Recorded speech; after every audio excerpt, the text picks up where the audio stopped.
Beginning tomorrow at 6:30 p.m. Eastern Standard Time, the Chevrolet Motor Company will present Reuben Off, Jan Pierce, and Virginia Ray. Tune in the first broadcast tomorrow at 6:30 p.m. Eastern Standard Time. The Columbia Workshop, under the direction of Irving Reese.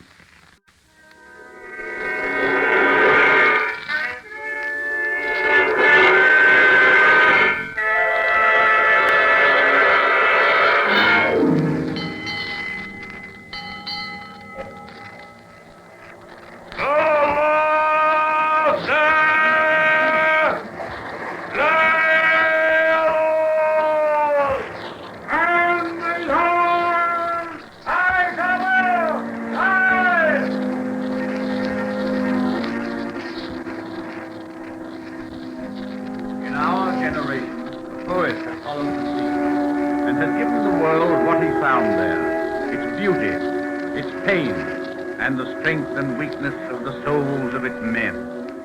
He saw these things with the sensitive eyes of a creative genius, and as he saw them, he wrote them down. The poet is John Masefield. Tonight, the Columbia Workshop is privileged to present for the first time on the air one of Masefield's great poems of the sea, Dauber, the story of a man who sailed around Cape Horn to find an ideal, and of how he fared. The poem is presented in a special dramatic version by Burke Boyce. David Ross will read the narrative, and a special score written for the play by Bernard Herrmann will be heard.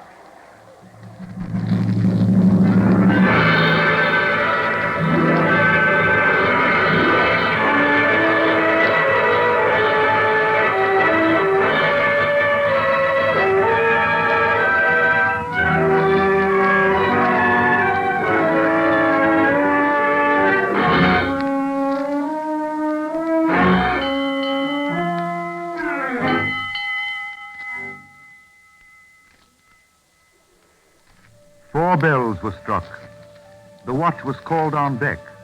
All work aboard was over for the hour, and some men sang and others played at check, or mended clothes, or watched the sunset glower. The bursting west was like an opening flower. And one man watched it till the light was dim, but no one went across to talk to him. He was the painter in that swift ship's crew, landsman and painter. Tall, a slight-built man, young for his years, and not yet 22. Sickly, and not yet brown with the sea's tan, bullied and damned at since the voyage began. Being neither man nor seaman by his tally, he bunked with the idlers just abaft the galley. Si, the apprentice, stood beside the spar, stripped to the waist, a basin at his side. They stood there by the rail, while the swift ship tore on out of the tropics, straining her sheets, whitening a trackway to a milky strip, dim with green bubbles and twisted water meat. Her clacking tackle tugged at pins and cleats, her great sails bellied stiff, her great masts lean. They watched how the sea struck and burst and green.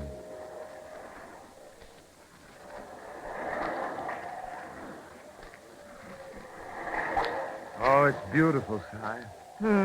That leap and light, and the change to glittering sparks as the water shears off her side. She rides over it like a queen, doesn't she? All beauty to the crown. She'll ride different when she hits the Horn.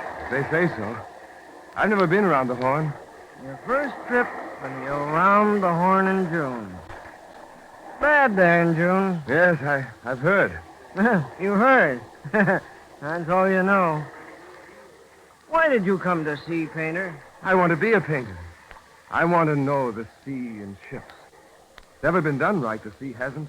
Not from the inside by a man that knows it. I want to paint the sea before I die. Great ships under skysails running down the trade. Look here, Si, I'll show you. My pencil. Now you see that life and surge of water there? Outside light! Where is it? Dauber! Outside light! Curse you, run! You're late. You'll get it. Coming, bosun, coming! Dauber again, always late. Yes, him and his blasted painting. Well, he was trying to draw. He'd better leave off if he knows what's good for him. The mate'll let him have it. There goes his port light now. I've been on the lots for sale, but I never see one like him. Grab's ready, Chips. Come on in and get it. Grab's good. Hi, Dauber! Dauber, hurry up! Coming, cook. You, Dauber. Bosun. Yes, sir. Now, you. I've spared you up to now. But I've just had the devil for those side lights you didn't put out. Well, you... One more piece of trouble out of you, and I'll have you broke or send the forecastle. I'm sorry, Bosun. This ship isn't run for your benefit, you daubing, useless wreck. Now get in here and eat. But, Bosun, you see... So, you gab. Yes, and why don't you leave them rotten paints alone, Dauber? They stink the roundhouse out, they does. They stinks like poison. Take 'em out of here. Well, where to? I don't care so long as you takes them. That's right. Wet paint breeds fever. Get 'em out. Get him out of Well, here. if you say so, all right. Painting's a balmy job anyway. What good will it do you on a lower topsail with all your fish hooks frozen? All right. So much to learn. So very much to learn. The sea and all its wonders. I'll never do it. I'll never do it.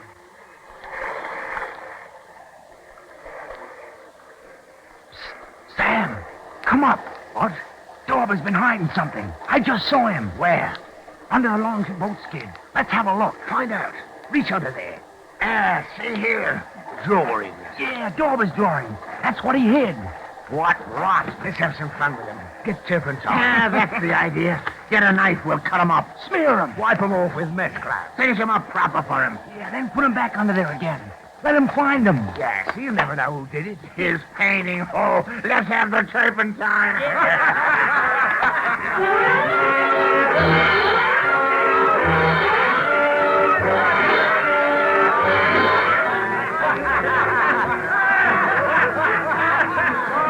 Someone spoiled his drawings. Ain't that a blatant shame? Bosun, who did this? Look, these things are ruined. 6 weeks of work all smeared. I didn't do it. Get the devil away. Yeah, seems to me they look better now than they did before. Go tell the captain. Yes, go and tell the captain. Show the captain. Dauber's gone off to the captain. What a fool. Because someone spoiled his job. Now, throw him overboard. Dauber! Painting. They spoiled your drawings, did they? Yes. Well, who's to blame? Well, if you please, Captain, wiped off with The long turpentine. boat's there for no one to get at her. You broke the rules putting your gear in there. But you see... Don't come to me if you suffer for it. Your place is in the roundhouse. Your gear belongs there with you. But they cut the canvas into shreds. I want no arguments, painter. Go for it. It was 6 weeks' work, sir. 6 weeks bitter work. No more talk. Go for it. Please remember that you're not on shore.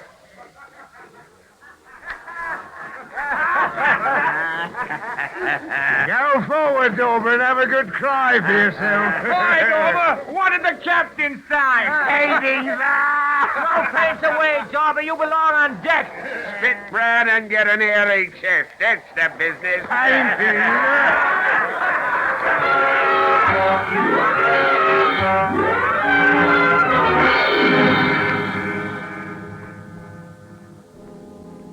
They lost the trade soon after.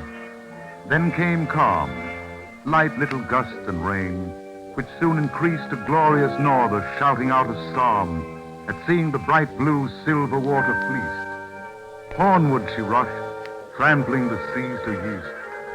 There fell a rain squall in a blind day's end, when for an hour the Dauber found a friend.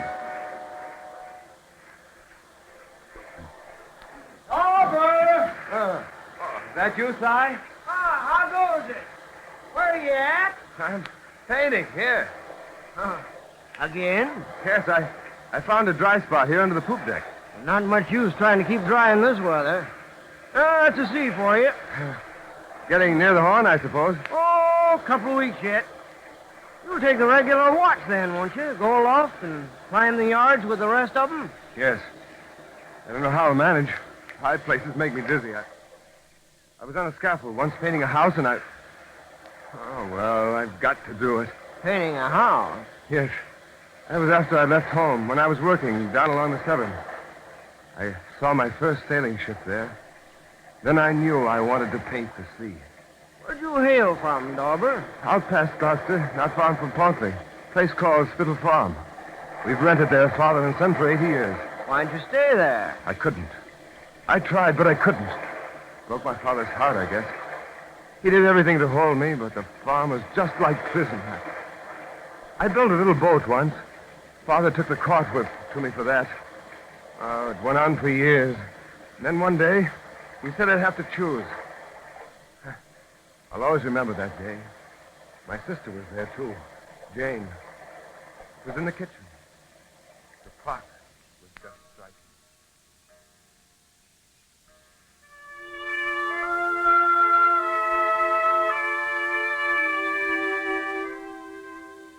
Well, it's got to be settled, and it's got to be settled now.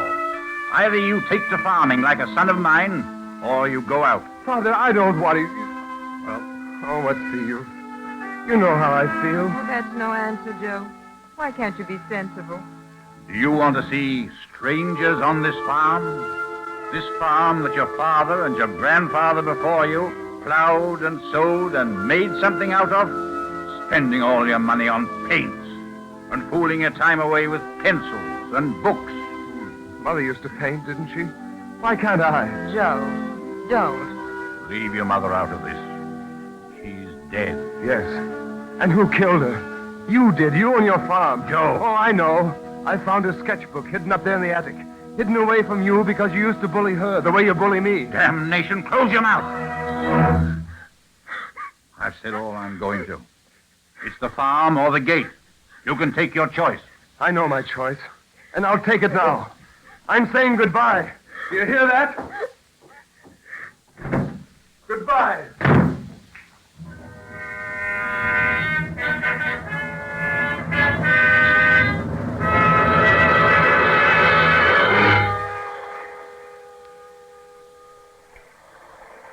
Well, Si, I went. My mother's brother lived down the Severn. I went to him. Painted houses for a while. Then I saw a ship one day. A full-rigged ship. Beauty and strength together. Wonder. Style. I knew then that was my work. To paint the sea. So I shipped as Dauber, Si, and at the end of the voyage, when I'm paid off, I'll go to Paris. So now you know why I'm here, Si, and maybe you can understand. Si, are you... asleep?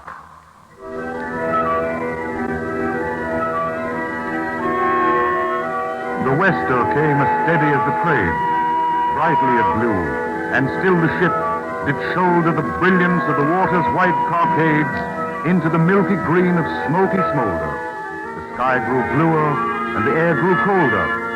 Southward she thundered, while the Westers held, proud with taut bridles, towing but compelled. And still the Dauber strove, though all men mocked, to draw the splendor of the passing seas. He'll never learn. Ships he draws like a Christmas tree. Ships, they're hell's delight. Even the mate does better. Yeah, that day he took the brush away from Dauber. Yes, and he says to him, man, you'll never get a right, you won't, a doing of it like that. And then he ups and paints a ship of his own. Twice as good as Dauber. The mate knows. He knows the ship. He paints the Dauber to frazzle. And right in front of the old blooming lot of us.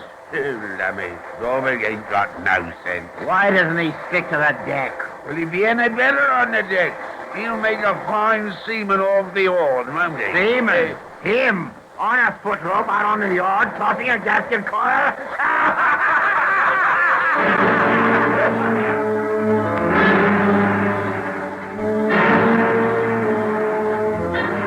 And deep inside his heart, a something locked, long pricking in him, now began to sting. The fear of the disaster storm might bring. His rank as painter would be ended then. He would keep watch, and watch like other men. Drenched, frozen, gasping, blinded, beaten dumb. High in the night, reeling great blinding arcs. As the ship rolled, his chappy fingers numb. Such was the weather he might look to find. Such was the work expected. There remained firmly to set his teeth, resolve his mind, and be the first, however much it pained, and bring his honor round the horn unstained, and win his mate's respect, and then, untainted, be ranked as man, however much he painted. That night the snow fell between 6 and 7, a little feathery fall, so light, so dry, an aimless dust out of a confused heaven, upon an air no steadier than a sigh. The powder dusted down and wandered by, so purposeless, so many, and so cold, then died, and the wind ceased, and the ship rolled. "Lock up your paints," the mate said, speaking light. Dauber. Yes, sir? Yes, mate. This is the horn. You'll join my watch tonight. All through the windless night, the clipper rolled in a great swell with oily, gradual heaves, which rolled her down until her time bells tolled, clanged, and the weltering water moaned like beeves. The thundering rattle of slatting shook the sheaves. Startles of water made the swing ports gush. The sea was moaning and sighing and saying, "Hush." As soon as I saw the Magellan clouds, I knowed it. This is going to be a better in this trip, Bosun. Likely. Well, she's got her storm suit on. Too much sail to my way, I'm thinking. She'll do. It's calm yet. Get Dauber on the foghorn. Yeah, that's him. I'm watching for ice. Yeah, and there'll be ice. That wind's got an edge. That wester from the Platte blew us right into winter. Now on the ropes, Tom. Better get ready for cold fingers. Don't I know? Wait there. Wait. Look at that southwest. All black.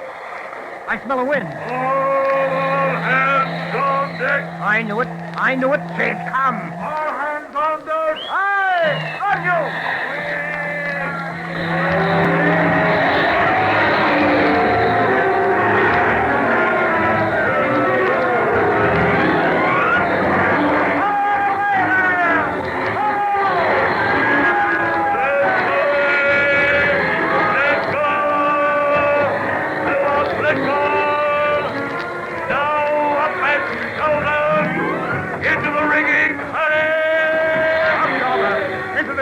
Come, Dauber. Here, Dauber. Here, this way. All right, Tom. Will she go over? Don't talk. Climb on the kneecap. Oh, Mama! I'm crying. Oh, Tom, look out. You kicked my mouth. Keep your face out of the way. Help! Grab it. Grab it. Don't stop to flare the sail. Here comes the blow. Hold on. Hang on, Dauber. Hang on. Tom!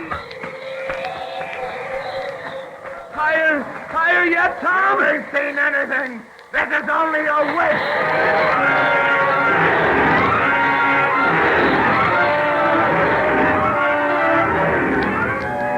An hour more went by. The Dauber lost all sense of hands and feet, all sense of all but of a wind that cut him to the ghost, and of a frozen coal he had to haul, of heavens that fell and never ceased to fall, and ran in smoky snatches along the sea, leaping from crest to wave crest, yelling. They stowed the sail, frapping it round with rope, leaving no surface for the wind, no fold. Then down the weather, shrouds half dead, they groped. That struggle with the sail had made them old. The watch was called. Dauber might go below. Dauber crept back to the roundhouse, gripping by the rail. The wind howled by. The passionate water leapt. The night was all one roaring with a gale. He shook with cold. His hands could not undo his oilskin buttons, so he shook and sat, watching his dirty fingers, dirty blue, hearing without the hammering tackle slat. Within, the drops from dripping clothes went pat, running in little patters, gentle, sweet, and aye, went the wind and the seas beat. Faces recurred, fierce memories of the yard, the frozen sail, the savage eyes, the jests. The deck so desolate gray, The sky's so wild. Up the shroud. Dauber, crush you. Run. She's gone. She's over. Into the topsail now. I can't. No, I can't. He fell asleep and slept like a young child. All hands on deck. Tumble out. What? Eyes out. Thin ice. It's blowing bad. We're frozen up. Is it cold on deck? We're frozen up, I tell you. Heave out.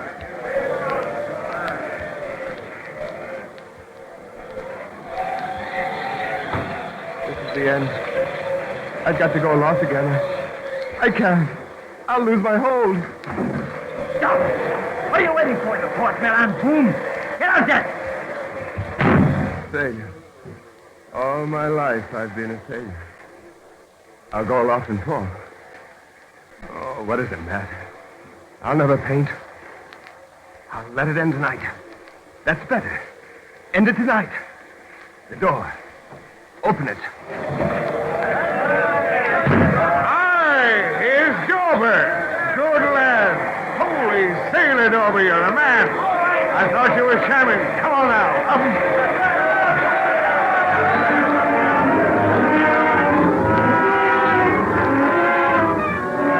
Up upon the topsail yard again, in the great tempest's fiercest hour, began probation to the Dauber's soul of pain which crowds a century's torment in a span. For the next month, the ocean taught this man, and he, in that month's torment, while she wested, was never warm, nor dry, nor full, nor rested. But still it blew, or if it lulled, it rose within the hour, and blew again, and still the water, as it burst aboard her, froze. The wind blew off an ice field, raw and chill, daunting man's body, tampering with his will. But after 30 days, a ghostly sun gave sickly promise that the storms were done. A great gray sea was running up the sky. Desolate birds flew past. Their mewings came as that lone water's spiritual cry. Its forlorn voice, its essence, its soul's name. The ship limped in the water as if lame. Then in the forenoon watch, to a great shout, more sail was made. The reefs were shaken out. A slant came from the south. The stinger stood clapped to the halyards, hauling to a tune old as the sea, a fillip to the blood. The upper topsail rose like a balloon. So long, Cape Stiff.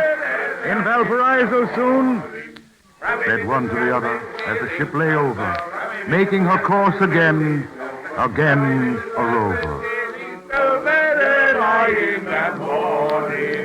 Hi, Dobbs. Yes, boss. Valparaiso now, boy.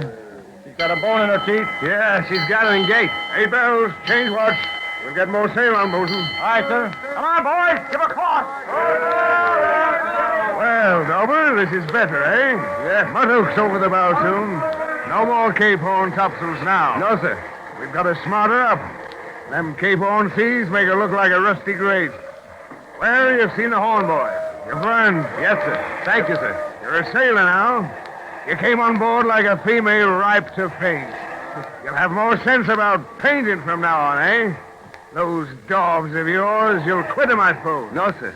Not quit? No, sir. Lord give you wisdom. I thought you'd learn something. Well, tomorrow we'll smart her up. Not tonight, though. Little blow coming. The Horn's going to flick a tail, that's all. Poor friend, very little bit sir. Oh, not much. Nothing to worry about. See there? She's taking spray aboard now. Yeah. A little snow, too. Yep. Bosun, get a second man to the wheel. Aye, sir. Yeah, might as well get ready to go aloft. The captain's sucking his lip. Ought to keep her going as long as we can. Plug in good knots for Valparaiso. Aye, sir. To come into a bay and drop anchor in quiet water and sunlight. That must be something to wait for, sir. Aye, 'tis that. Aye, sir. It's blowing gusty. You'd better slacken sail before they go. Aye, sir. Lower topgallants. Run. Come on, Tom. Race him to the top. First the furl is tail and down again wind. Aye, it's a race. Jump for the rail, boy. Into the shrouds. Come up.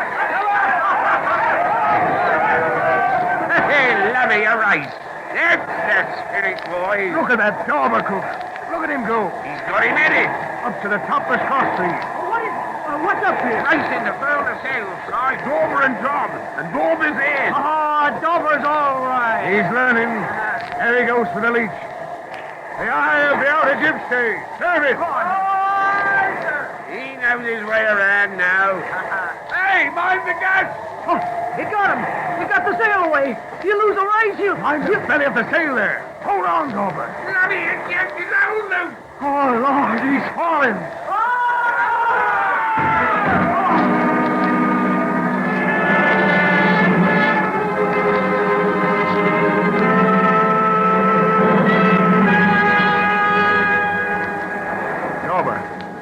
Dauber, I thought it was Tom who fell.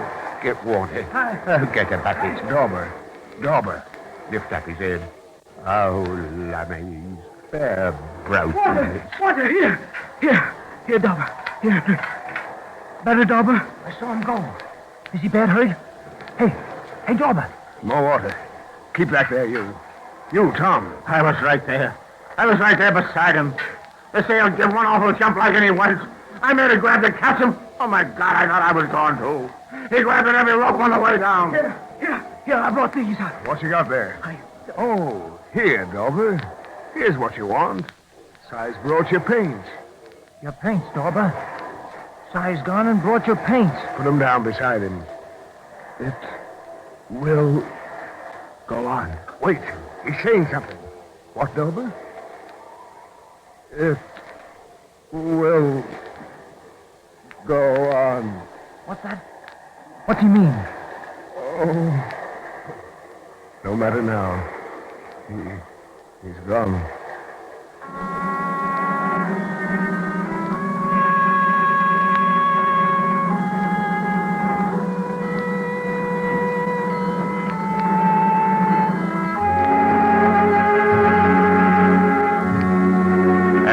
They sewed him up, and at 8 bells, they bore him to the gangway, wading deep through the green, clutching, white-toothed water hells that flung his carriers over in their sweep. They laid an old red ensign on the heap, and all hands stood bareheaded, stooping, swaying, washed by the sea, while the old man was praying out of a borrowed prayer book. At a sign, they twitched the ensign back and tipped the grating. A creamier bubbling broke the bubbling brine. The muffled figure tilted to the waiting. It dwindled slowly down, slowly gyrating. Some craned to see. It dimmed, it disappeared. The last green milky bubble blinked and cleared.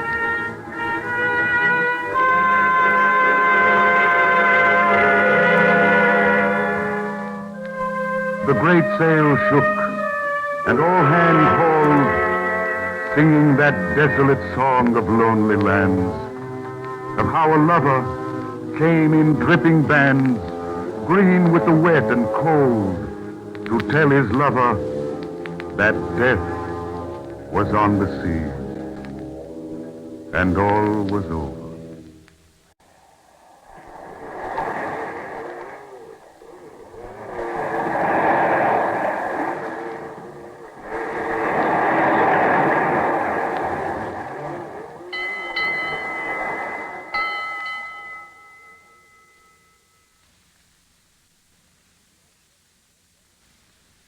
You have listened to a special dramatization of John Masefield's poem, Dauber. It was presented for the first time on the air by the Columbia Workshop and adapted for radio by Bert Boyce. David Ross read the narrations, and Bernard Herrmann composed the music especially for this presentation.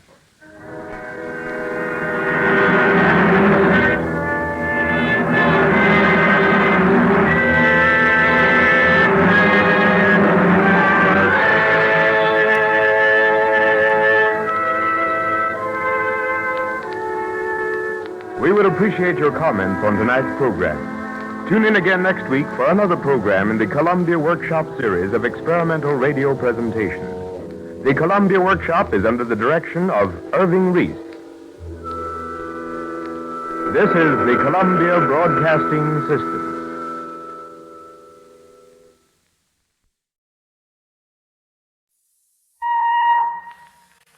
The Columbia Workshop. Ladies and gentlemen, tonight the Columbia Workshop dedicates the 18th program of its series to the scientists, research workers, and engineers of the electrical industry, and especially to the New York Electrical Society, 1,100 of whose members are our guests here at the Columbia Radio Theater. In 1,000 laboratories throughout the land, constant investigation and effort goes on each day to harness more completely this silent, powerful force, electricity. Their contributions in the fields of communications, pathology, medicine, and transportation have done much to make the world a safer, healthier, more comfortable place in which to live. In previous workshop programs, we have attempted to familiarize you with some of their work in communications and pathology. Tonight, it seems appropriate that we deal with a phase of radio broadcasting that is unknown to most listeners. Dr. E.E. Free, Columbia's scientific consultant and past president of the New York Electrical Society, is here with us. We believe you will be interested in his demonstration explaining how the Columbia Radio Theater, at one time completely unfit for broadcasting, was converted into one of the best auditorium studios in the country with the aid of the tools of science. Dr. Free's demonstration will cover the first half of tonight's workshop program. For the second half, the Actors Repertory Company will help us demonstrate a new dramatic microphone technique by offering scenes from their new production, 200 Were Chosen by E.P. Conkle, which had its premiere on Broadway last night. The Columbia Workshop is glad to introduce Dr. E.E. Free. Thank you, Mr. Barry. The use of theaters for broadcasting purposes has become very popular in the past 2 years. Last year, more than 1 million persons witnessed about 1,500 broadcasts presented from the stages of the 3 Columbia theaters. An average of about 30 shows per week are now presented from these auditorium studios. But much work is required before the average theater can be used for broadcasting purposes. When the Columbia engineers consulted us on the job of getting this theater ready for broadcasting, the first problem was to keep out noise. 3 chief noise sources had to be fought. An elevated railroad runs alongside the theater. Directly underneath us, a subway train roars by every 2 minutes or so, and right behind the theater, the vibration from the heavy machinery of a powerhouse substation could be heard clearly.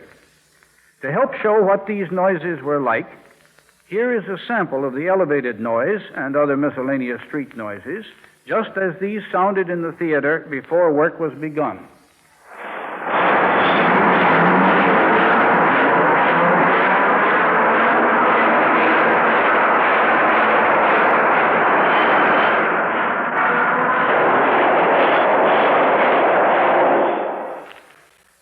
I imagine that everybody recognized in that sample some familiar noises of New York City. The automobiles, the streetcars at a nearby crossing, and the rest. If we had time for a longer sample, you would have heard the elevated railway trains as they passed outside, only about 15 feet from one wall of the theater. Tests showed us that nearly all this street and elevated noise entered the theater through the air. To keep it out, we closed every crack around the doors and windows on that side of the theater and made them noise-proof. But this did not keep out the subway noise. Here is what that noise sounded like.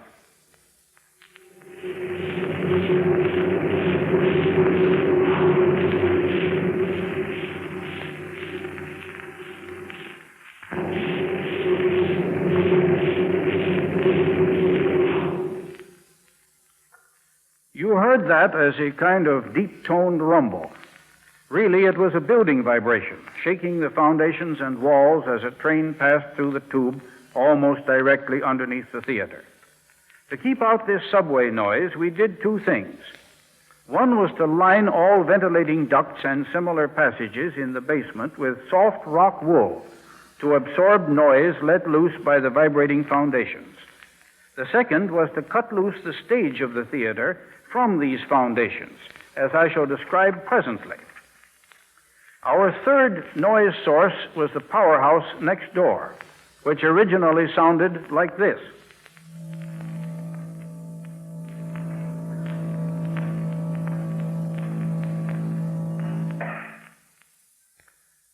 three of these noises we have been careful to reproduce tonight in exactly the same intensities they had in the theater before the work began. Noise meter measurements made beforehand are being duplicated now. To keep out that last noise, the powerhouse one, we had to separate the stage from the rear wall of the building.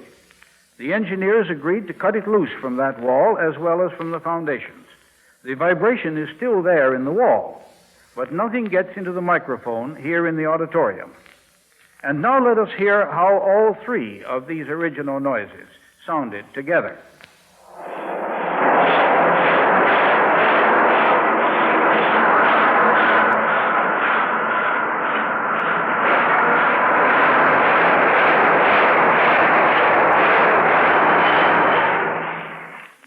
One chief way of keeping out noise I still have not described. This is the floating stage. The top stage on which I am standing really floats on the original theater stage underneath, like a raft floating on water. It rests on a lot of the little soundproof supporters called chairs. The stage beneath still may vibrate if it likes.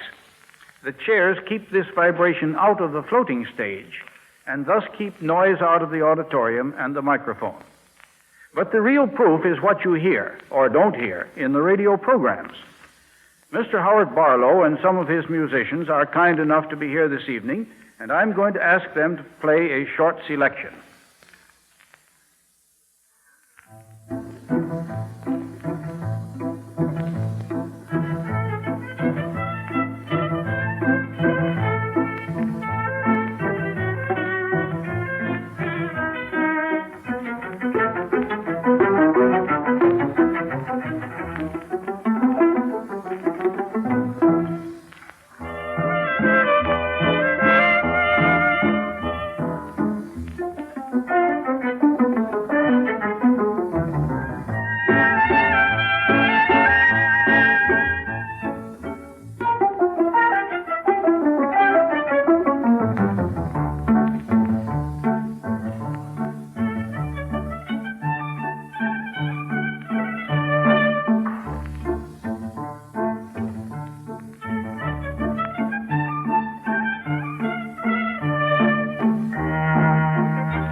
I think you will agree that that was the kind of music which would be particularly disturbed by noise, and that was played as an acoustical sample of the theater as it now is, just as broadcast programs are presented from this theater regularly.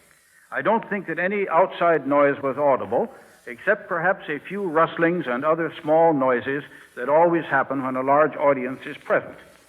Perhaps you noticed, too, the relative brilliance of the orchestra's tone and the effect it gave of being in a large room. That is a result of what is called reverberation, as I shall mention in a moment. And now, by way of contrast, I'm going to ask the orchestra to play a part of that same selection again. But this time we shall let the same noises you heard a moment ago, against which the orchestra would have had to fight in the theater had it not been noise-proofed. We will let those noises come in at the same time as the orchestra.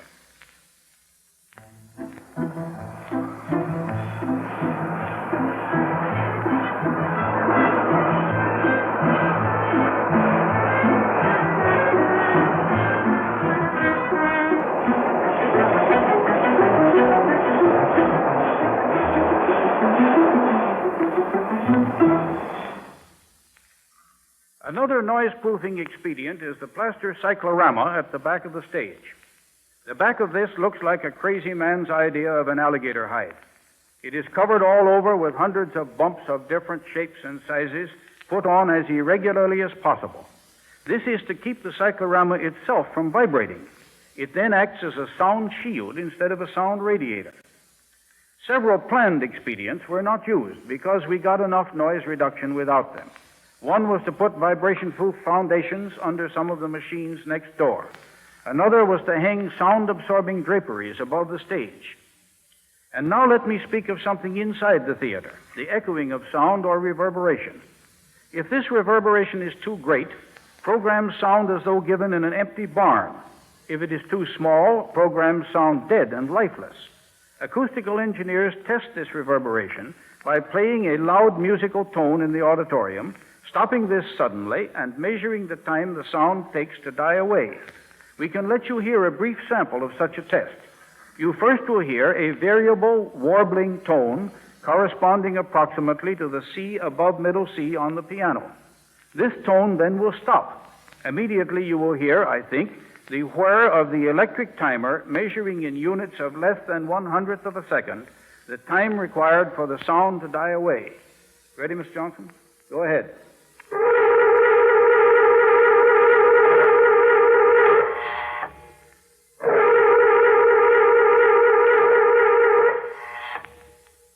You heard in that the whir at the end of the tone, and the length of that whir is an indication of the time of reverberation.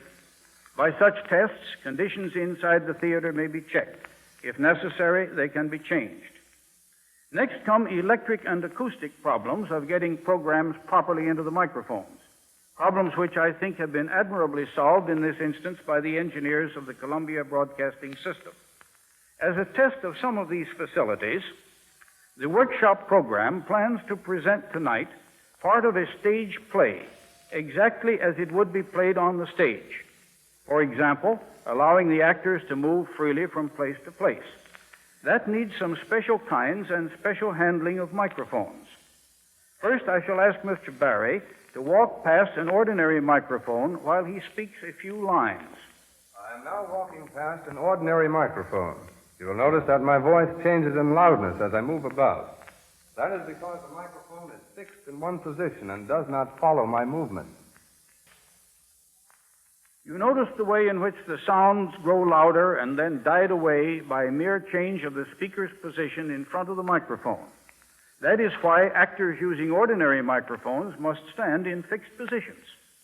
Among modern studio devices, there is, however, the parabolic microphone, in which a shell-like reflector about 3 feet across collects the sound like a mirror and reflects it into the microphone's electric ear. I now shall ask Mr. Barry to walk past one of these parabolic microphones. I am now walking past a parabolic microphone, which is being held in a fixed position. You will notice the changes in loudness as I move about. This is because my voice is louder when I am directly in front of the microphone than when I am out of its range. You will notice that there were changes of loudness with that microphone also. But we can focus this microphone to follow the speaker at a greater distance. This ability of the parabola to focus sound can be used to follow an actor across the stage acoustically, much as you follow him by sight through a pair of opera glasses. Now let us ask Mr. Barry to repeat his walk, but while we keep the parabolic microphone pointed directly at him. I am now walking across the stage, but the parabolic microphone is focused upon me, so that I am always within its range, and my voice comes to you with equal loudness. And now I shall turn my microphone back to Mr. Barry, who will tell you of the play in which you will hear these engineering accomplishments utilized for a departure in dramatic technique. Thank you, Dr. Freeze. The Columbia Workshop, by arrangement with Sidney Horman and the Actors Repertory Company, is about to present a scene from 200 Were Chosen, a play by E.P. Conkle, directed by Worthington Minor, which had its premiere performance on Broadway last night at the 48th Street Theater. The play received high critical acclaim and promises to be one of the season's outstanding dramatic hits. It is singularly appropriate that this play, dealing with an historic social experiment, should be presented in conjunction with a broadcast experiment. Ordinarily, in the broadcasting of such a play, the actors would remain fixed in their positions before the microphone, making it necessary to use several microphones for a large cast, and restricting the mood and the movement of the performers, because they cannot simulate realistic dramatic action. In tonight's experiment, 3 new type directional microphones will be used in such a way as to permit the actors to perform this scene exactly as they do on the stage, with complete freedom and unrestricted action. One of the 3 microphones will be used to focus on the performer who may be moving about on the stage, while the other 2 directional microphones will pick up those characters who remain fixed in their positions. In ordinary dramatic broadcasting technique, actors rarely move farther than 1 or 2 feet away from the microphone. In the scene you will hear in a moment, the performers will be not less than 15 feet away from the microphone.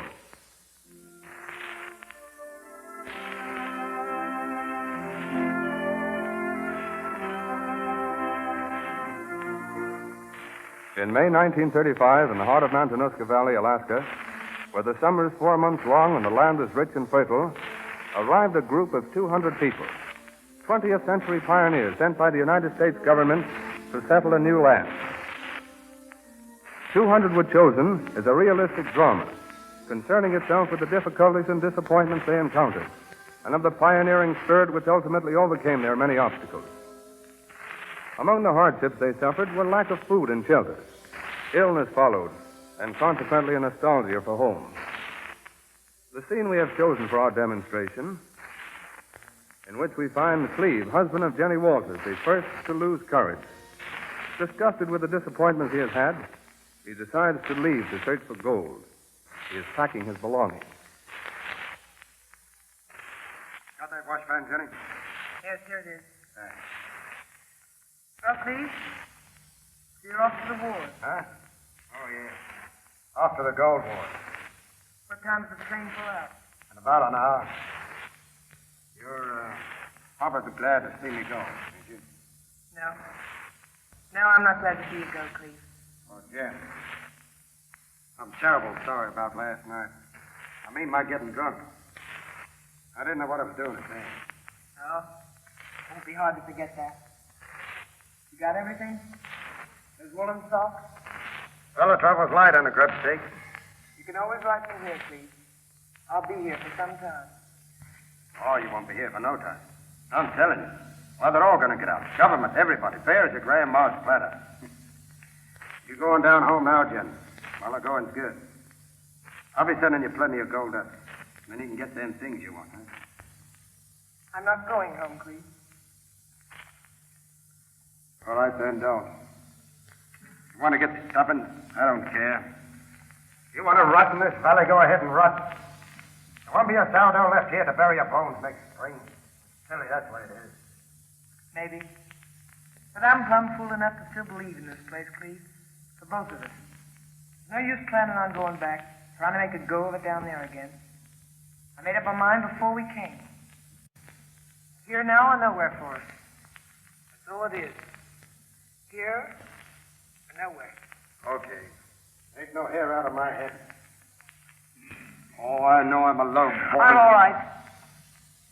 It just hurts after all these years, going together through everything, just realizing that this is all. Oh, what's the matter with you, Jim? Why, this is under the star. And that sourdough who's going with me knows where there's rim rock and bench land that'll turn out $36 a ton. That's a fact, Jim. This ain't no wild goose chase. Nothing of the kind. On my way back, I'll pick you up at Anchorage. Then we can go down and see some of them places we always wanted to see. Oh, go down to Texas. Or out to Oregon to see Jake Jordan. Why, gold done it. I told my old man I'd bring you back a sack of gold. When I climb into that front porch and pull it on him, he'll fall through his chair. Yeah. Your poor dad will never put about it. You're telling me. I'll perk up, Ken. I'll send you something now and then. That'll be fine, Cleve. I'll make a go of it. You'll be proud of me. Goodbye, Cleve. But I ain't coming back here. No, by God. I'm wiping my feet clean. You meet me down there, else. Well, I'll be seeing you down home again.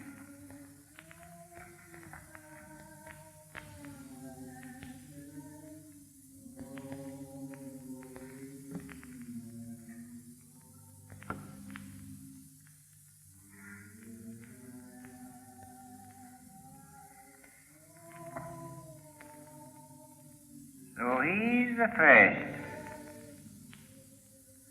First what? To go. The first of us to desert. I knowed it was coming, and I was just waiting to see who'd be the first.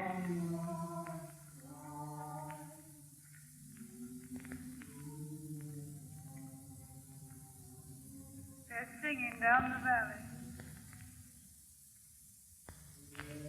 My woman back in St. Paul. Expect she's putting the youngest to bed about now. The moon. And the wind waving the green corn and blowing through the grape arbor. I can almost see it, can't you, Luke? Yeah.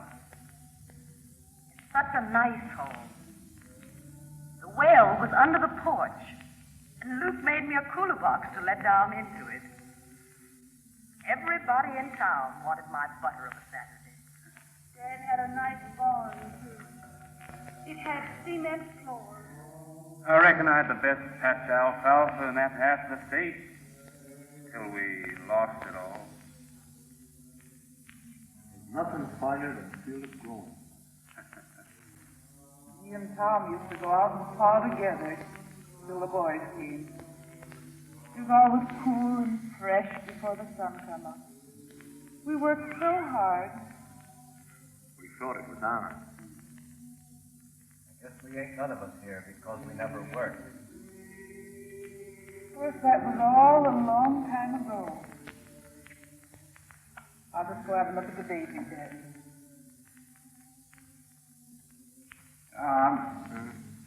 Remember that box supper over at the Goose Creek Schoolhouse that night? Yeah. By golly, yeah. I'll bet you won't forget it never. There's the Goshen, I say. They was the meanest, ornery bunch of human critters ever got together in one schoolhouse. What happened, Spray? Well, I was courting Nanny Sailors then. Nanny was a super religious gal and couldn't tolerate no one cussing none.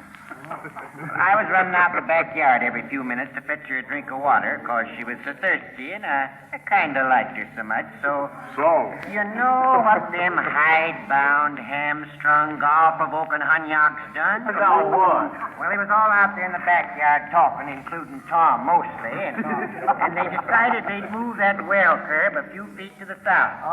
Well, here I come now, cutting a swath, high, wide, and handsome for the well curb. Well, I hit her, down I went. Yelling like a stuck hog. He liked to lay the barber pole right there. Yes, they drug me out, sopping wet and hopping mad and making the air black and blue with howling. I ain't a swearing man, I says, and I ain't gonna swear, but I'll lick the blankety blank blank blank blank blank blank that moved that well curb. You can all laugh your gall darn heads off. But I lost my little Nanny Sailors, count of that. Here I am. Still single. Well, land to Goshen. So's Nanny. God, them was the big times. Everybody chipped in. Crib full of corn. Plenty to eat, plenty to do. 2 cars in the barn. Oh, let's go home before something else happens. Luke, let's go home. Harley, come here a second, will you? Take a look at the baby, will you? What's the matter? Can I help you? Well, I don't know. I think he's running a fever. Oh. Fever? You may not know it, Tom, but those kids can't stand that diet of fresh meat and fish much longer. You ain't getting the right kind of grub, nor enough of it. My woman keeled over twice today. Tom, he's real sick. You hear me? Yes, ma'am. I hear you. Well, do something. Don't just stand there. Do something. Well, I'll just go see if I can find that doctor. Thank you. It'd be good of you. You'd only stop that singing. I can't stand it. I can't stand it. Oh, Mother, please don't cry. I thought she was a big leader, Tom. What's the matter? Got the claim for the old Gahookers? Give me a chance to think. Will you think? What good's thinking now? We got to do something. We're tired of this. Yeah? Maybe we will. Yeah, what? Start singing, you fellas. Huh? What for? There's women in these tents. We don't want them to hear us. Now, come on, start singing. Go on, sing.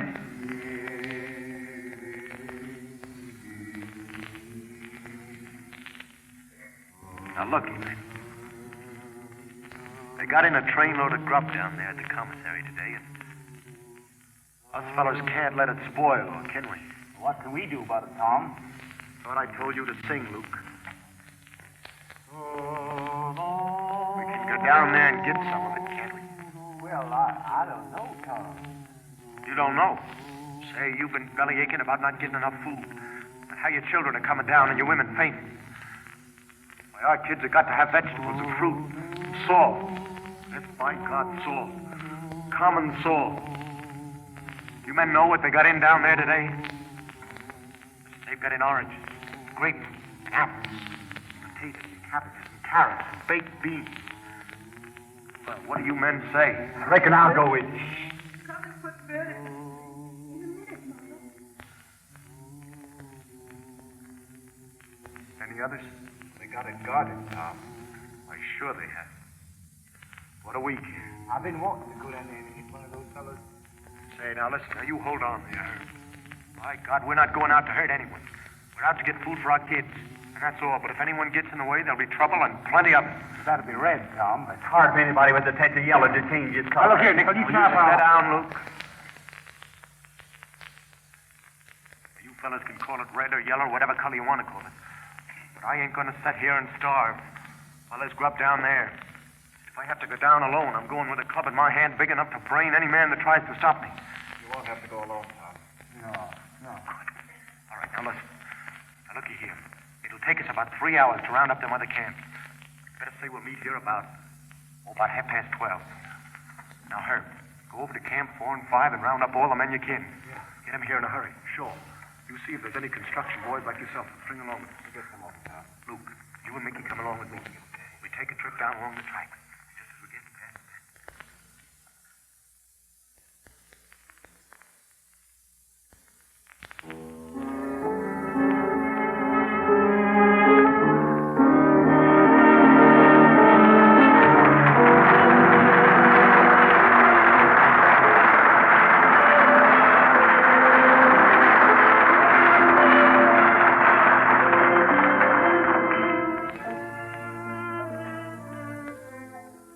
But the raid doesn't take place, and food, medicine, and homes are finally achieved.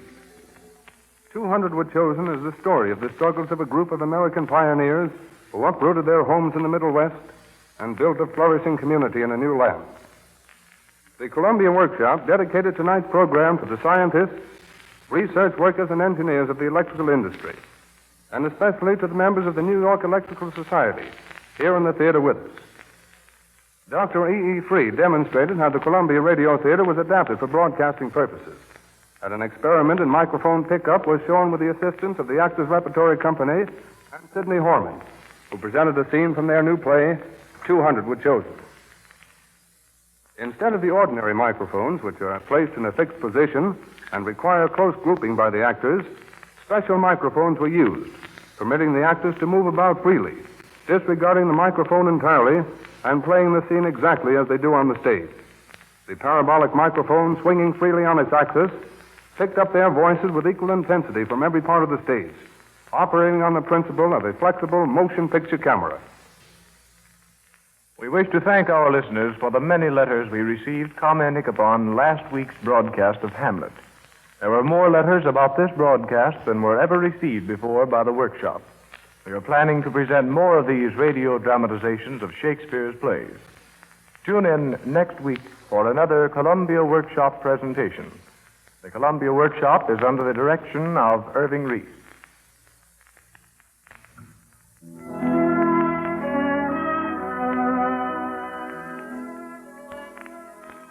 This is the Columbia Broadcasting System.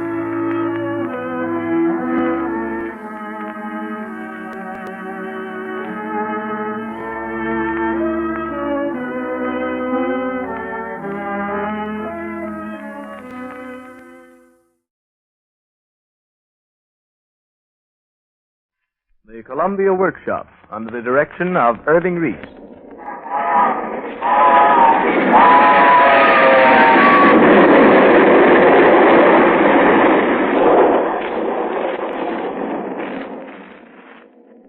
Hello! Below there!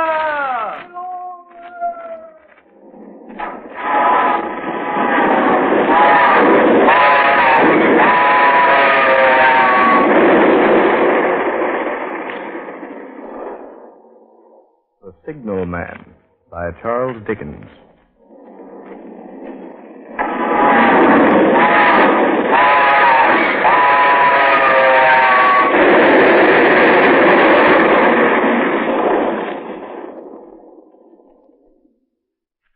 Hello! Below there! Hello, below!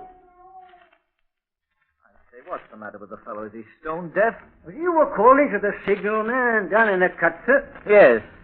But he simply stands there and stares up at me as though I were a ghost. Oh, it's him as is the ghost, sir, in a manner of speaking. I wouldn't trade jobs with him for a lunch pile full of shillings come Saturday night. Do you work for the railway, too? That I do, sir. Wiggins is the name. I'm a trek walker. Ought to be plenty of exercise in that. Yes, sir. Even nights I walks east. Odd nights I walks west. I'm just a-going on duty. And if you wants to come along with me, sir, I'll show you the way down into the cut so you can speak to the signalman. Thank you. That's very kind of you. Oh, don't mention it, sir. Ain't no trouble. Right this way, sir. There's some steps cut out of the rock. Mind you don't slip now. I'll be careful. You go ahead. I'll follow. Right-o. You'll be writing this up as a story for the papers, I'll wager. Who told you I was a writer? Nobody. But who else would be fool enough to go about risking his neck climbing down into such a place as the cut? Here's a longish step, sir. Now, if you hold onto that branch... Right. Yeah? Hey, you seem to know this path very well. Why wouldn't I? I up to make it 10 years back. There's a loose stone. It rocks a bit. Me and Turkey, who was me mate on the job at the time, figured it would save us a deal of walking. It's a rather stiff climb down. That it is. But it's the quickest way out of the cut. This you climbs here, you've got to walk down the cut a mile below the town before you can get onto the road. Then you've got the mile back to walk. How about the opposite direction? To the west? Yes. Oh, you couldn't go that way, nohow, sir. The tracks going west run right into the tunnel. Into the tunnel. Hang on, sir. Here comes the express. And she kicks up a heel just a bit when it comes alive.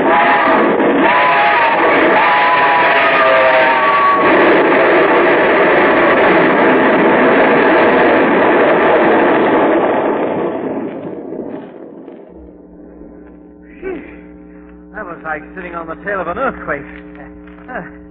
Does that signalman have to listen to that sort of uproar all day? About 8 times a day, sir. Oh, no wonder he didn't answer when I called to him. If he's been on the job a few years, he must be as deaf as a post. Oh, no, sir. His hearing's all right. He has to pass an examination every so many months to all his posts. Now, you watch it close from here on. It's wet from the water seeping out from between the rocks. There isn't much light, is there? No, sir. It's always dark down here at the bottom. Except for an hour or two in the middle of summer when the sun is direct overhead.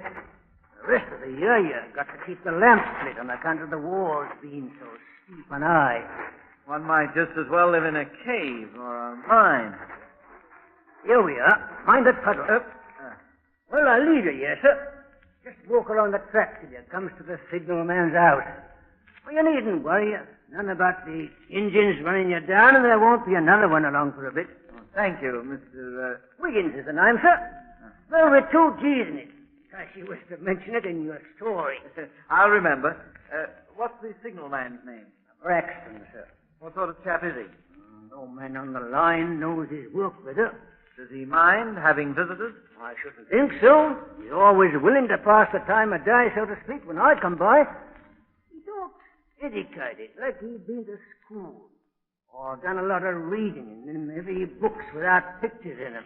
Is he old or young? Oh, Not hard to say about that, sir. Guess he was middling young and middling old, if you know what I mean. His hair's turning grey about the edges, but he ain't got no wrinkles. What did you mean when I spoke of being taken for a ghost and you said it was the signalman who was the ghost? Oh, I was just a-talking, sir. He does look terrible pale and death-like. Well, that's from living down here with no sunlight. And it being so damp and all. Just being in the dark and twilight all the time do that to any man. Made his face white. Like the wax they make altar candles from. I see. Well, look here, mister. Here. Here you are, Mr. Wiggins. Huh? Oh, what's this for, sir? A couple of glasses of ale at the pub when you get back. Oh, thank you kindly. I'll drink your health, sir. Thanks. And thanks for your kindness, Wiggins. Oh, don't mention it, sir, for nothing at all. Good day to you. Good day.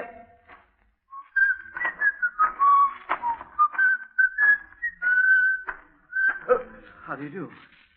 Mr. Braxton? My name is Darkin. I'm a journalist. Darkin? I'm doing some articles on all sorts of odd things. You think I'm odd? Well, no, that isn't the idea at all. But your work, it's different, and not many people know about it. I think it would make interesting reading. Perhaps. If you just answer a few questions. Why not? Why do you stare at me like that? Was I staring? Yes.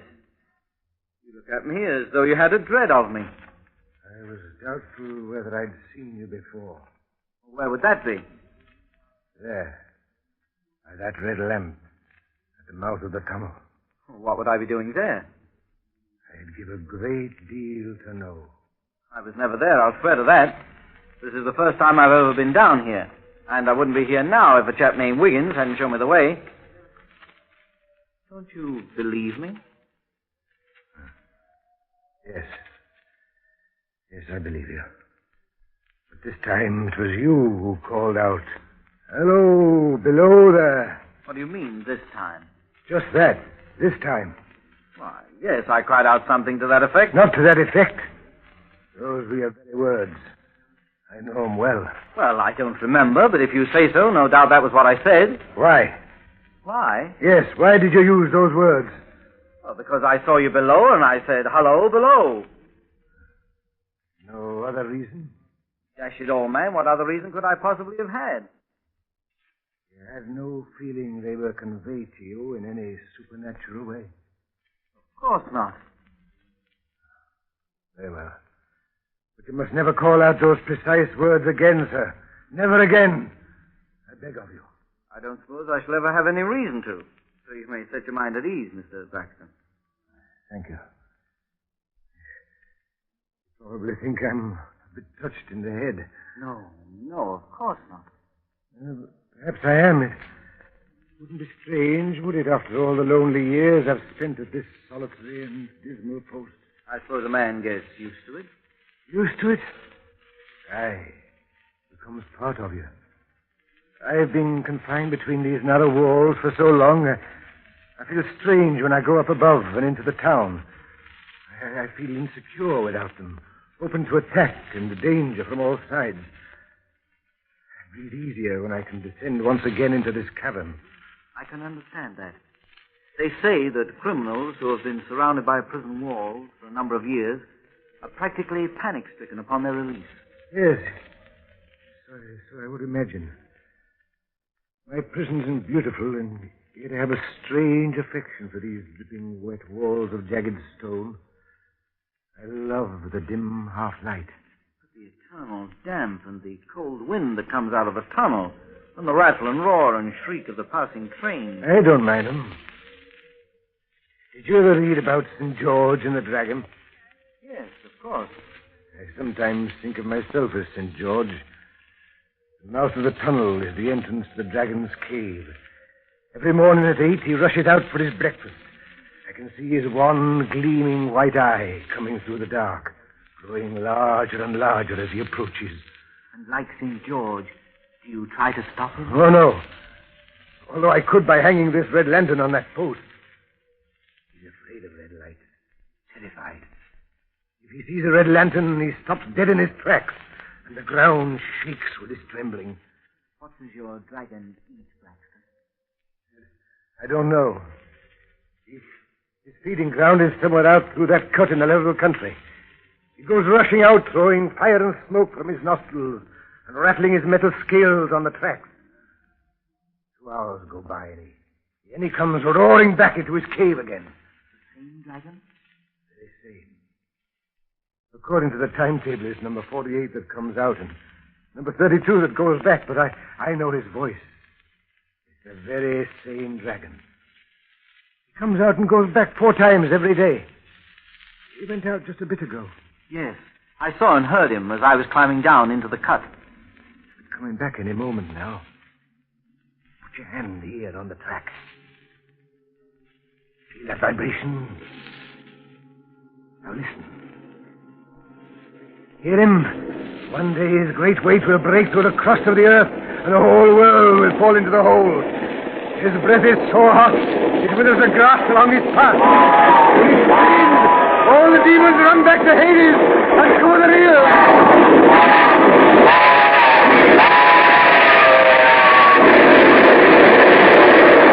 He goes back to the cave! Back! Good Lord, man. You need to get away from here. Holiday anywhere. Your nerves are stretched to the snapping point. You'll have a breakdown. I can't go away. If I do, there'll be a death for someone. And I won't be there to stop it. But look here, old man. It's all very well to have a sense of duty. And probably there's a great responsibility on your shoulders doing this job. But after all, the man who took your place might be just as efficient. Efficient? Yes. But would he be able to see the ghost? The ghost who warns of danger? Would his eyes be able to pierce the dark and the smoke and read the warnings of the grey ghost who lives in the tunnel? What are you talking about, Braxton? You're shaking like a leaf. You're chilled through. And so am I. Let's go in your switch house and get out of this infernal wind. Very well. Come, this way.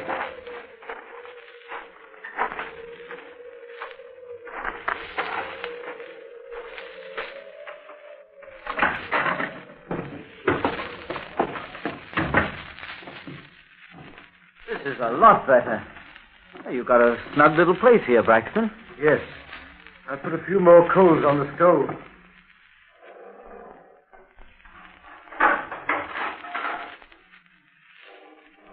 Looks as though you've done some reading.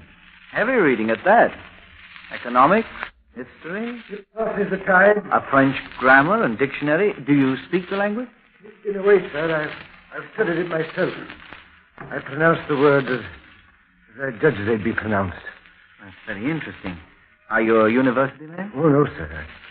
I've learned what little I know right here. Really? Is that for you? No, that's for the men at the other end of the tunnel. Here, take that chair, sir. It's more comfortable. Oh, thanks. Just what are your duties, Braxton? They're very simple. I change the signal, trim the lights, and turn the handle on the switch now and then. No manual labor. Exactness and watchfulness are about all that is required of you. Yes, sir. There are many long hours when I have nothing to do. How do you pass the time? Reading, studying, and thinking. It's a quiet life, sir. But I've got into the routine, and it doesn't bother me anymore. It did at first. The first year I was down here, I used to climb up the rocks to the very top and sit in the sun when I had a free hour. But I gave that up. Why? And I kept listening for the sound of the telegraph instrument or the ring of the little bell they used to call me. It was on my mind all the time, you see. It wasn't much of a relaxation, so I gave it up. I understand. A little while ago, Braxton, just before we came in here, you spoke of seeing a ghost. Yes, sir. I've seen it many times. And heard it, too. Has it spoken to you? Yes, sir. When? The first time was just about a year ago. Yes. Come to think of it, it was just a year ago this very night. What did it say? I was sitting here reading. And suddenly I heard a voice cry out, "Hello, below there!" Where did this voice come from? I wasn't sure, sir. What did you do? I started up and looked out of that door. And saw no one. Oh, I wish I had, sir. I wish I'd seen someone like you standing on the top of the cut as you did tonight. I suppose you thought I was ungracious when you first introduced yourself to me. I didn't mean to appear that way. It was because I was so startled that you'd used the very words the ghost used.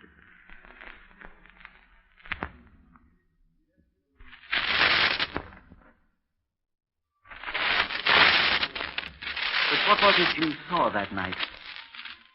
I saw someone standing near the red light to the entrance to the tunnel. Then the voice cried out again, and it seemed hoarse with shouting. "Hello, below there! Look out!" Well? Well, I caught up my lamp, turned it on red, and ran toward the figure, calling, "What's wrong? What's happened? Where?" Did it answer? Oh, it just stood there outside the blackness of the tunnel.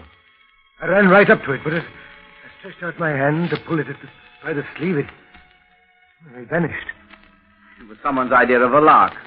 They ran into the tunnel. No. Because I ran into the tunnel, too, for a distance of 500 yards or more. And I stopped and I held my lamp high overhead. I saw nothing, save the numbers that tell the measured distance. The wet stains stealing down the walls and trickling through the arch. I ran out again faster than I'd run in. But dash it all, Braxton, in this day and age. I know. I didn't believe then, either. I did go back to the office and telegraph both ways down the line. An alarm has been given. Is anything wrong? The answer came back directly, both ways. All's well. Surely that convinced you that the whole affair was a hoax, or else a figment of your own imagination. I can easily understand how it could have happened.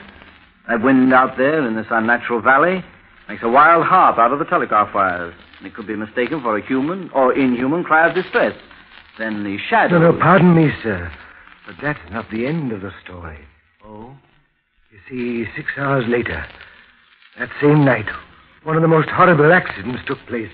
Within 10 hours, the dead and the dying were brought through the tunnel and passed over the spot where the ghost had stood. Yes, I remember that wreck. A frightful affair. Still, the appearance of your ghost on the same night may have had nothing to do with it. A remarkable coincidence. Coincidence? Yes. One that would make a very deep impression on you, or me, or any man. But remarkable coincidences are continually taking place. True. But the same coincidence seldom occurs twice. Rarely 3 times. And never, I believe, 4 or 5, 6 or 7. You mean that the same thing happened again? Again and again and again. As I said, that particular accident was a year ago tonight. 6 or 7 months passed, and then one morning, just as the day was breaking, I saw the ghost again. Where? In the very same place. By the entrance to the tunnel. Did it cry out again? No. It was silent. It was leaning against the shaft of light from the signal lamp. Both hands before its face. Like this. Did you go up to it? No, I came in here and sat down, partly to collect my thoughts and partly because the sight had turned me faint. When I went to the door again, the daylight was above me. And the ghost was gone. What happened after that appearance? Another accident? Yes. That very day, the train came out of the tunnel. I noticed a flutter of white cloth. I saw it just in time to signal the engine driver with my flag. He put on his brakes, but the train drifted 150 yards or more down the cut. You ran after it? Yes, as I ran, I could hear terrible screams and cries of anguish. Well? A young woman passing from car to car had stumbled and slipped down between. Her death was practically instantaneous. It was her companions who were screaming. We carried her in here. A second coincidence. There were others. I could name you half a dozen. But it's the past week that's on my mind. Every night the ghost has appeared, but nothing has happened. Every night? Yes, I thought you were he tonight when you called out. He always appears at the same place? Yes. At the danger light. What does he do?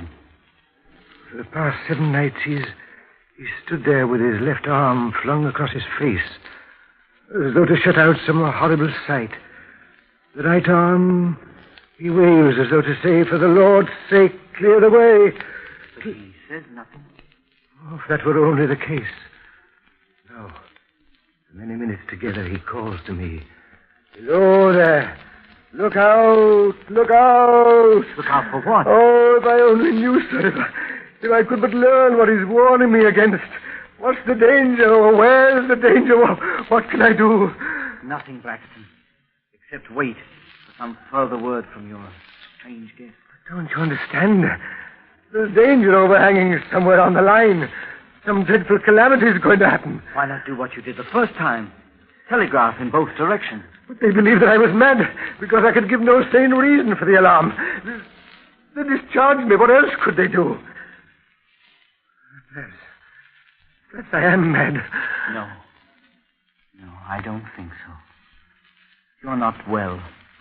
You're sick in body and mind from being down here so long. And the responsibility of your post has got on your nerves. Oh, I wish I could believe that is what's wrong. You've got to believe it, Braxton. I tell you what. I'll look up some doctor who specializes in nervous disorders. And you must come with me to see him. Would this doctor be able to explain the ringing of the bell? The bell? What bell? That bell. The one over my desk. The one that the other operators on the line use to summon me. Your ghost rings that? Frequently. Tonight? Tonight. During the last few minutes? During the last few minutes. It hasn't rung, Braxton. You mean to say you haven't heard it? No. But it's ringing now. It's your imagination. The bell is not ringing. And probably it has never rung at any other time, except when some station wishes to communicate with you. Listen. I tell you the bell... No. Not the bell. Right. Ghosts calling. I hear nothing save the moan of the wind in the wires. He's standing out there by the danger light, calling to me. Hello, below there. Look out. Look out. Braxton, no one is out there. When he first appeared, why didn't he tell me where the accident was to happen, if it must happen?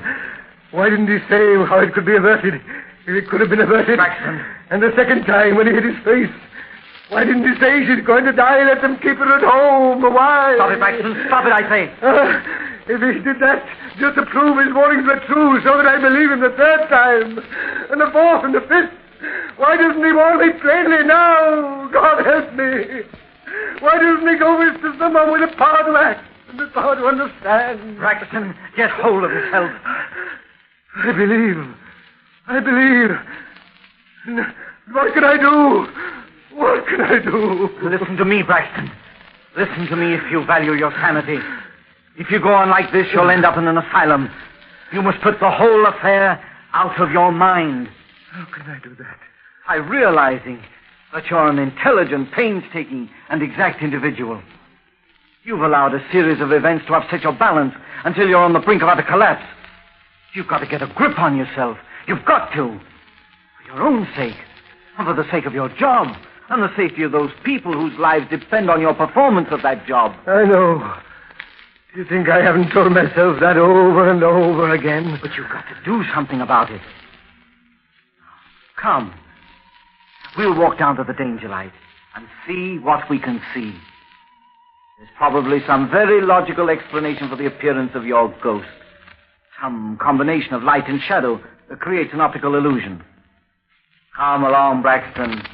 I'll put an end to your ghost. If you only could. If you only could. Come along, Braxton. Come on. Yes. There's your voice, I'll wager.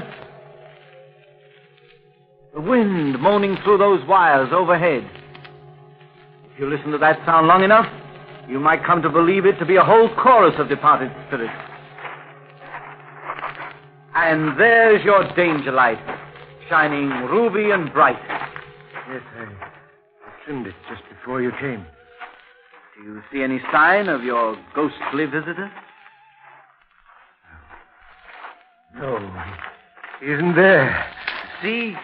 Without belief, he doesn't exist. I don't believe in him. There's no such thing as the supernatural. Therefore, he cannot appear to you. I first saw him. Here? No, not on the tracks. Over there to the side. But that's impossible, Braxton. You couldn't see anyone there. But I did. But you couldn't. It's too dark. The rays from the lantern don't fall in that direction. Nevertheless, I saw him plainly. He's where you always stand. He was here last night, as I told you, with his left arm flung across his face, as if to shut out some terrible sight, and waving the right arm frantically and calling, "Below there! Look out! Look out!" And you were standing where? On the tracks, directly in front of the signal house. Very well, Braxton. I'm going to prove to you that you couldn't have seen him. I'm going to stand here on the spot you've designated. And I want you to walk down the track. Yes, sir. Stop when you come to the place where you were standing last night. And then turn around and see if you can see me. Very well, sir. I'm going to teach you to laugh at ghosts, Braxton. This is the place, sir. Good. Now turn around. Yes, sir. Now, can you see me? Here in the shadows? No, sir. I can't. Well, doesn't that prove to you that you couldn't have seen anyone standing here last night or any other night? Yes, sir. I guess it does. And if you couldn't see the person, you couldn't see what he was doing, you couldn't see him wave at you or throw one arm across his face. No, sir! Braxton! Braxton! Look out! Below there! Look out! Look out!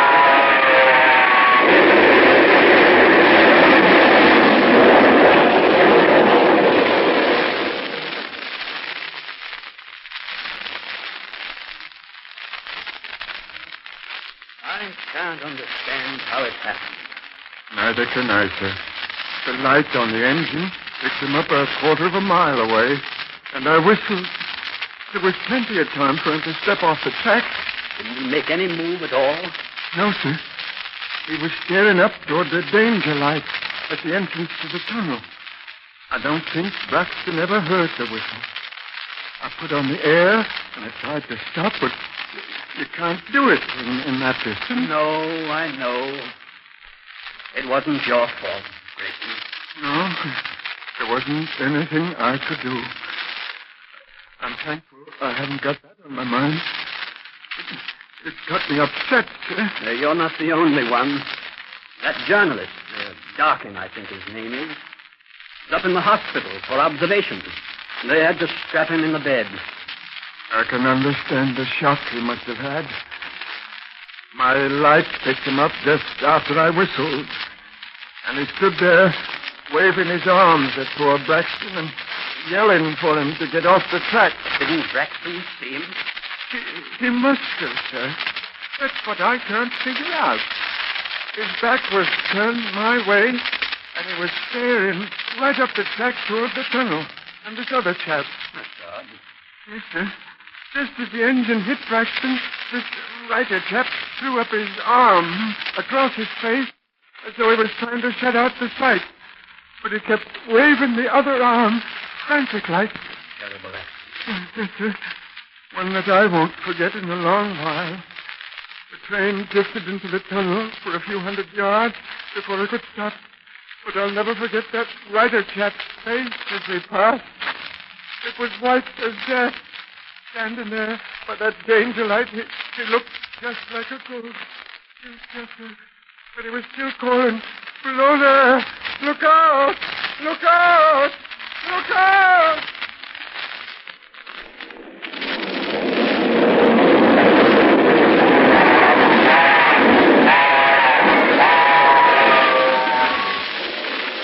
The Columbia Workshop has presented The Signalman by Charles Dickens. Tune in next week at the same time for another workshop presentation. This is the Columbia Broadcasting System.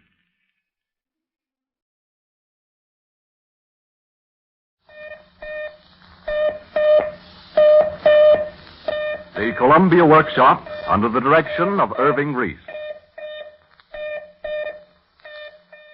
Ladies Ladies and gentlemen, tonight the Columbia Workshop offers as its 36th production in a series devoted to experimental radio, Karl Čapek's famous play of the machine men, R.U.R. The place, an island. Time, the future. Rossum's Universal Robots.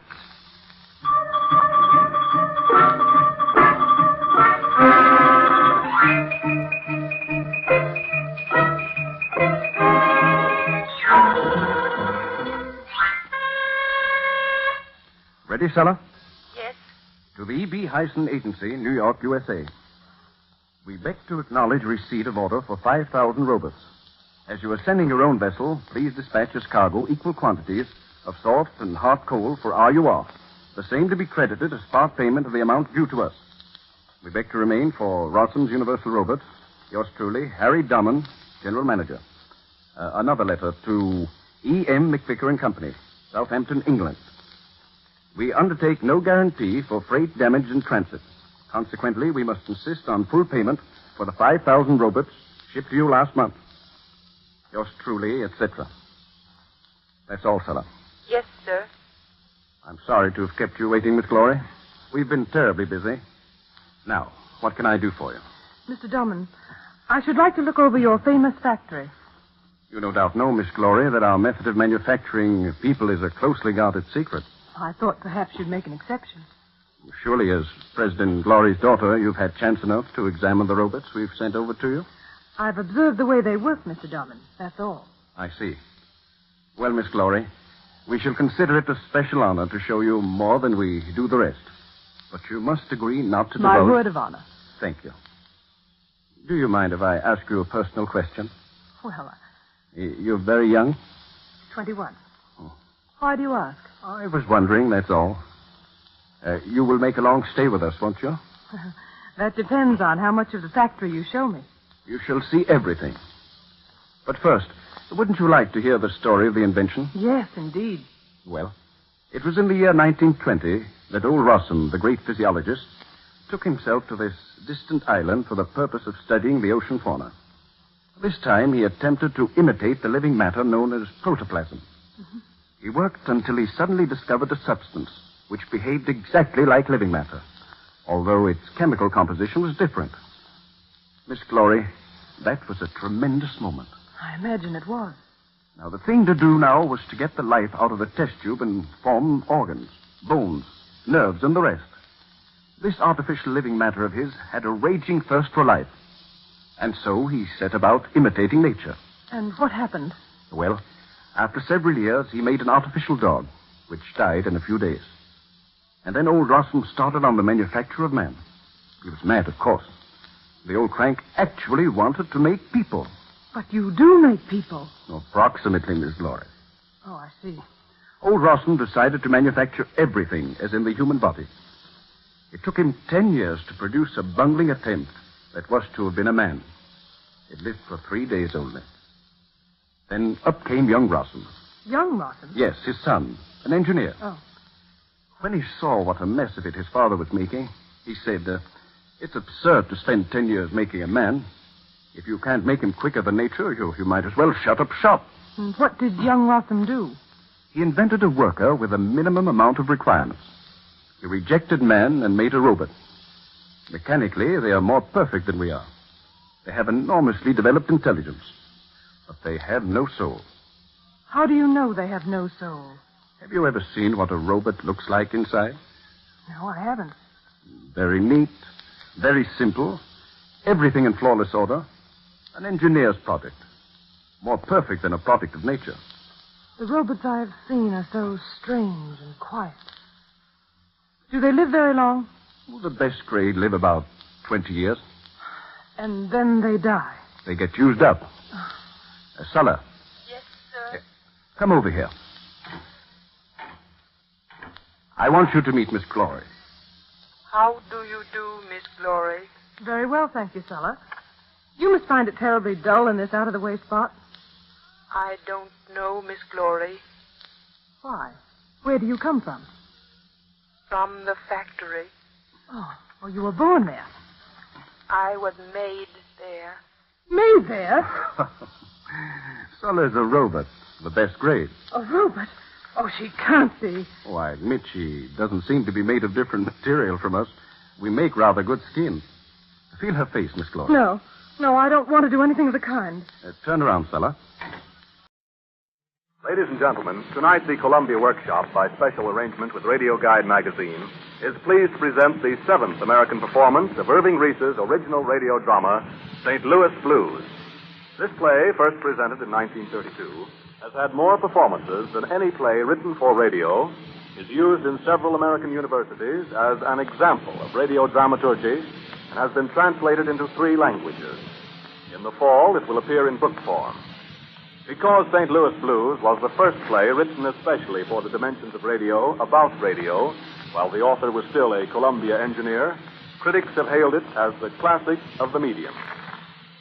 The Columbia Workshop offers St. Louis Blues. The setting, a nightclub in Harlem. It is 5 minutes of 2 a.m.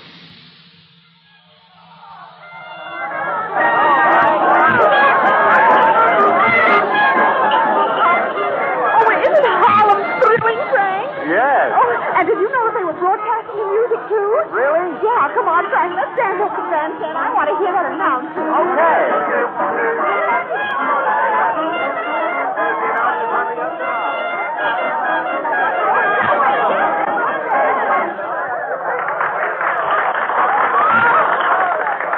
And now, ladies and gentlemen, as a fitting conclusion to this broadcast from the Sepia Club in the heart of Harlem, Duke Henderson, his orchestra, St. Louis Blues. Oh,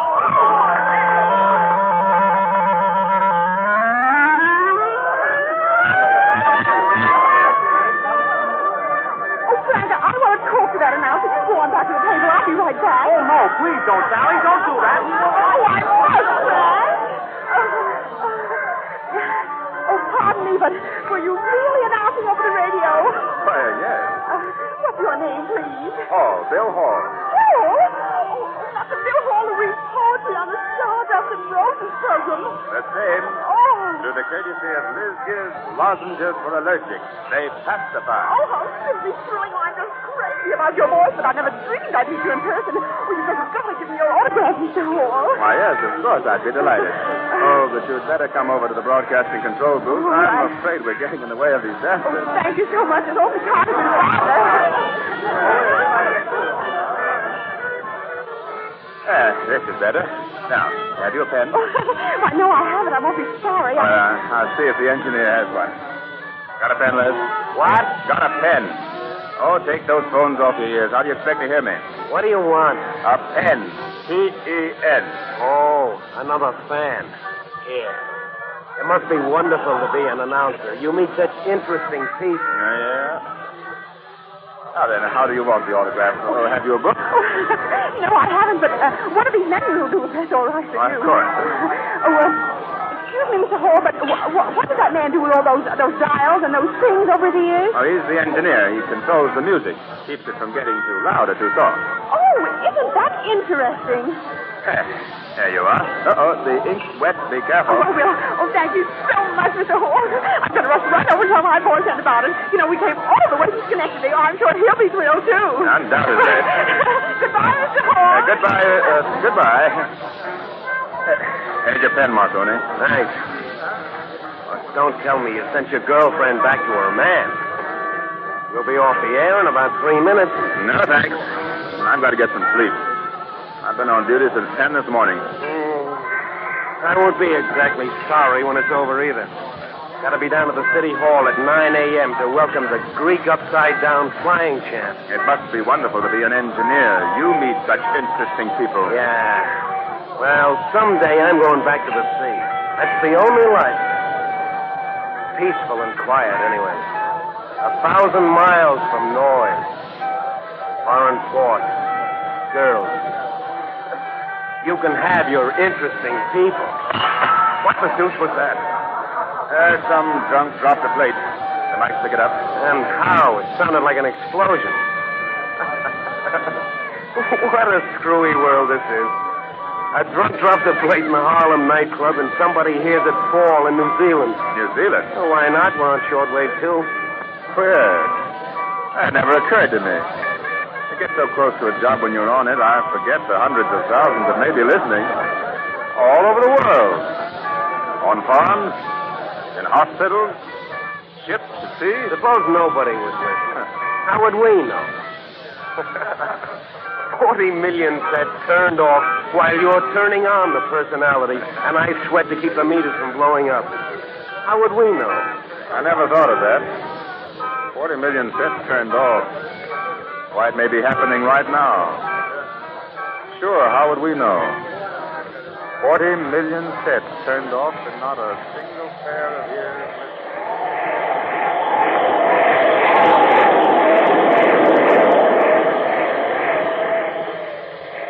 Beginning to look worse, kid. Yeah. The barometer's down at the bottom. We'll probably have to send an SOS soon. Oh, it ain't that bad, is it? Skipper can't take any chance. We've got 800 passengers aboard. He's starting to lift pretty bad. Any other ships near us? I just talked to KGA. It's the Southern Cross, the freighter. He's 150 miles north. Well, that's something. Scared, kid? Who, me? Well, what makes you think so? Oh, I don't know. It's kind of tough for you. First job, old school, and you run into a storm like this and maybe an SOS. All right, Fox, let her go. SOS, Captain? Yes. Rudder was just battered off and half the bridge is down. We've got to get help. Here's our position. Go to it, son. And good luck. I just raised KGA, the Southern Cross of the Lamport and Holt line. She's 150 miles north and standing by. Well, tell her to come as fast as she can. Yes, sir. Now to make contact right away.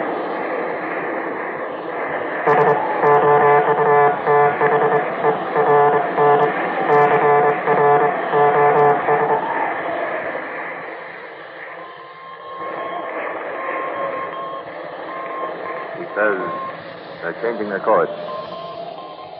Coming right away. The storm's cutting her speed down to 8 knots. That's bad. Yes, sir. I've ordered the passengers to assemble in the main lounge with their life schedule. You think you can get anything on that broadcast receiver? I'll try, sir. So the music might help keep their nerve up. Yes, sir. Run down to the salon, kid, and check the loudspeaker while I try to get something. Okay. Hold on to the rail, son. Those waves might wash you over. Yes. Should be able to pick up some New York station. Broadcast from the Meteors Club in the heart of Harlem, Jim Henderson, his orchestra, St. Louis Blues.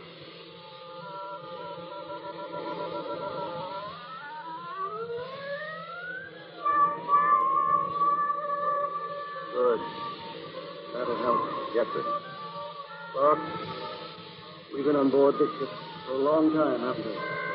8 years, Captain. It's going to take the Southern Cross about 12 hours to reach it. Just about, sir. I don't think we can stay afloat longer than 8. Yes, sir.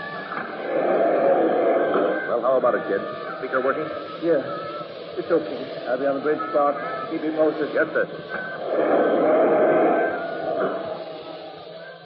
How was it below, kid? Pretty tough. Kids and women crying. Everybody's scared stiff. Even the officers were trying to quiet them. Everybody standing around with life belts on. There was an old woman trying to get them to see nearer my guard position. When the radio started, it stopped. They sparked. Isn't that what the passengers sang when the Titanic sank? Sorry, kid. Just a little jittery. That's all right, Spark. There's the kind of a job you should have got, kid. Broadcasting. The guy that's twiddling them dials is in a nice, warm nightclub, watching a bunch of swell Janes dance. He'll finish up and go home to a nice, dry, steady bed. Oh, I had a chance to get a job like that when I graduated the radio school. What? This is the kind of a job for me. What made you so anxious to go to sea? The same reason you had. Sitting in a nightclub's okay for some guys. I like to move around. You get adventure on this job. Yeah. You get adventure, all right. You'll get adventure.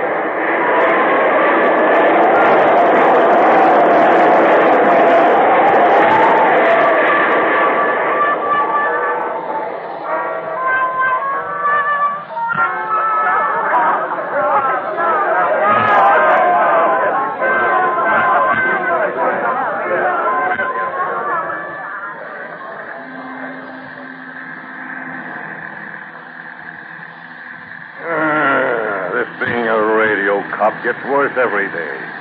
I think I'll ask for a transfer back to traffic duty. Oh, stop your beefing. When you were on traffic, you wanted to be a radio cop. Yeah, I know, but I figured I'd get more action. Why, we ain't done nothing but play nursemaids to drunks and stop family fights for a month now. Calling all cars. Calling all cars. Quiet. This must be important. Broadcast 12. All patrol cars are cautioned to drive carefully tonight. The streets are slippery. All patrol cars drive carefully. The streets are slippery. That is all. That's enough. If he comes on again to tell us to wear galoshes, I'll turn my badge in. That guy's voice gets on my nerves. Yeah, mine too. Sounds like his tonsils was frozen. If we could only get anything else on these radios, it wouldn't be so bad cruising around in the cold. Now, if we only had a nice hot jazz band. Yeah. That's just what the police commissioner figured when he had those 6 locks on the police waist. Hey, hold on a minute, Riley. That guy across the street looks like he's having trouble with his car. Pull it right here. You having trouble, buddy? Yes, officer. I just ran out of gas, and I've got to get to Mount Vernon quick.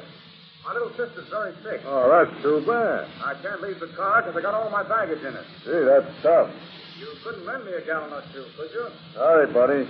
That's against regulation. Yeah. Hey, why don't you walk up to the garage a block west of here and get a can full? We want your coffee. Sure we will. That's mighty kind of you, officers. I'll rush right back. That's okay. Sure. Take your time, buddy. Hey, that's some boat, ain't it? Let's take a look at it. Okay, Mark.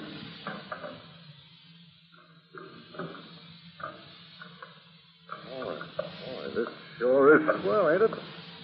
Yeah. And a radio set, too. Yeah? Let's tune in something.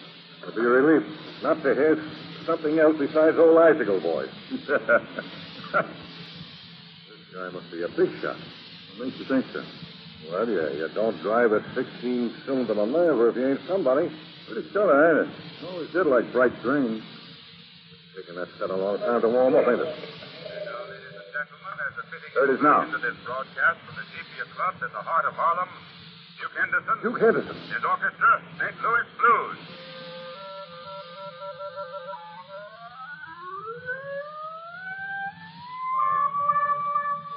Boy, oh boy, will you listen to that music?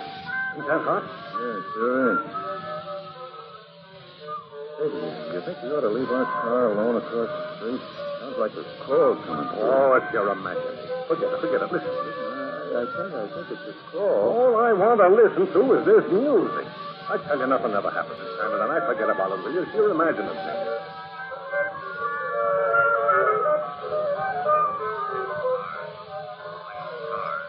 Broadcast number 14. Special bulletin. All patrols are cautioned to watch for Dapper Dan McDonald. He's reported to be passing through town.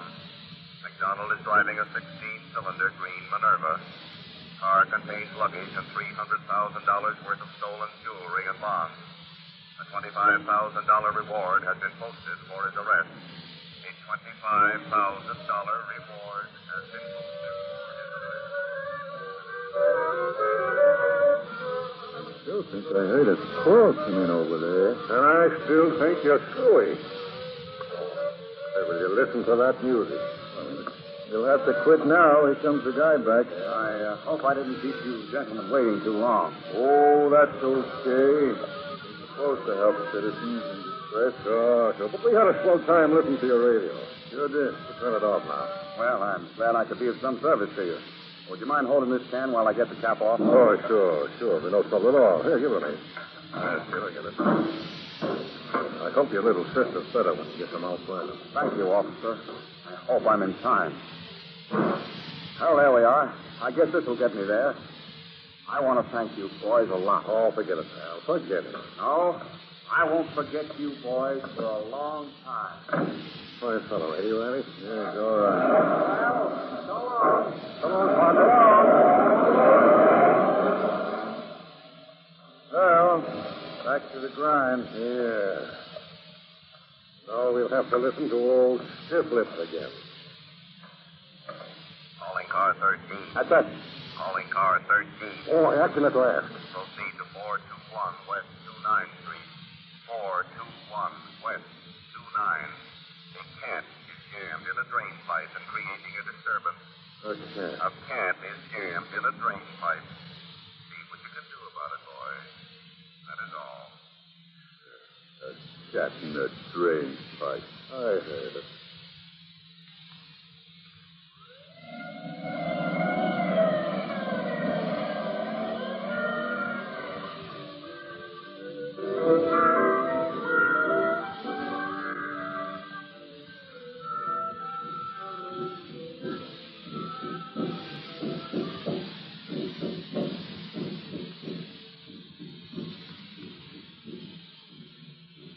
That was the last grain of quinine we had. Oh.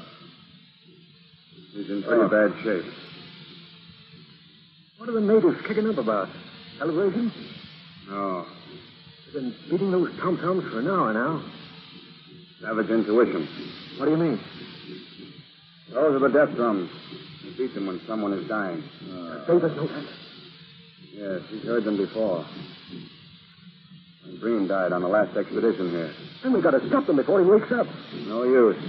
In a few minutes, they'll be picked up by other tribes along the Amazon. We'll be beating them 100 miles away before morning. Requiem for a white man. Oh, for God's sake, don't be so casual. He's dying. Let's do something. The only thing we can do is try and get help in the morning. If he's alive, then. If we tried anything now, we'd both die with him. The devil with you. I'm going. I'm not going to let a pack of uncivilized savages convince me Davis is going to die because they pound a drum. What do you propose to do? I'm going for help. Look, I've been here before. You haven't. I'm as much concerned about Davis as you are.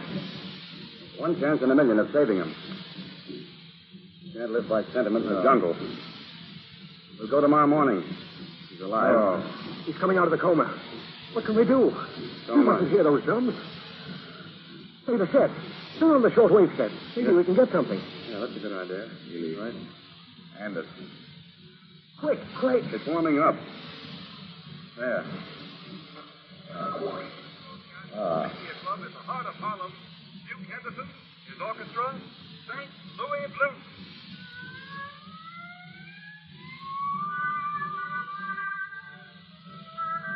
Can't you get it any louder? They're 3,000 miles away. Nearly. Hand it. What are those drums beating for? Easy, old Answer man. me. What are those drums beating? It's all right, old man. There's no drums. It's the shortwave radio set. We're listening to a program But I from see New York. drums. Sure, they're in the music. You're lying. You think I'm going to die? Wrong, I tell you. New York. I'm going back to New York. Do you hear me? Answer me. Sure, old man. You're going back with us. Sure. Don't let me die here. I don't want to die here. Take me back. Take me back, I tell you. He's unconscious again. Thank the Lord. The drums are getting louder. Savage intuition. They're never wrong.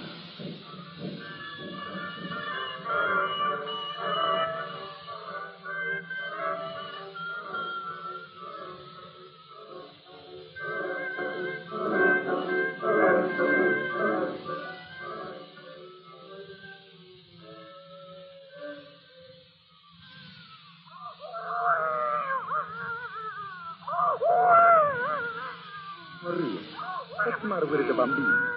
Oh, I don't know, Angelo. Maybe he's a thief. The father cries for late. What's the problem? Oh, never try like this before, Angelo. Oh, no, Giorgio. No, mio bambino, no. What do you think, Maria? He's a lot to see. Oh, sì. Oh, dolce. Mom, you shut that brat up. I gotta go to work tomorrow. Honey, please. How's it gonna help? Well, I can't help it either. I gotta get some sleep. Maria, what do you think? I'm gonna call a doctor. No. He's all right. Wait, I'll see you tomorrow. Maybe he fell asleep. In the heart of Horla. Hugh Henderson, his orchestra, St. Louis Blues. Your dear, what's that? Don't be crazy. Leave the radio so late. And everybody will complain. What do I care? I'd rather listen to music than that black children all night if I have to stay up.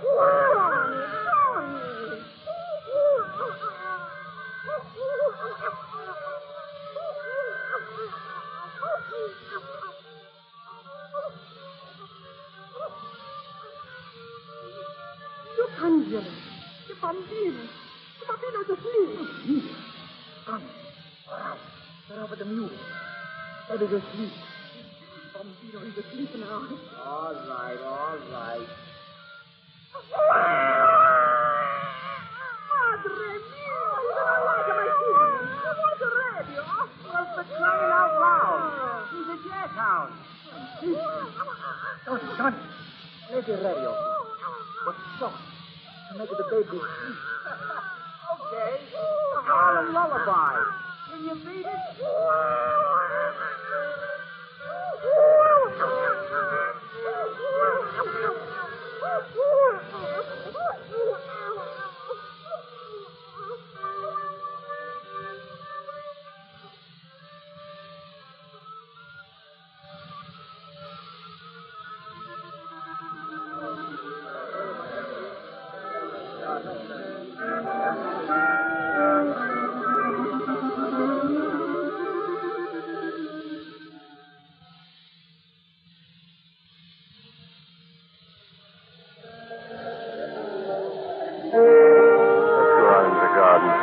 Car's getting noisy. All right, Bobby.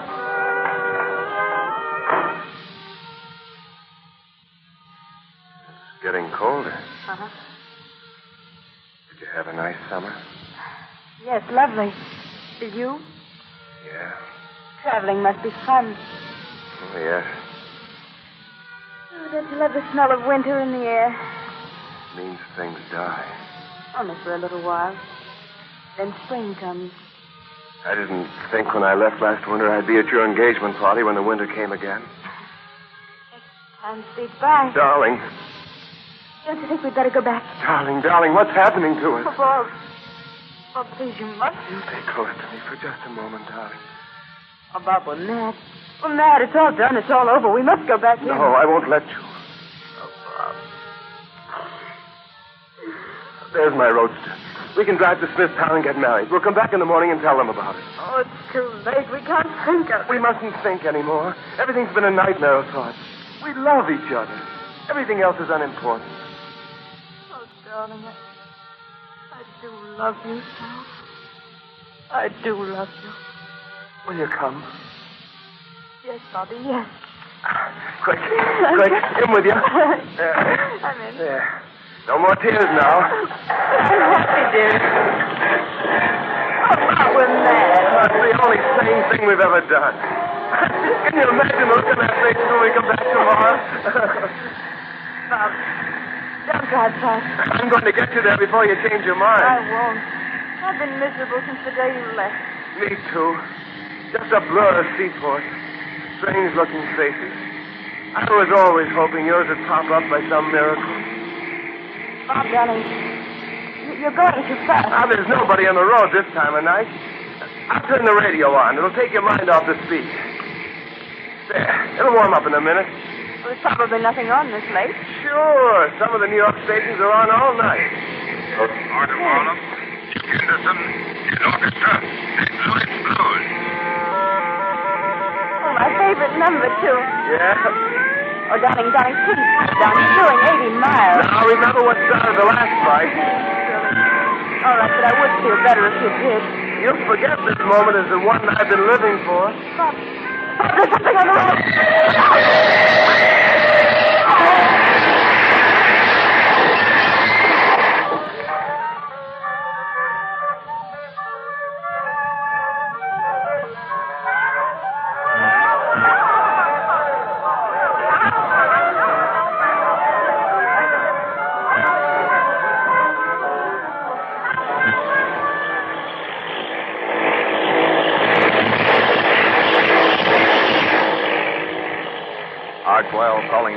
Airport. R12 calling Newark Airport. R12 calling Newark Airport.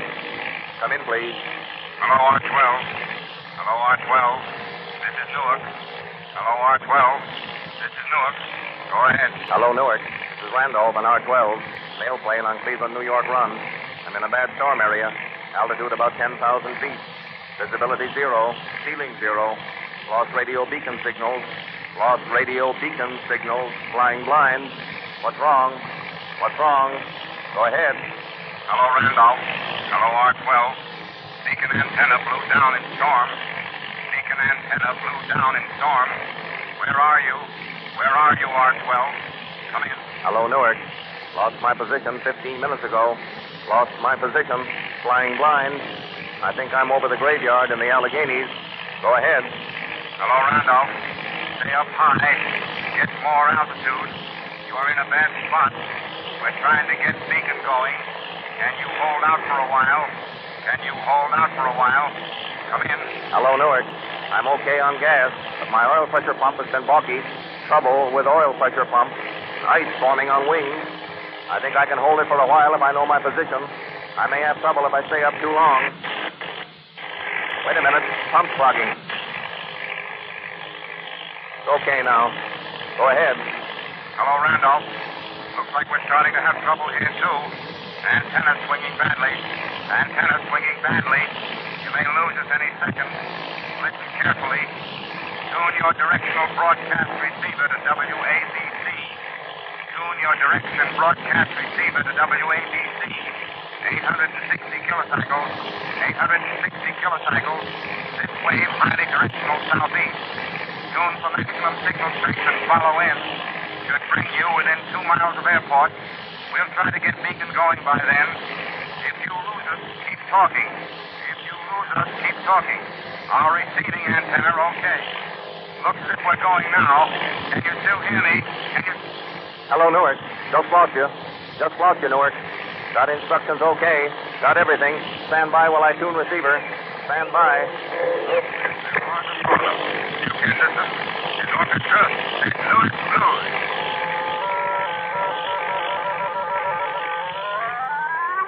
Hello, Newark. Just got WABC.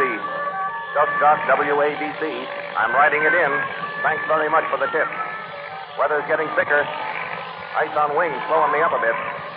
Hope you've got better luck down there. Save me a lot of hot coffee, will you? It's cold up here. Wait a minute. Pump's clogging again. I'll see what I can do. Stand by, Newark. Looks bad. I'm starting to lose altitude. I don't think I can hold it. I'm losing 500 feet a minute. There she goes. I'm starting to fall. I'm going to bail out. Send someone to look for me. So long.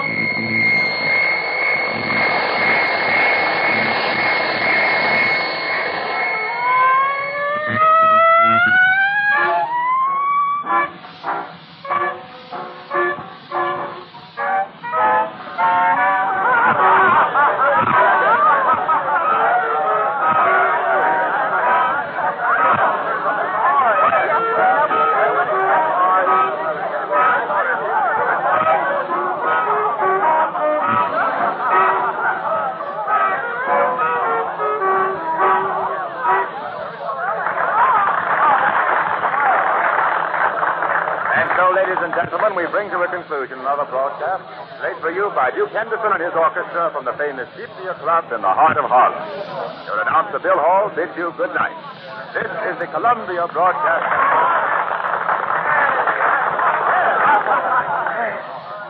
Well, there's another one over with Liz. Yeah. What were you grinning about during the closing announcement? I couldn't help thinking of what you said about nobody listening.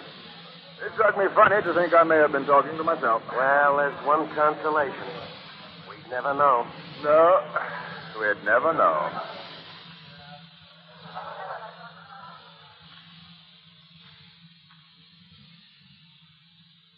This is the Columbia Broadcasting System.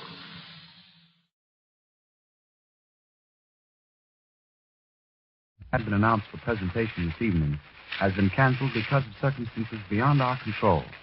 The workshop will attempt to arrange for its presentation in the near future. We offer instead a radio adaptation of Guy de Maupassant's famous short story, The Horla, starring Alfred Shirley.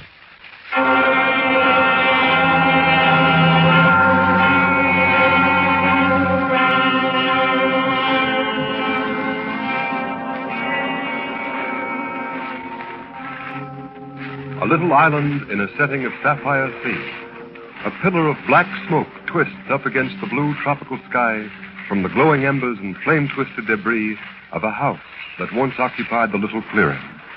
A few hundred yards off the shore of the island, a ship rides at anchor. The gulls fly in lazy circles around its mast, or with bright, inquisitive eyes and beating wings, follow a small boat whose keel is just grating on the white sand of the beach. All right, make her fast. Higgins? Aye, sir. You and Brown see if you can find some fresh water. Aye, sir. If you do, fill the jars. Aye, sir. Come on, Masters. Let's see what that fire was, and if anyone needs any help. Aye, sir. Here's a path. Probably leads to the house. Hasn't been traveled much. Not worn very wide. Phew, it's hot. Yeah. Can't be very far, though. This island's just a pinhole on the chart. Cover that briar bush. That's like 60. Don't I know it? Funny how still it is. There must be someone here. I'll try a call. Hello!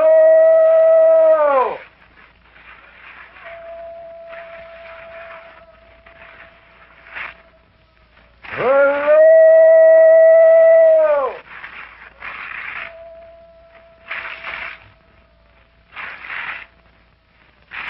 You hear any answer at all, Captain Conforth? No.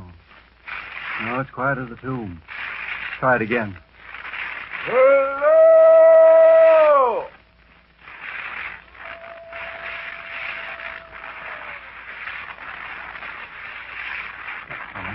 That's everyone left after the fire.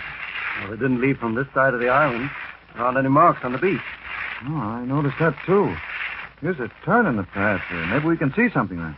Yeah. Strange kind of quiet, isn't it? It's so dead still that it almost hurts your ears. Yeah, that describes it exactly. Here we are. Captain, look. Why, like a house, and it's burnt to the ground. The only thing left standing is that heavy iron door. It's a terrible fire, all right. I wonder why they had such a heavy door in such a spot as this. Must have been afraid of something, Captain. What could they have to fear on this island? I don't know. Captain Conforth. What is it, Masters? Isn't that a man over there, sitting under that tree? Why, yes. Hello. Hello there. What's the matter with him? He doesn't even turn his head. Well, maybe he's deaf. Come on, we'll go and find out. He's a young chap. Look at his face. He looks as though he's lived 1,000,000 years.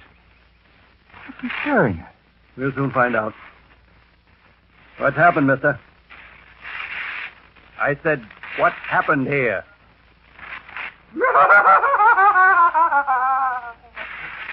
Saints preserve us. What's the matter with him? He's mad. Mad as a hatter, Master. Look at his eyes. They're fixed on those bushes over there. Here, take my gun and see what's over there, Masters. Yes, sir. What's your name, mister? Look at me. Look at me, I tell you. What's been going on here?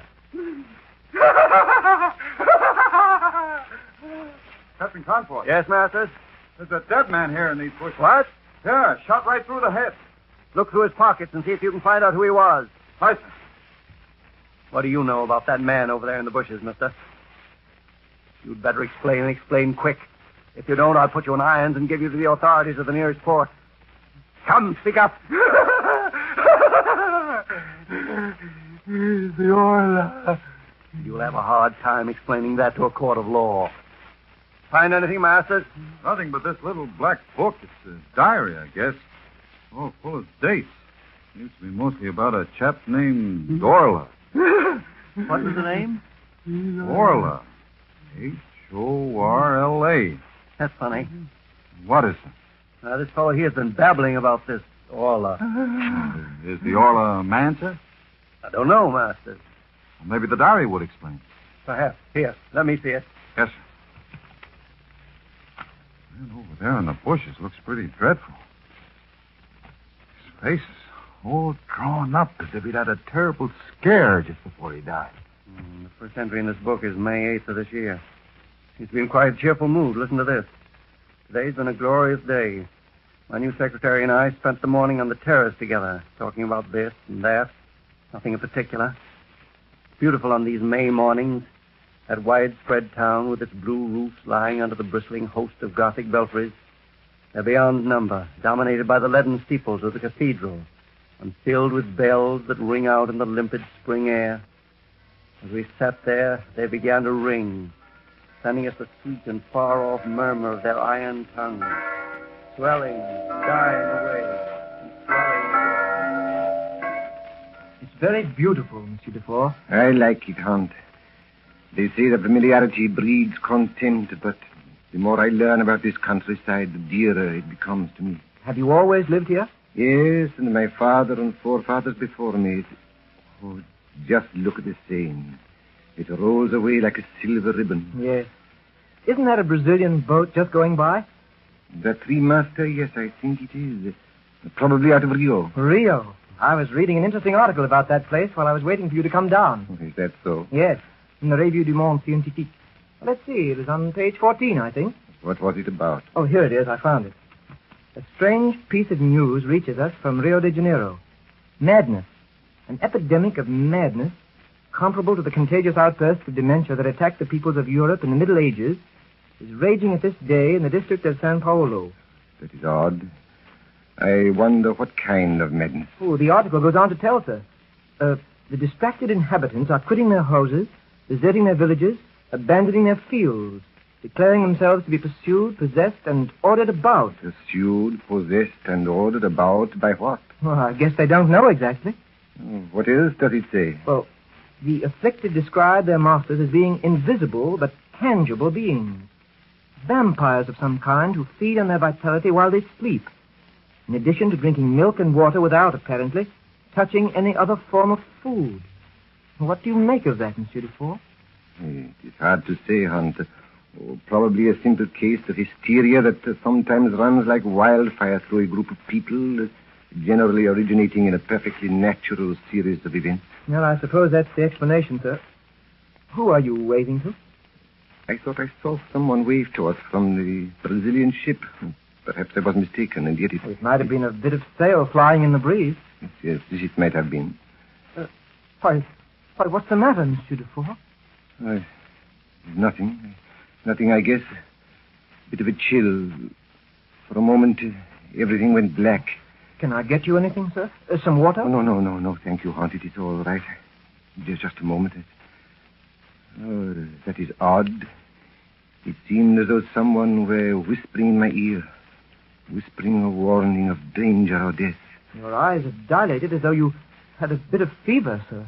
Then that probably accounts for the chill, and it fogged my mind just enough so that I took that story of that Brazilian horror and wove a personal daydream around it. Do you want me to send for the doctor, sir? No, it is nothing but a passing weakness. By tomorrow I shall be my usual self. Strange how dark it has become. Dark, sir? Yes, those clouds seem to have covered the sun. I suppose that is why it's so cold. Why, the sun's shining quite brightly, sir. There isn't a cloud in the sky. It's really very warm. Is it? I wonder if I am going blind. Blind? No. I can see clearly again. For a moment it was as though someone were holding a thick veil in front of me, and then it was drawn slowly away. I'm afraid you're really quite ill, Monsieur Dufour. Nonsense, Hunt. Hunt, where are you? I'm sitting right here in this chair, sir. Right where I've been for the last half hour. Oh, yes. That shadow passed between us. And for a moment I could not see you at all. Oh, what is that frightful din, that ringing? It's the bells, sir. The church bells in Rouen. Church bells? I don't like church bells. But you said you did. But don't you remember? We were talking about them. How could I? We have just this moment met. Monsieur Dufour. Huh? Oh, yes. That is my name, isn't it? For a moment, I thought I was someone else. I think you should have a doctor, sir. I assure you that I am quite all right, although I think I shall go to my room and lie down for a while. Shall I come with you, sir? No, there is no need for the three of us going. The three of us, sir? Yes, the three of us. You and I and... Oh, strange. I could have sworn there was someone else. There's no one else, sir. No, of course not. I'll see you later in the day, Hunt. Perhaps when my mind will be more clear. Yes, sir. And if there's anything I can do... Those bells. Try to stop those church bells. There is no room for me to think.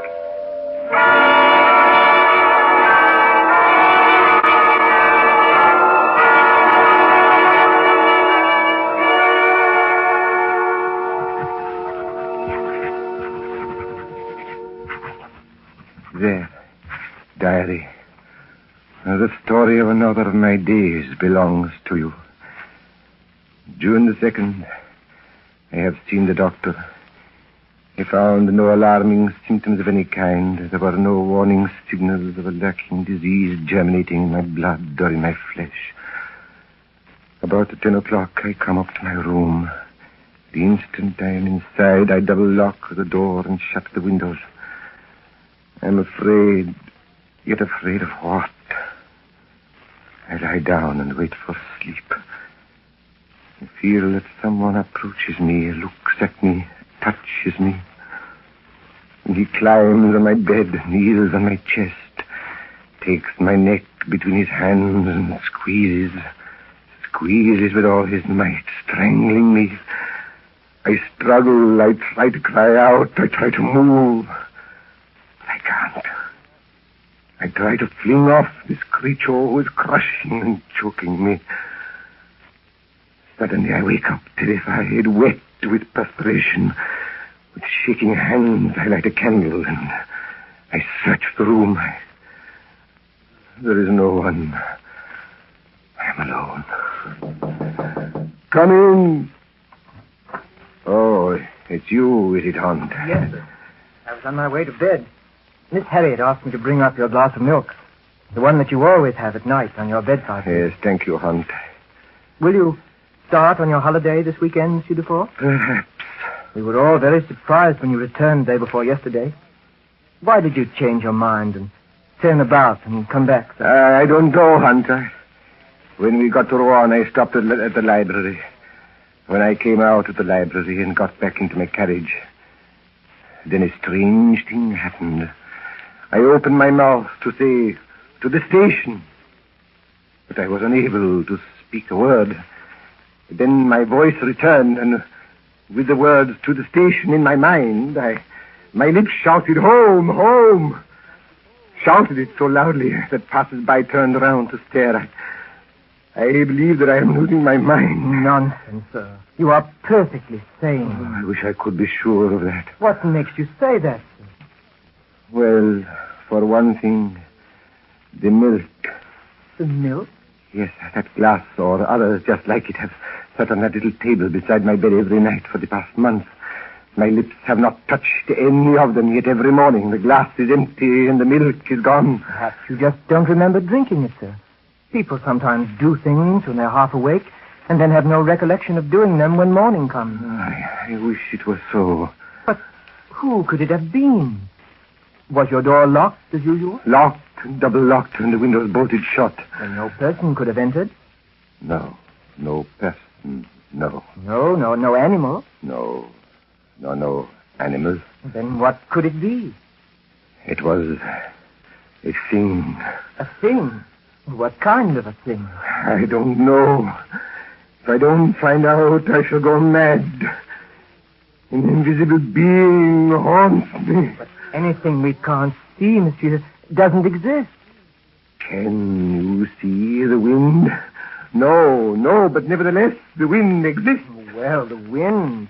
Of course, anyone can understand that, but, a being, an invisible being. And why not a new being? Why should we consider ourselves the last, the most perfect? Perhaps some being has been created who is greater than us, better than us, physically and mentally. Well, I grant that we're not perfect, sir, but a new being, well, that's stretching your imagination pretty far. What would you call this new invisible person? His name has been shouted in my ears for days, and yet I cannot quite catch the word.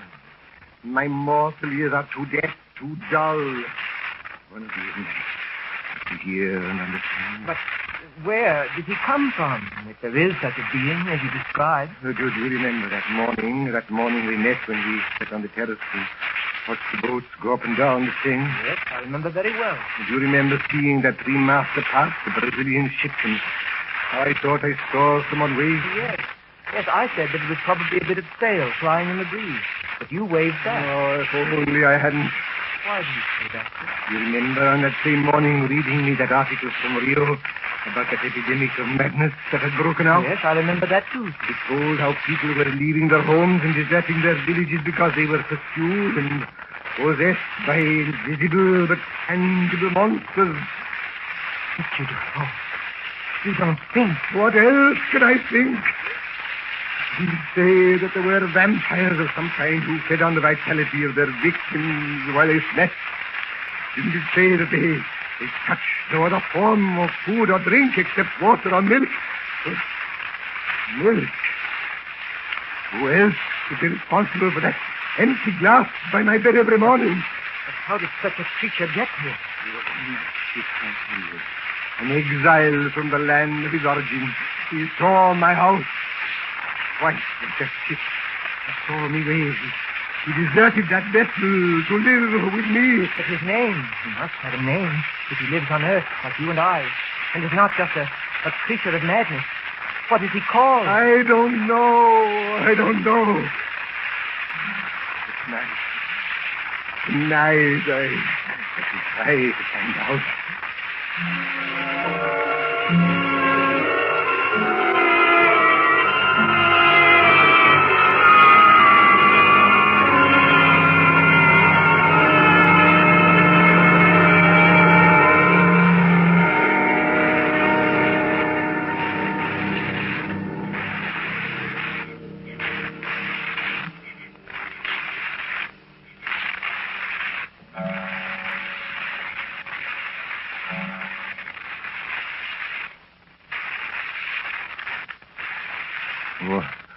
What is your name? What is your name? Invisible being, I know you are here. I know that it is you. Before long, I shall not be able to talk to you like this, for you will own my body. The words I will speak will not be my words, but yours. The things I will do will be what you want me to do. Where are you standing? By my bed. By the window? By the desk? Or do you stand in front of this tall mirror? Ah! So that's where you are. Ah! I found you at last. I found you. This mirror, which was so faithfully reflected my face and form, is but a blank pane of glass as I stand in front of it. You are standing between the mirror and me, absorbing my reflection as a bit of blotting paper drinks up ink. I cannot see you, yet I can see where you are. What is your name? What is your name? It seems as if you were shouting in my ear, and yet I cannot hear you. Say it again. Say it again. Yes. Yes, again. Tell me again.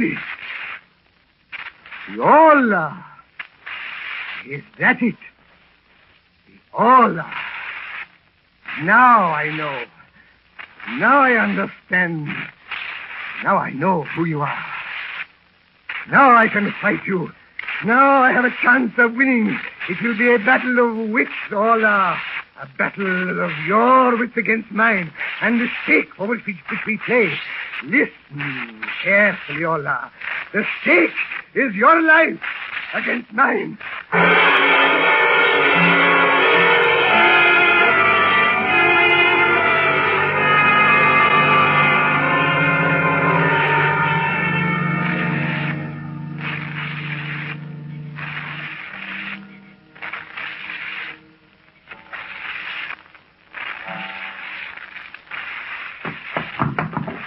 Hunt. The owner is a prisoner. A prisoner in my room. Are you sure? Oh, of course I'm sure. I waited until I saw the glass of milk lifted from the table. Then I ran out quickly and bolted the door. The owner is locked in my room. Is the carriage waiting? Yes, sir. And the boat? Wait for us till 10 o'clock, sir. Miss Harriet and George are on board now. The captain will keep his promise and put us ashore at the island. Yes, sir. He's being well paid for it. And the house on the island, it is ready? Yes, sir. Ah, that is good. It's good. Look. Did you hear that noise? The Horla has discovered that I am gone, that he's a prisoner. Come, hurry. Down the stairs into the carriage. We must get on board the ship and set out to sea before he breaks loose and joins us. Goodbye, Horla! Goodbye, Horla!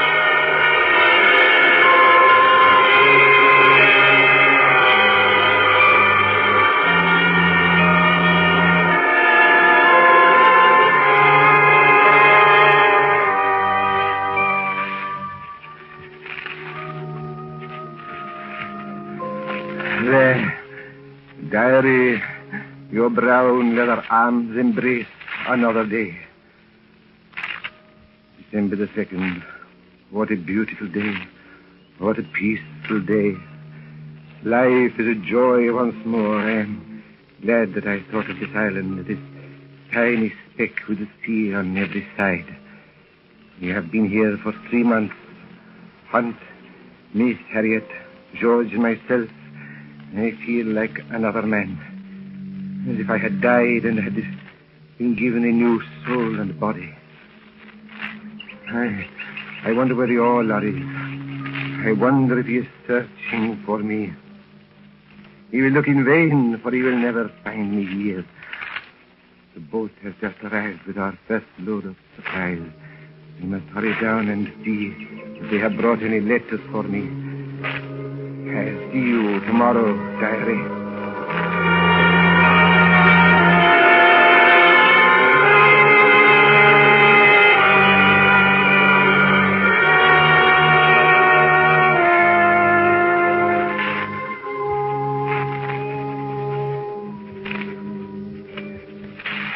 December the 3rd. I have just read the page that I wrote in this diary yesterday. It doesn't seem possible that a man who could be so happy in one day could be so thoroughly miserable 24 hours later. He is here. The Horla is here. He learned where I was hiding, and he came after me on the boat that brought supplies. All last evening, I had a vague sense of fear. Then last night, after I had gone to sleep, I felt him crouching on my chest.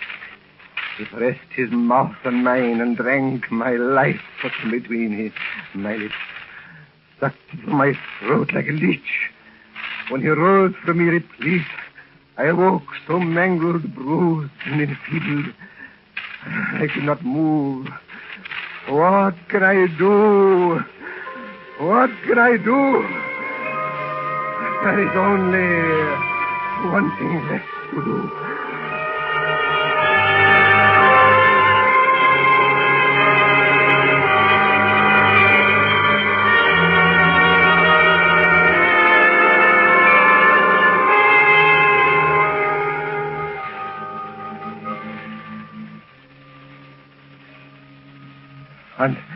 Hunt, wake up. What? Quiet. What? Hurry. You have not time to dress. Oh, what's the matter, Monsieur Dubois? Don't ask questions. Get out of that bed and follow me if you don't want to be burned alive. But I don't understand. What is there to understand? The Horla is here. He is locked in the other parts of the house. This door is the only one left open. Come, hurry. Come this way. Where's the fire? It's all over the house. I drained the oil from the lamps and saturated the floors and carpets. In but a few moments, the whole house will be a raging inferno. But Miss Harriet and George are in there. Don't I know it? But there isn't time to warn them.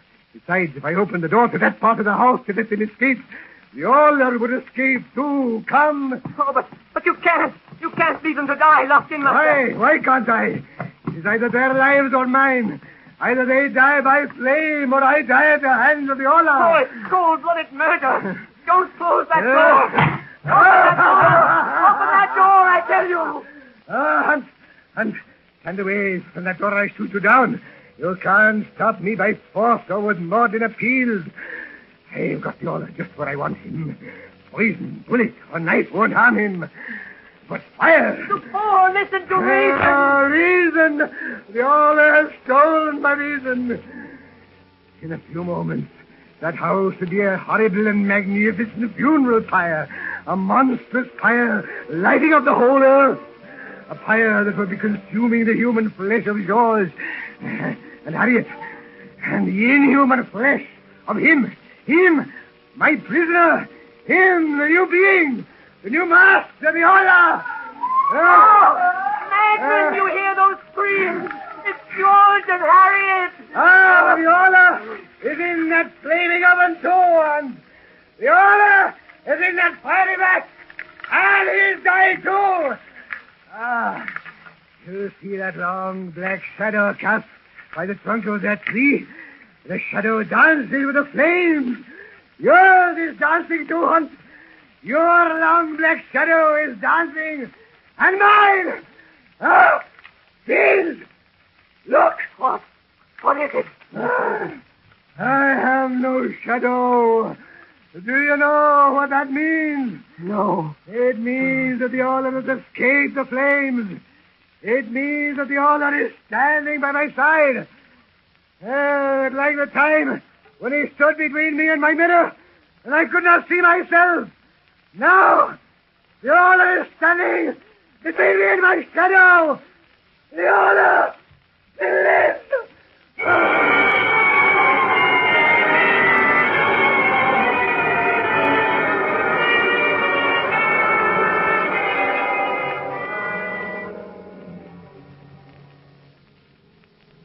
Is that the last entry in the diary, Captain Conforth? No. There's one more, Masters. What's the date of that? Last night. The night that this house burned to the ground and we saw the flames from out at sea. It says, the Horla still lives. As I write these words, he's at my shoulder, reading what I've written. I cannot kill him. There's nothing to do but kill myself. And that's the end of the diary, Masters. And he did kill himself? Yes. Poor fellow. Do you suppose it was all in his mind, sir? A creature created by a brain that was rotting away? I don't know. What do you think, Masters? I don't know. I wonder if there was an Horla.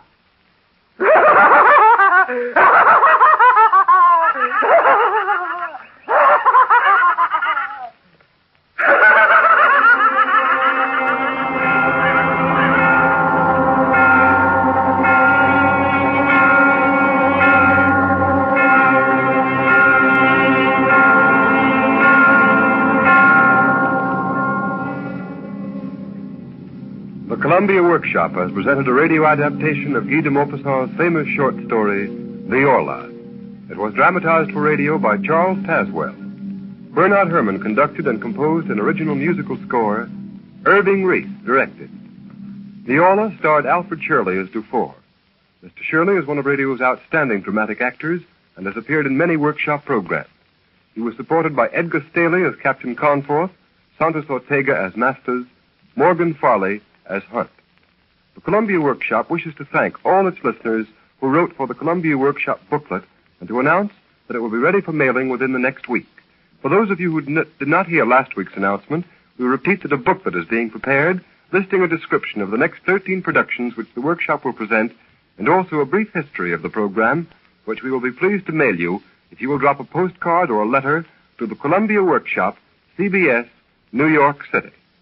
Tune in next week for another workshop presentation under the direction of Irving Reese.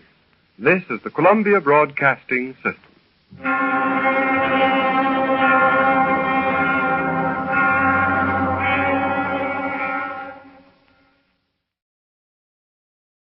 The Columbia Workshop under the direction of Irving Reese.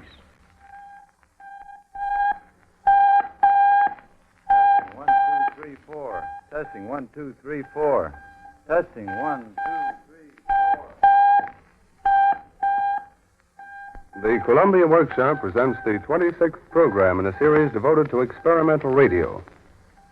During the past half year, we have presented several programs which were designed to acquaint the radio audience with some of the behind-the-scenes activity in broadcasting.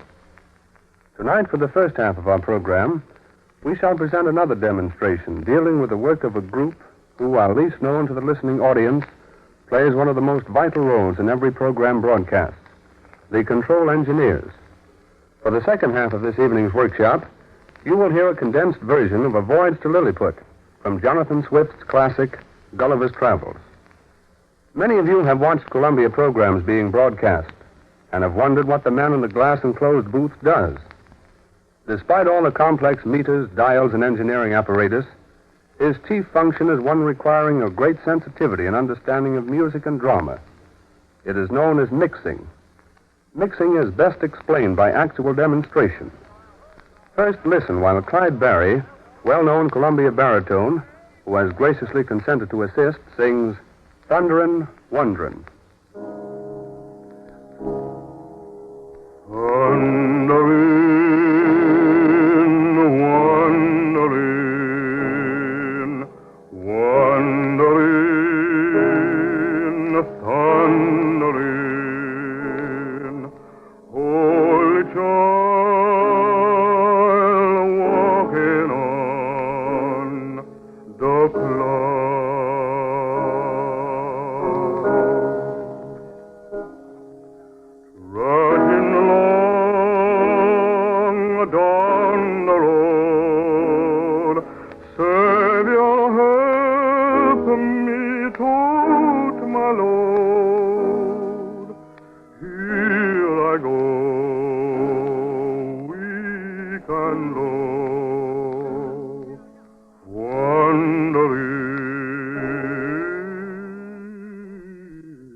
Two microphones were used to bring you Thunderin' Wonderin', one for Mr. Barry and one for the piano accompaniment.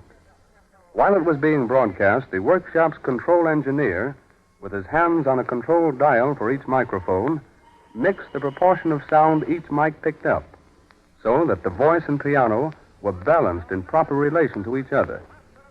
Listen now while the control engineer shows you what can happen if the proportions are not mixed carefully.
The song was presented exactly the same each time in the studio.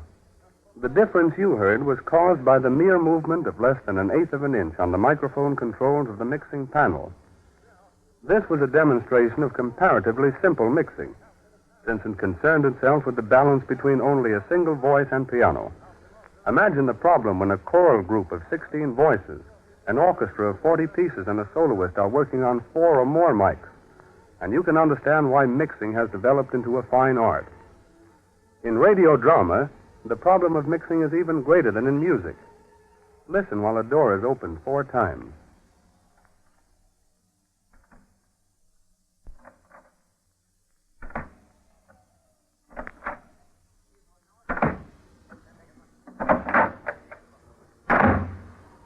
The door was opened and closed with exactly the same force each time in the studio. But you did not hear it with equal volume because the controls were changed each time. Now see what can happen where the volume of a door closing is important in a scene. How is he, Doctor? Not so well. He must be kept in absolute quiet. The slightest shock may be fatal. Yes? And I'd better leave now.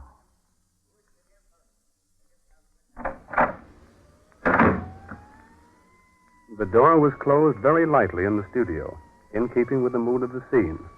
But the control dial on the sound effects mic was not, and that was the result.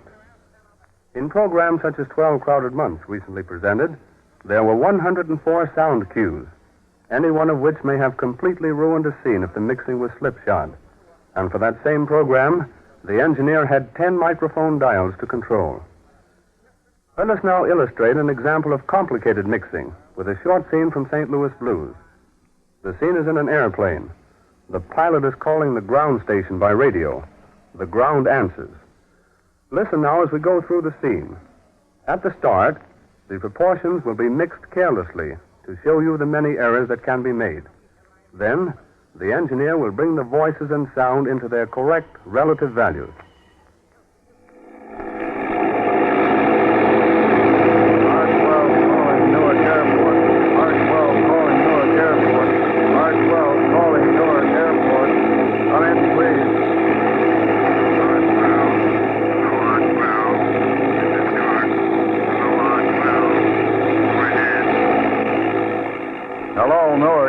This is Randolph, R-12, mail plane on Cleveland, New York run.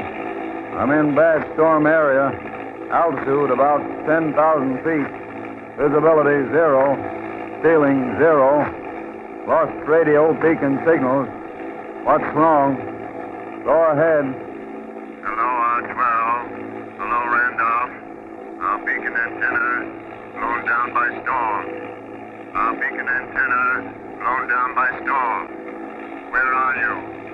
Where are you? Go ahead. Columbia engineers serve a rigid apprenticeship before programs requiring involved mixing are turned over to them. Through the long rehearsal hours, scripts are carefully marked, with each position of the artist and sound cues noted.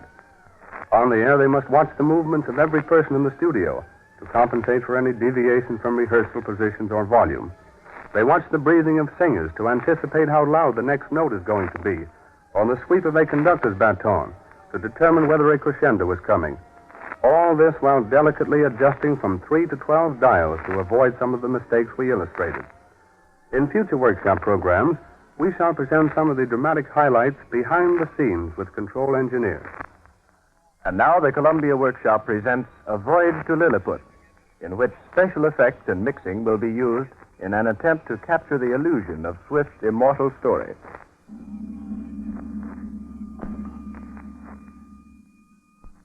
Some 200 years ago, Mr. Lemuel Gulliver of England set out on his first voyage of exploration in unknown seas. His ship ran aground on some rocks and sank. Gulliver was washed onto a nearby island. When he awoke, he found himself bound hand and foot. In his ears, he heard what he first took to be the strong buzzing of flies.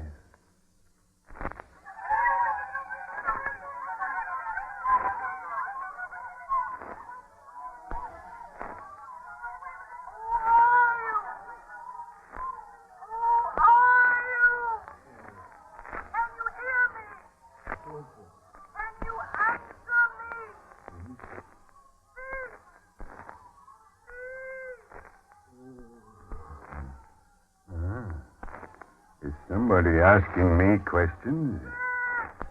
Well, who is it? Where are you? I don't see anybody. Oh.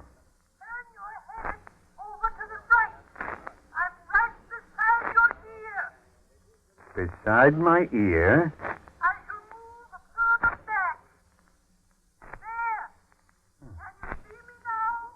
Oh. Oh, yes. I see you plainly enough. I must be still asleep. Oh, you can't be much over 5 inches tall.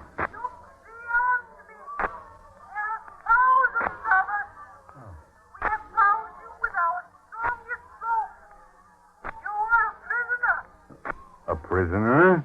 Who's prisoner? And for what offense?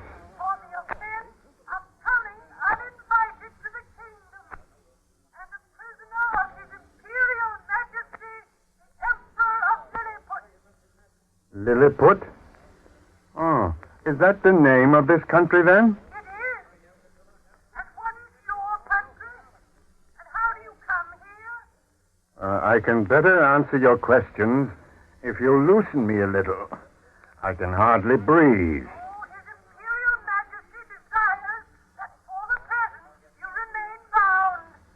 But I shall not harm you. I'll give you my word as an English gentleman.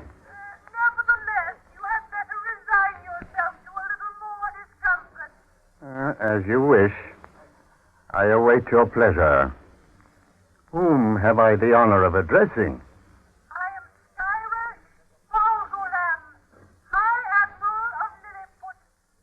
My respects to your emperor. I will show no resistance, and I'll do whatever he wishes.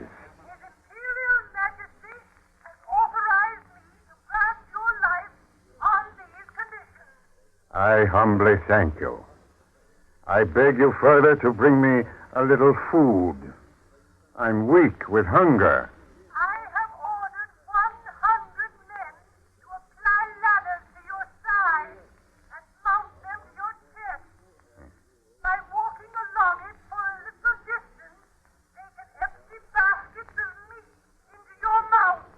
Well, it were well to warn them to hold fast while I swallow. For if they lose their balance, they'll fall to the ground and be dashed to pieces.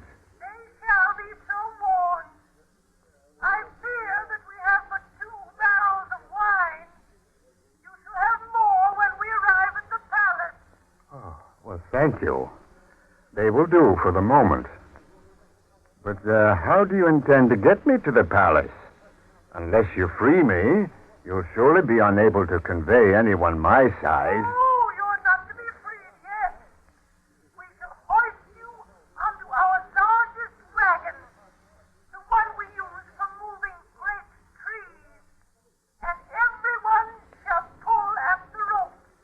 Well, what do you intend to do with me when you get me to the palace?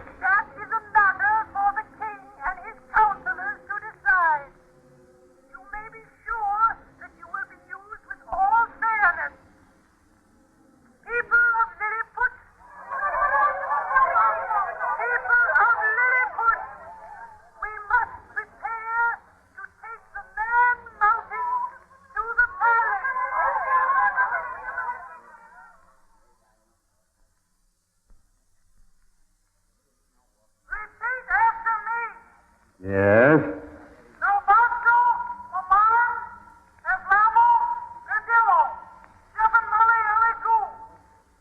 Galbasto, Mamaran, Evlamo, Gerdillo. What was the last one? Sheflin Malay Aligu.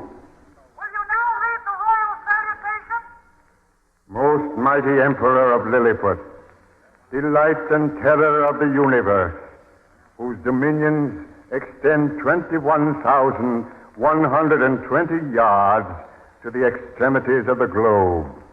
Monarch of all monarchs, whose feet press down the center of the world, whose head strikes against the sun. Greetings.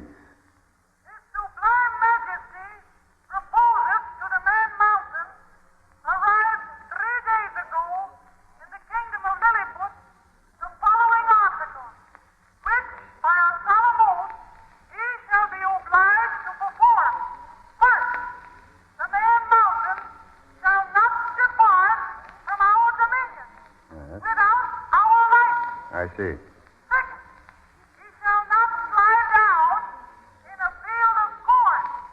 Yes.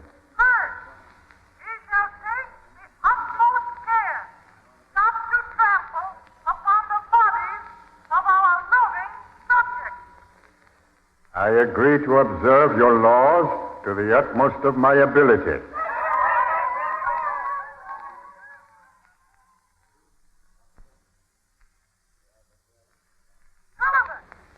Yes? Who is it?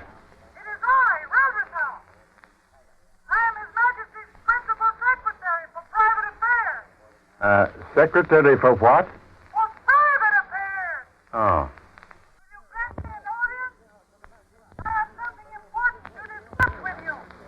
Certainly, Reldesol. Would you like me to lie down so that you can speak directly into my ear? I would rather you took me up in the palm of your hand. As you wish. Climb on. That's right.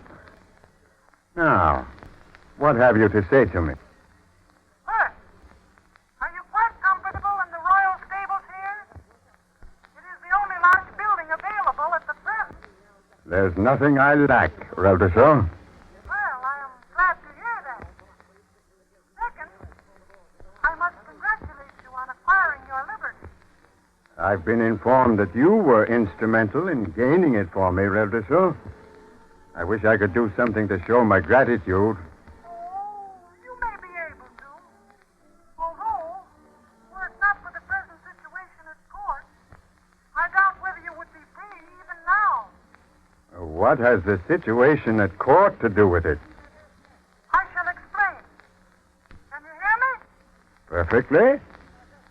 Well then, although to foreigners, such as yourself, Gulliver, our empire appears to be in a flourishing condition, actually, we labor under two mighty evils. And what are they? The danger of disruption by a violent and rebellious party at home, and invasion of a powerful enemy from abroad.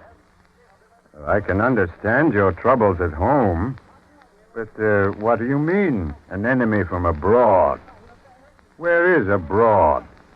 Abroad is the empire of Blefuscu, almost as powerful as Lilliput here, and its deadly enemy. There has been bloody warfare between the two kingdoms for 6 and 30 moons. And what caused the warfare? The fleeing of the big Indians to Blefuscu. The big what? The big Indians. Oh. And their hatred of the king of Lilliput for his attempts to force them to observe barbarous and revolting customs.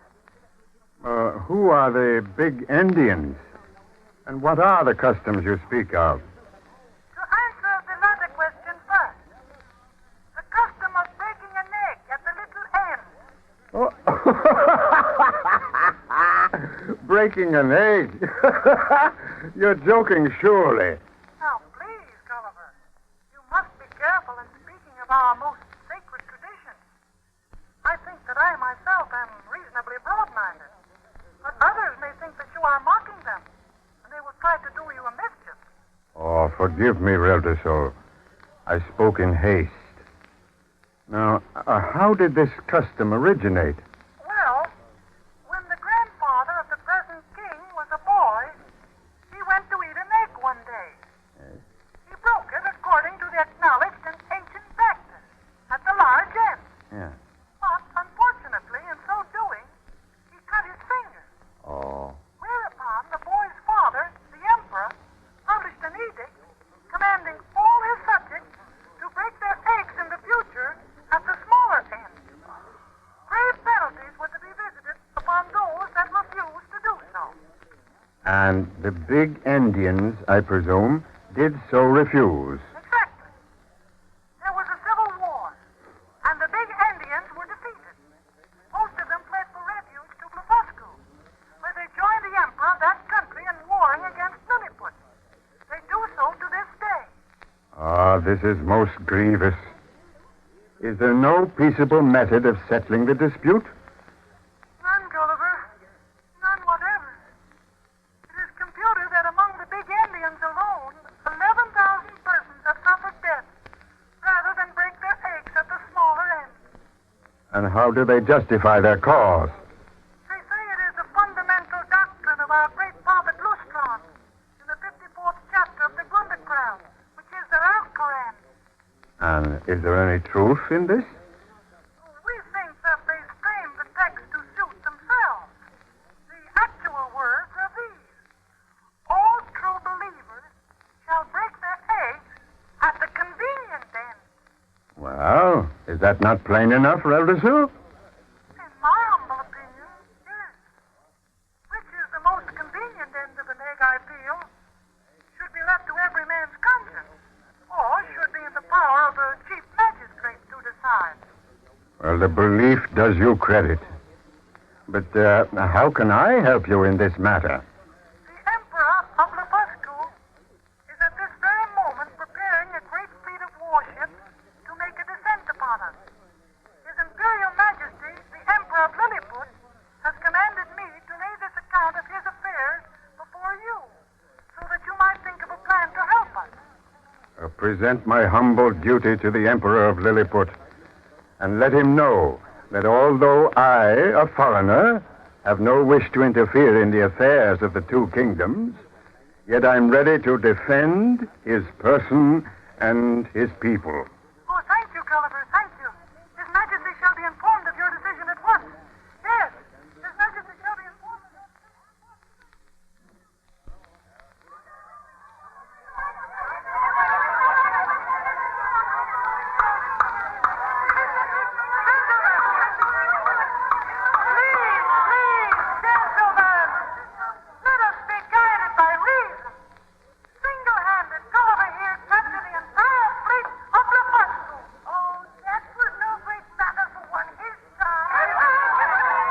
Well, there were the poisoned arrows of the Blefuscudians, Skyfirst Broglorum. Might I not have been blinded? Were I not being continually assured of your high-mindedness, Skyresh Bulgulum, I should question the sincerity of your attitude in this affair. Of course, it can't be affected by the fact that the king created me a Nardak, the highest honor in the Empire, whereas you are merely a Clumglum.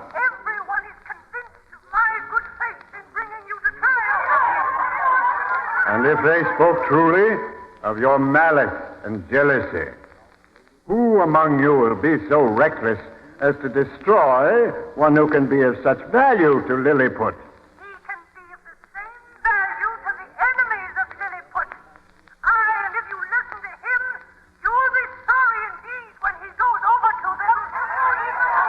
Why are you quaking, my valiant High Admiral?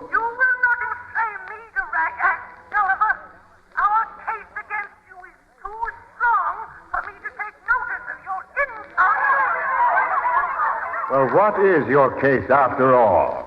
A very feeble one. When you brought the ship from Blefuscu, you were commanded to return, subdue the people, and bring the Emperor of Blefuscu to the king as a prisoner. I know well whose scheme that was. No matter. You refused to obey the king's command. You were therefore guilty of high treason, for which there is but one punishment.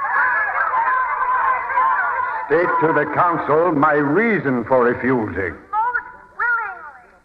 The paltry one, that you would not be the means of forcing the conscience or destroying the liberties and lives of what you called an innocent people. Is that not a worthy reason? An absurd, evasive, and traitorous one. You've come to some understanding with Blefuscu, and we shall soon be the victims of it. It seems that I can't convince you of the injustice you're doing me. But look at the matter in a practical light. I gather your food for you. None rots in the fields. I can gather your entire harvest for you in an hour or so.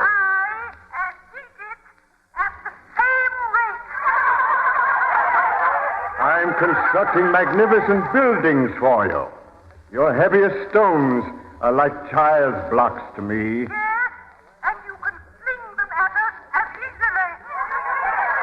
If you fear for the safety of the capital, why could I not be an overseer for your far dominions? No, Gulliver. The virtues you claim for yourself are also your drawback. We have good reason to believe that you're a big Indian at heart, and treason begins in the heart before it appears in overt acts. For this reason, we must protect ourselves against you. We now withdraw from your house, but we shall soon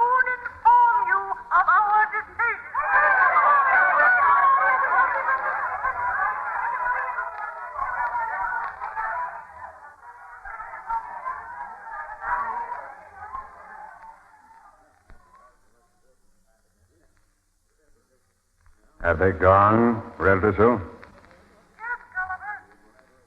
Will you please lift me on your palm, close to your ear? I want to talk to you. Oh, yes, Relderso. Thank you, Gulliver. Is there any hope for me? No, Gulliver. Your championship of Lefuscu is only one of the charges against you. There are others that they have not told you yet. And what are they? They say you eat too much. There is a danger of a famine. They say the drain on the revenue is so heavy because of you that exchequer bills will not circulate under 9% below par. Skyresh Bulgulum has thought of all this. Yes. He says that you have cost us already over $1.5 million gold slugs. These people that have constituted themselves my enemies, why should I not destroy them? Once bent on resistance, the whole strength of this petty empire could not subdue me. Listen to me, Gulliver. I beg of you. Some few of us in Lilliput are distressed by bloodshed. We are your friends, and we have planned a way of escape for you. Escape? By what means? A short while after you came here, a huge vessel was found cast up on the seashore. It will hold thousands of our people, although only 4 or 5 of yours. It must be one of the boats that broke loose when the ship sank. But I've no means of sailing it. I have attended to that, for under pretext of using it as a great warship, I persuaded His Majesty to have sails made. 907 seamstresses have been busy since. The ship is now ready, and seaward. Ah, this is most generous of you, Relderso. Oh, it is nothing. The vessel has also been stocked with food. Do you think you can navigate it to this other world you speak of? Well, the chance is small, but I'll take it. For I'd rather risk death in the sea than be compelled to defend myself in a spiteful and an ungrateful kingdom. All right. Go then, Gulliver. The vessel is due north. Follow the stars. Yes. They are the stars that shine on my own world, too. Pray heaven that they'll lead me there. I wish it with all my heart. Goodbye, then, Redressel. Good friend. Goodbye, Gulliver. And goodbye forever to this trivial and venomous land of Lilliput.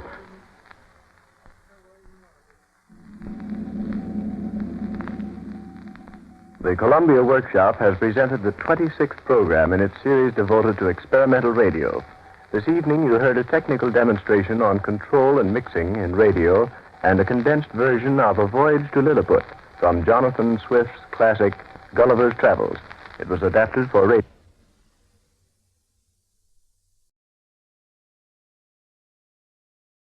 The Columbia Workshop.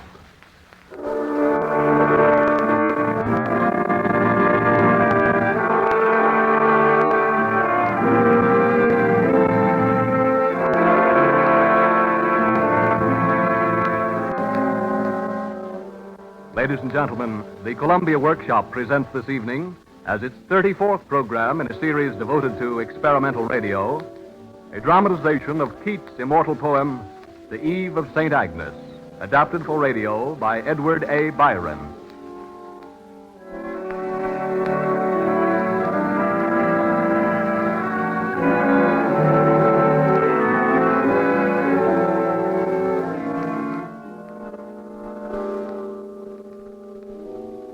St. Agnes Eve. Ah, bitter chill it was. The owl, for all his feathers, was a cold. The hare limped trembling through the frozen grass, and silent was the flock in woolly fold. Numb were the beadsman's fingers, while he told his rosary, and while his frosted breath, like pious incense, from a censer old, seemed taking flight for heaven without a death, past the sweet Virgin's picture, while his prayer he said.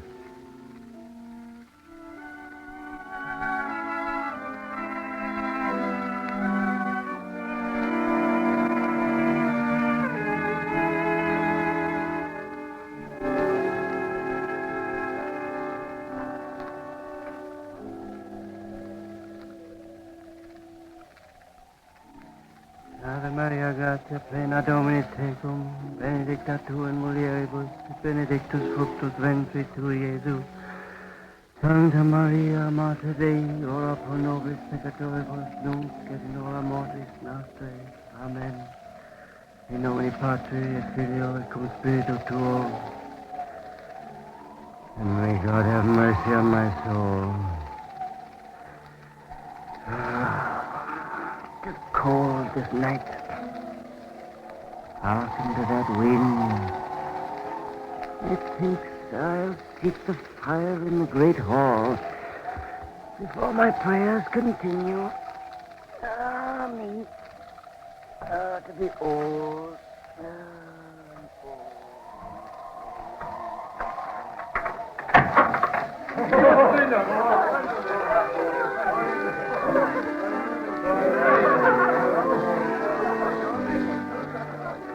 What's this?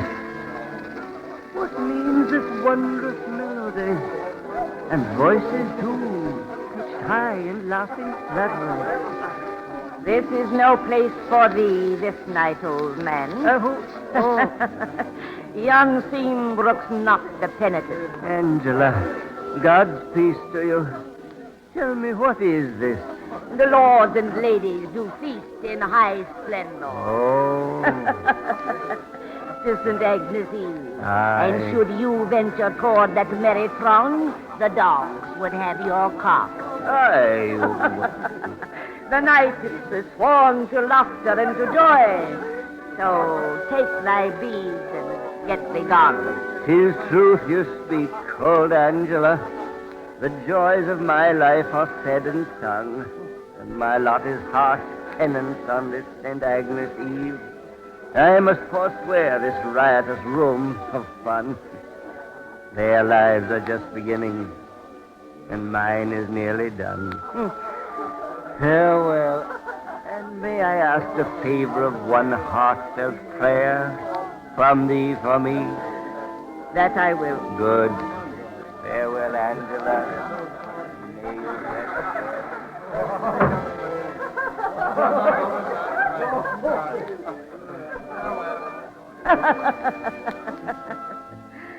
Tis amazing how old age doth sanctify a man. My mind goes back to days when he who lately closed that door would drink the whole night through and greet the dawn with cries for more. Ah, well, 'tis his worry and no care of mine. I must hasten to the side of Madeline, the young and fair, who calls me nurse. Nurse, good Angela, said she just this afternoon.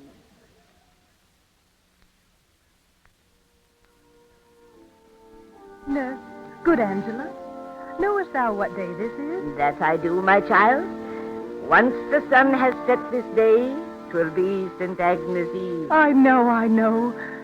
I remember once you said that on this night, if I went supperless to bed and looked not back nor sideways, I would have a vision of delight and see my lover standing there in manly glory, radiant with light of love. Aye, that is the legend of St. Agnes Eve, Madeline. Then, tonight it is my wish to test your words.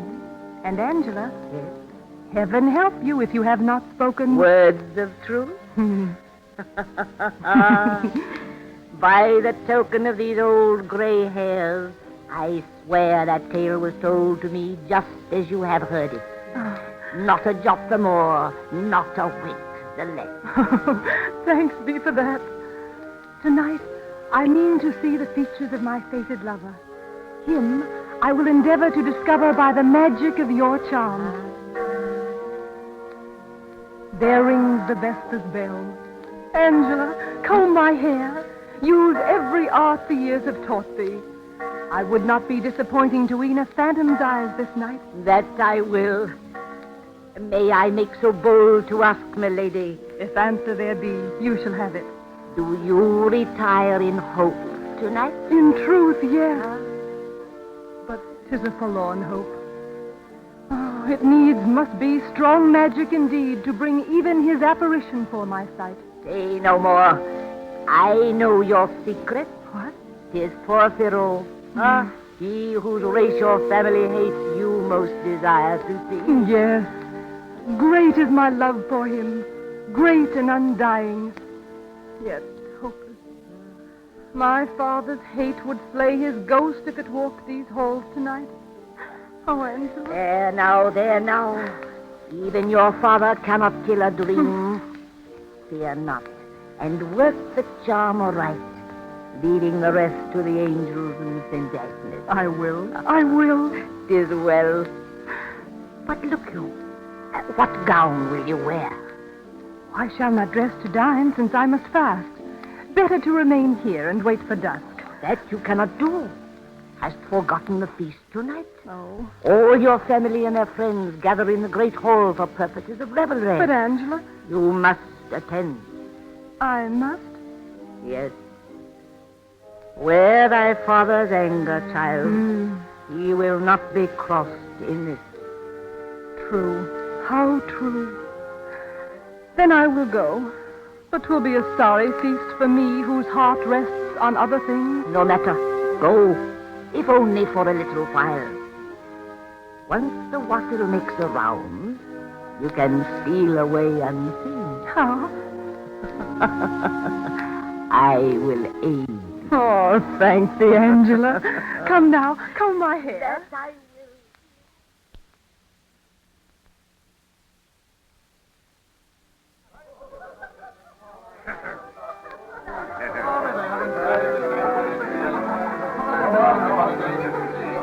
Madeline. Yes. Madeline, what ails thee, child? You dance not, nor you join the rounds of song tonight. Your plated table was left untouched. 'Tis passing strange. Forgive me, Father, if I seem not to grace this feast with cheerful mien and laughing eyes. 'Tis strange indeed. Your every speech endeth in a sigh. It is not meet comportment at your father's board. Art ill that you do languish so? No. Leeches can be had to ease the pain, if pain there be. No pain have I. My head, my mind is full of other things tonight. That's all. Caroline, my guests crave my presence at the dance. Take heed and smile, my child. There must be no mournful faces in this room tonight. Yes, no Father. mournful faces. I will try. Good, my child. Take heed. Saint Agnes, I do implore. Send me one fleeting vision of the face I do adore.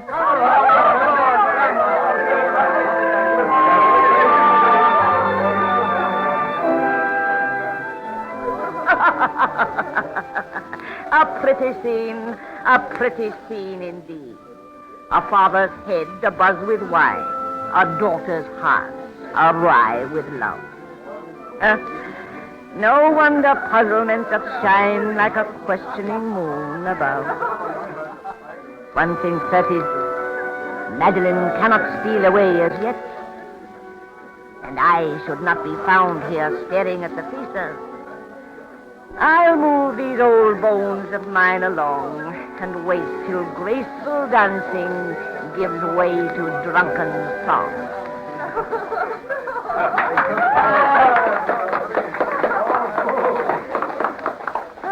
Me.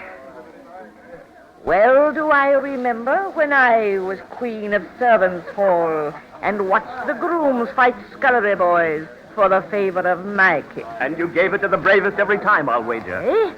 Who dares to make so free with an old hag's reverie? Hush. Get thee behind this pillar and be surprised. Now, look me closely in the face. Eh? Porphyro. Yes. Oh, hide thee from this place. Oh, no. They are all here tonight, the whole bloodthirsty race. Get him. No. Get him. No.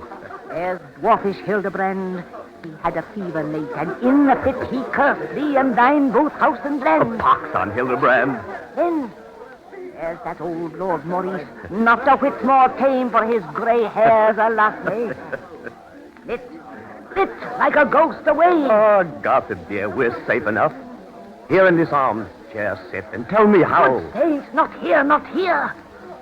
Follow me, child, or else these stones will be thy bier. Then lead the way and scare me not with silly tales of toothless Hildebrand. A shame it is his fever fit abated before he died of it. Ah, well a day. What next will a mad youth's heart conspire with folly to spur him into danger's fire? Hush now, Angela. We're not strangers, that you should call me such a fool. Wait till I make fast this door.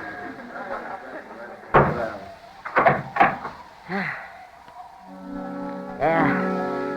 We're safe at last, at least a while. Then tell me, where is Madeline? Or tell me, Angela, by the holy loom of St. Agnes. St. Agnes? Ah, yes. It is St. Agnes Eve. Yet men will murder upon holy days. I speak the truth. It fills me with amaze to see thee, Porphyro. St. Agnes Eve. God's help. Milady fair, the conjurer, plays this very night. Good angels, her deceive. But let me laugh a while. I've too much time to grieve. Have all your senses left you daft? A while ago you cried. Just then you laughed. That I did, with good reason too. Fair Madeline does intend to keep St. Agnes Eve in proper form. And in her sleep she hopes to see the face of one you know. Oh, speak plainer. Riddles puzzle me. Well then, his name is Porphyro. What? Yes, the scion of a madcap race who risked his life here in this place. Angela, then you cannot say 'twas folly that led me here this day. What meanst thou by that? With your help and good St. Agnes' aid, I'll visit her chamber unafraid and make her dream come true. What? Yes. A cruel man and impious thou art. I beg you, let her pray and sleep and dream alone with her good angels, far apart from wicked men like thee. Oh, no. Go. I deem thou canst not surely be the same that thou didst seem. I will not harm her. By all the saints I swear. Never. Oh, may I ne'er find grace when my weak voice shall whisper its last prayer. If one of her soft ringlets I displace, or look with ruffian passion in her face. Angela, believe me and forget your fears. No. Then I will, even in a moment's space, awake with horrid shout my foeman's ears and beard them to the very teeth. Oh, why wilt thou affright a feeble soul? A poor, weak, palsy-stricken churchyard thing whose passing bell may ere the midnight toll. Pardon, and I crave of thee. But this night, Madeline, I mean to see. The tumult of my raging heart will longer be not kept apart from her, whom it desires. Think now, lad. Think hard I and have long. thought, and I'll do no wrong. To her whose nurse thou art. Conduct me to her chamber now, and there hide me in a closet of such privacy where I can see her unespied, and win perhaps a peerless bride despite all opposition. If I promise to do all this for thee, will you swear one thing to me? What else is there for me to say that I've not already said and sworn to by my life? No good will come of this, I know. Oh, Angela. And yet, rest ye here, while I go make certain we will be unseen. Oh, thank you, Angela. For I am slow and feeble, and scarce dare on such a mission trust my dizzy head. Oh, hurry. Wait here, my child, with patience. Kneel in prayer the while. I will. Thou must needs a lady wed, or may I never leave my grave among the dead.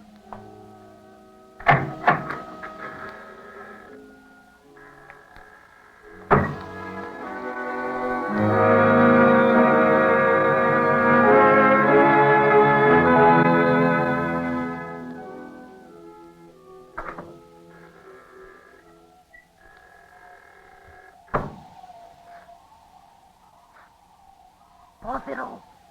Is that you, Angela? Aye. 'Tis safe almost to follow me.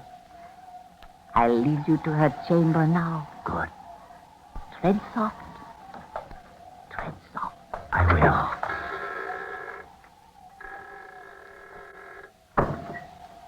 We'll go along this gallery. Thy cloak about thy face. 'Tis drawn. Lead on. And stop the chatter of thy teeth. Would I could. 'Tis not my teeth. Your sword is clanking a requiem. Hold it closer. Lead on. I'll hold the sword in case I need it. Lead on and waste not all this time. Come. Come. Turn here. Stoop low. Now, up these stairs. Here's the door. Softly now.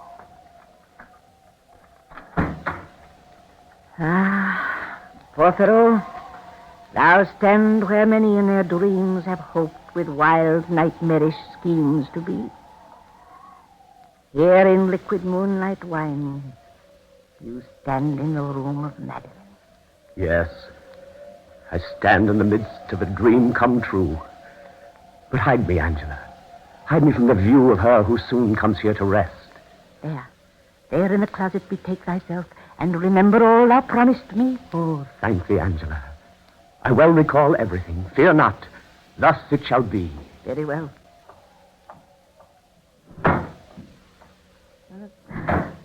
Farewell. Farewell, Porphyro. I leave thee to St. Agnes. I must go.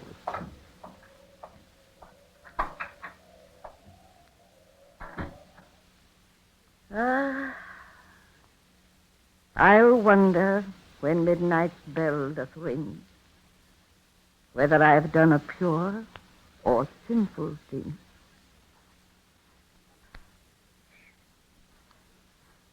Here she comes, and upward makes her way. St. Agnes, hear me. Keep her safe, unharmed, till break of day.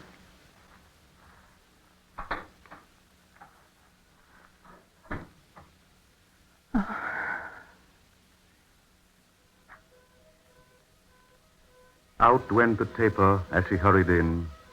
Its little smoke in pallid moonshine died. She closed the door. She panted all akin to spirits of the air and visions wide. No uttered syllable or woe betide. Full on the casement shone the wintry moon, and threw warm gules on Madeline's fair breast, as down she knelt for heaven's grace and boon. Rose bloom fell on her hands together pressed, and on her silver cross soft amethyst, and on her hair a glory like a saint. She seemed a splendid angel, newly dressed, save wings, for heaven. Porphyro grew faint. She knelt so pure a thing, so free from mortal taint. Soon, trembling in her soft and chilly nest, in sort of wakeful swoon, perplexed she lay, until the poppied warmth of sleep oppressed her soothed limbs, and soul fatigued away.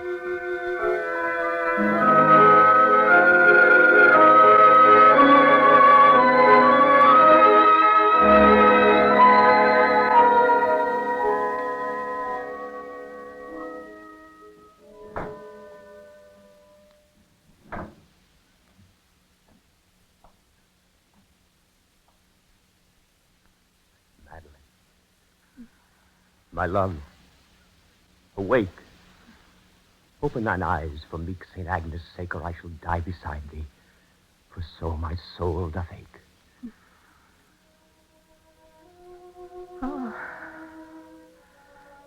Porphyro. But even now thy voice with its sweet tremble in mine ear, made tunable with every sweetest vow. Madeline. How changed thou art, how pallid, chill, and drear. Give me that voice again, my Porphyro, those looks immortal, those complainings dear. Oh, leave me not in this eternal woe, for if thou diest, my love, I know not where to go. Madeline. Madeline. Oh.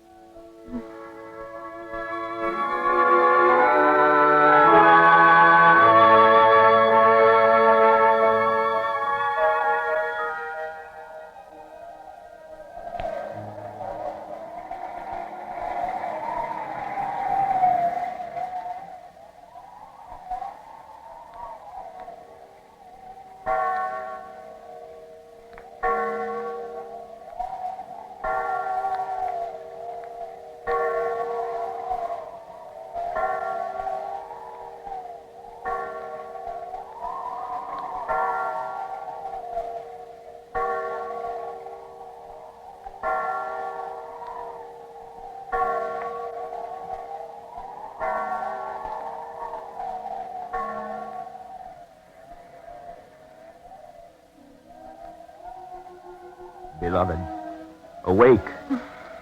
This is no dream, my bride, my Madeline. 'Tis dark. The iced gusts still rave and beat.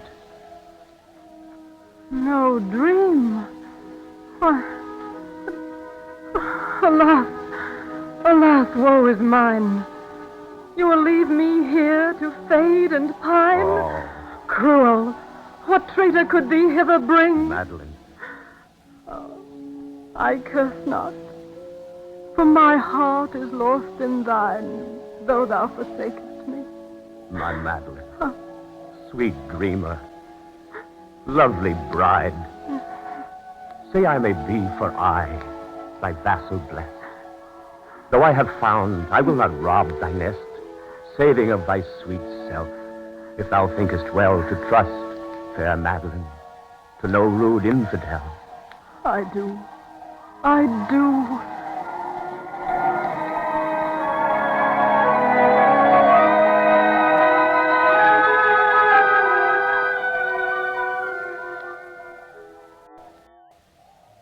Hark, 'tis an elfin storm from fairyland, of haggard seeming, but a boon indeed. Arise, arise, the morning is at hand. The bloated wassailers will never heed. Oh, let us away, my love, with happy speed. There are no ears to hear or eyes to see, drowned all in relish in the sleepy mead. Awake, arise, my love, and fearless be. For all the southern moors, I have a home for thee. Oh, sweet Porphyro, this is no dream. No dream, indeed. Mayhap grim reality, in form of kinsman, comes to put an end to all. Then wait a moment, just a moment more, and I'll be ready and eager to fly with thee.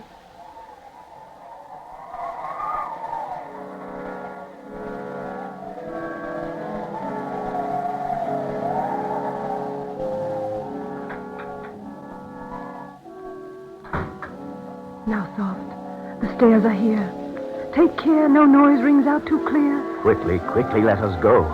What way, my love? Across this hall. Don't even breathe. The men you see are sleeping with their swords in sheath. There lies the porter. Hush, Balder, down. Hear the door. Undo the chain.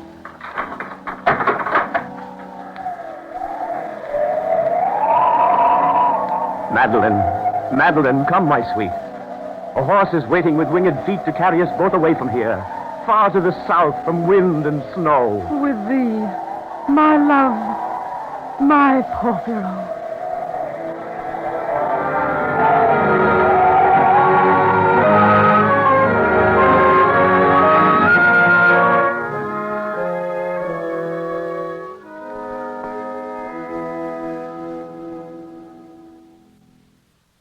And they are gone, aye, ages long ago.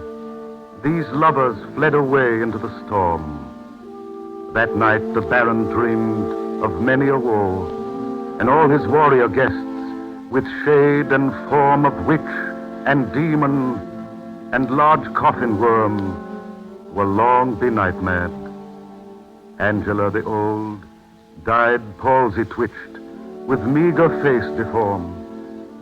The beadsman, after 1,000 aves told, for eye unsought for, slept among his ashes cold.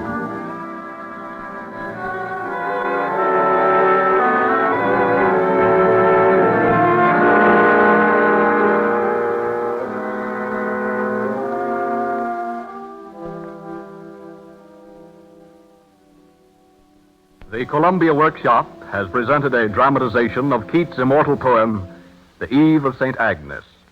It was adapted for radio and directed by Edward A. Byron, guest director for the workshop.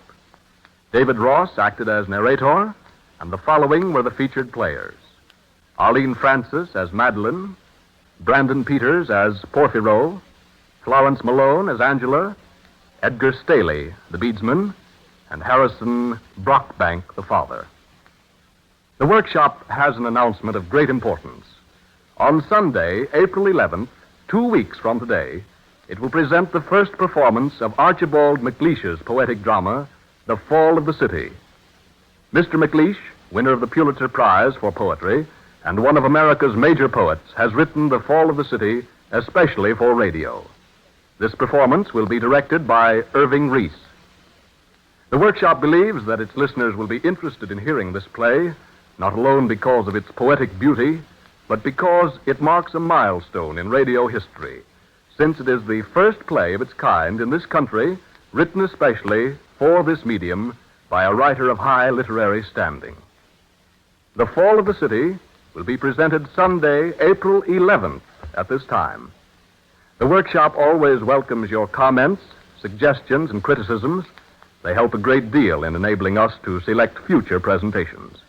Write to the Columbia Workshop, Columbia Broadcasting Company, New York City. Tune in next week for another in the Workshop series of experimental radio dramas. This is the Columbia Broadcasting System.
Ladies and gentlemen, tonight the Columbia Workshop, under the direction of Irving Reese, presents by special arrangement with the University Broadcasting Council, Drums of Conscience. The University Broadcasting Council, one of radio's best-known educational institutions, was organized 2 years ago with the aim of producing educational programs through cooperation between broadcasters and 3 universities in the Chicago area: Chicago, DePaul, and Northwestern. The Council has experimented in many ways to devise means of presenting information of value to listeners in a lively, unacademic manner. From this work has developed the educational drama of which this evening's play, Drums of Conscience, is one of the best examples. An old Negro legend of Alabama has been woven into a play which depicts a segment in the lives of these people, showing the psychology of fear transference through superstition. The Columbia Workshop takes pride in presenting Drums of Conscience.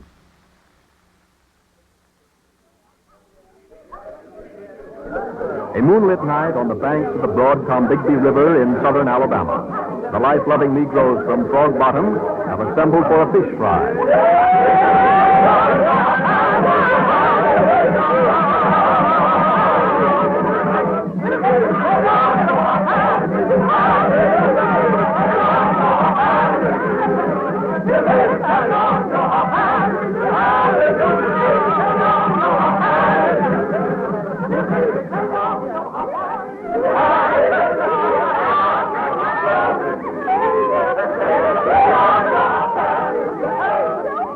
Singing's all right, but where's my fish, Duke?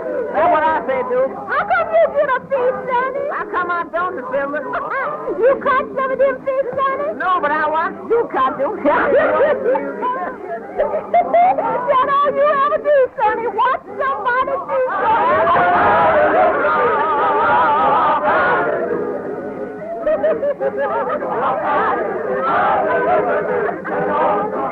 Lord, ain't that a noble fish, Sonny? Boy, that ain't nothing. I know something twice as noble. What's that? Two fish.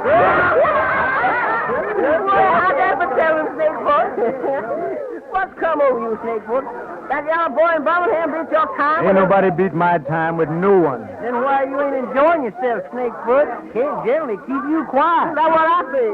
You look like you stepped on by a horse. What's the matter with you, Snakefoot? Ain't nothing the matter with me, I tell you. Why you ask? Why I ask? Yeah. I just done told you. You ain't singing, moping around here, ain't eating like a gentleman does. Yeah, acting like you was too far down in your clothes or something. I tell you, there ain't nothing the matter with me now. If there ain't nothing the matter with you, Snakefoot, how come you putting up such arguments about it then?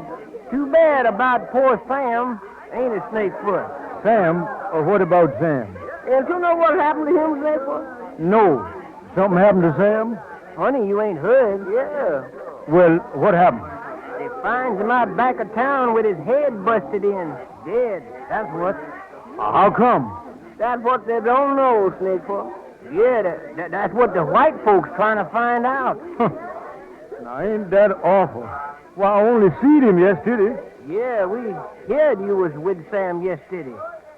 And now poor Sam's dead, huh? Well, do you know one thing? He was wrapping himself around a watermelon bigger than he was. Or maybe that's what ruined him. Watermelon ain't bust him in the head, Snakefoot. No, that's right, too. A watermelon wouldn't do that. It sure is bad. Sam dead and me just seeing him yesterday. Yeah, that is bad. Huh. A boy can't never tell what'll happen to him, can he? Well, me, I ain't got time to study about it. Leave that to the law. Yeah, me too. Hey, what y'all doing moping around? Why don't you join in the singing? No, Grandma.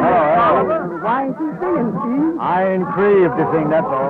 Yeah, there's something wrong with Snakefoot tonight, Miss Tolliver. Ain't nothing wrong with me, I tell you. Now, hush up before I bust you one over the head. Do you hear me? I wouldn't talk nothing about busting folks in the head, Snakefoot, after what happened to Sam Wilson yesterday. Oh, what you mean? What that got to do with me? Well, nothing, maybe. Only Sam was busted in the head, too. Oh, sure he was. Sure he was. That's what everyone's been telling me, but what has that got to do with me? Well, I ain't know, boy.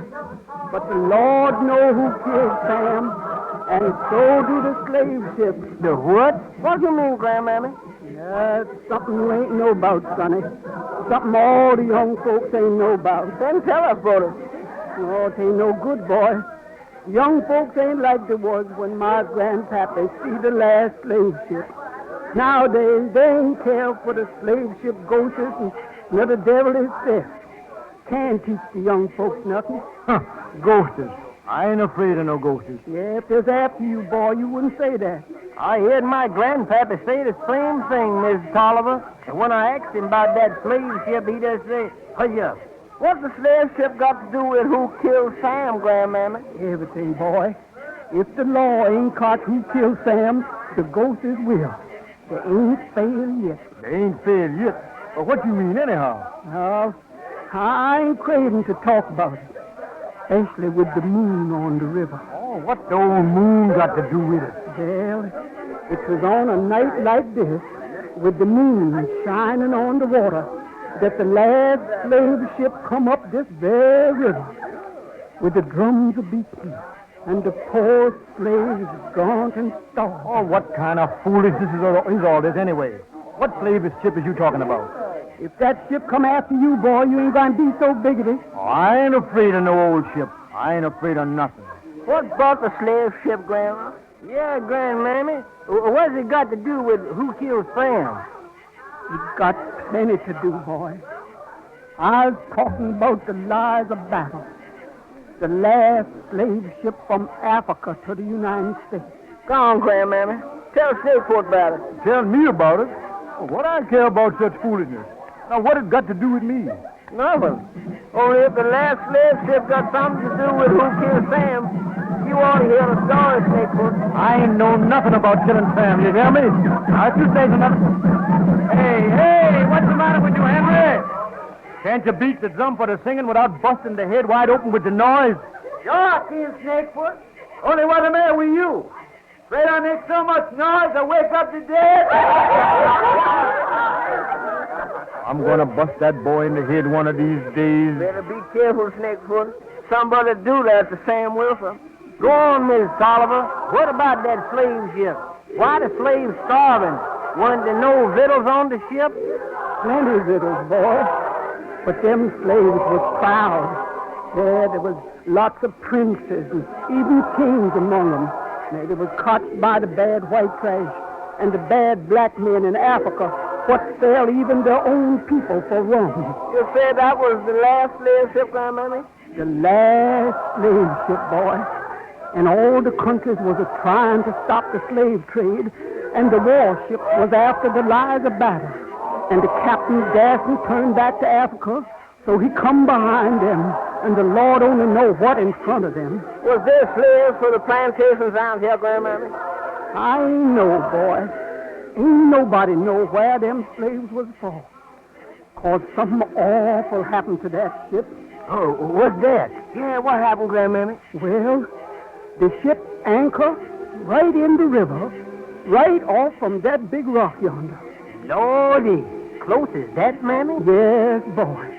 And when they let down the anchor, the slaves start jumping overboard, chains and all, and the white sailor man after them.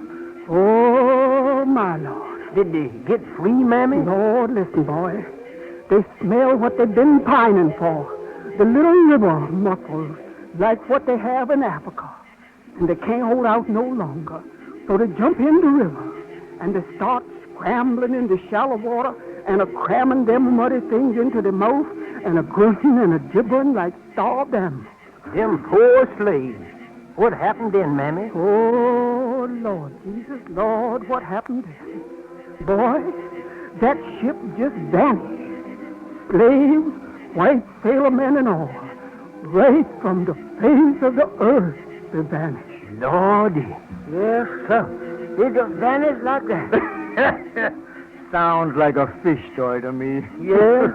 Well, you just listen to the rest of the story, Snakefoot. Go on, Mammy.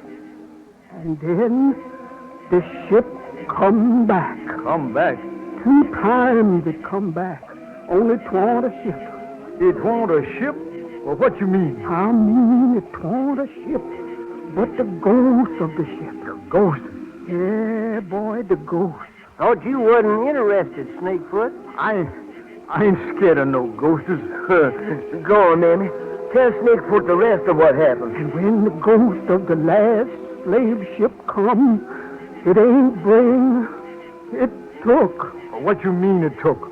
Took what? I mean, boy, that the ghost is took. Stay right where you are, all of you. Don't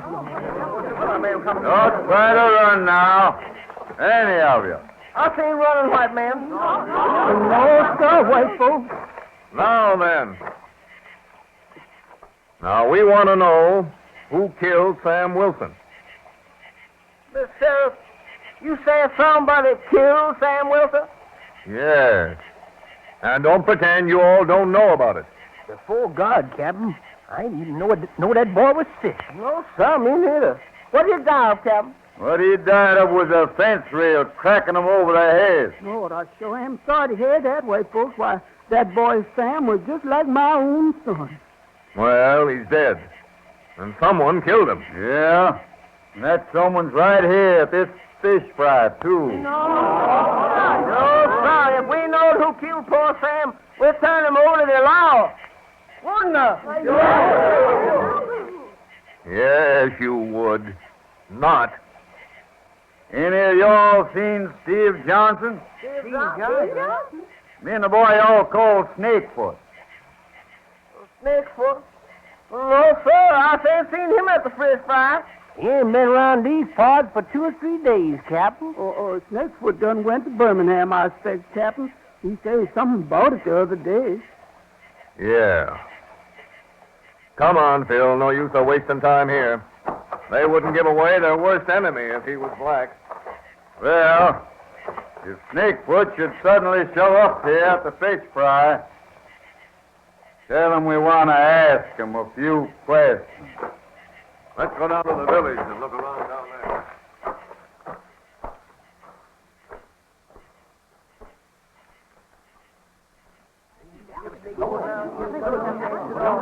Come on, do something. Come on, Henry, start to sing. Somebody calling my name. Somebody calling my name. What's Snakefoot run to, Sonny? He's hiding back of that big rock yonder. Let's look now. The white folks need to stay hanging around here. It's time to sing. Come on, all right. Somebody calling my name. Somebody calling my Is any of y'all see my boy, Steve? Hello, Miss Johnson. No, it's in Snakefoot. That's fine. I thought maybe I'd find him here at the fish fry. But Snakefoot just break out of here, Mr. Johnson. You know why he went? Yonder. He hiding back of the big rock yonder. Hiding? Yonder. He just sort of evaporate himself when the sheriff and his man come looking for who killed Sam Wilson. Well, Steve ain't know nothing about that killing. Why he run? I us know. But the white folks ask about Snakefoot particular.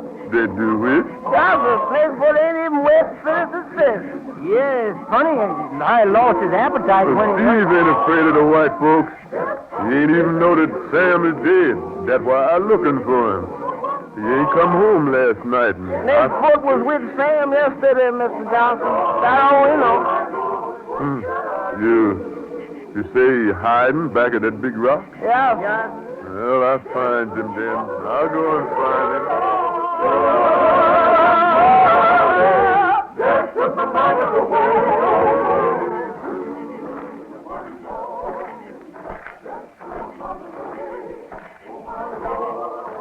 They fish and steal. Is that what they do? Why that fool boy run when the white folks come? And why the white folks act particular about Steve? Running from him, and now they're all suspicion him, fool boy. Who that? It's me, Steve. Your pappy. What you doing here? How you know where I is? The Sonny done told me you was here. What you want? You ain't come home last night, and I hears about the fish fry. Well, supposing I ain't come home last night. What that got to do with it? Steve, why you run from the white folks? Well, is you going to answer me? I ain't craved to talk about Sam, that's the reason. But now they're suspicion you, 'cause you run. Who's suspicion me? Sonny and Frisco and... Oh, just them boys. Well, let them suspicion. What I care? There you go, son. You're always so Oh, what I care what their suspicion, Pappy. Just 'cause I happened to be with Sam yesterday. The white folks knows that too, boy. The white folks? How you know, Pappy? What'd they say? All I know is that they done acts particular about you. They acts about me? Pappy, is you sure about that? That's what Sonny and Frisco tell me. Look at me, boy. Steve? Look at me, boy. What you want? Steve, what do you know about that killing? Oh, I swear to God, Pappy, I ain't know nothing about it. I ain't even know Sam was dead till I hears it tonight at the fish fry. Then where you go last night? Why you ain't come home? Where I go? What? Oh, I was just out shooting craps with a few of the boys. And What after boys? What? There was Fluff and Sloppy and Rough Jackson You and... say Sloppy was playing with you? What time you finished the game? Oh, I don't know. Maybe about 3 or 4 in the morning. I ain't remember exact. That was why I come home. I stay all night with Sloppy and Steve, you ain't even see Sloppy last night. Oh, what you mean I ain't? Who say I ain't see I Sloppy? say you ain't. Because Sloppy done come to our house last night about 11 o'clock looking for you. And he told me about poor Sam. He say he ain't even see you all day. Steve, answer me, boy. Was it you killed Sam? Oh, I didn't mean to do it, Pappy. Oh, Lord. I didn't mean to do it. I hear you've been messing around with my gal, and we've both been drinking, and... Oh, Lord Jesus, Pappy. It was the liquor. Before I knew what I'd do, I grabbed the fence rail and I hit him over the head with it. I ain't know that he'd die. I swear to God I speak the truth, Pappy. It was the liquor. That's what it was. The liquor. It was the devil in you, that was.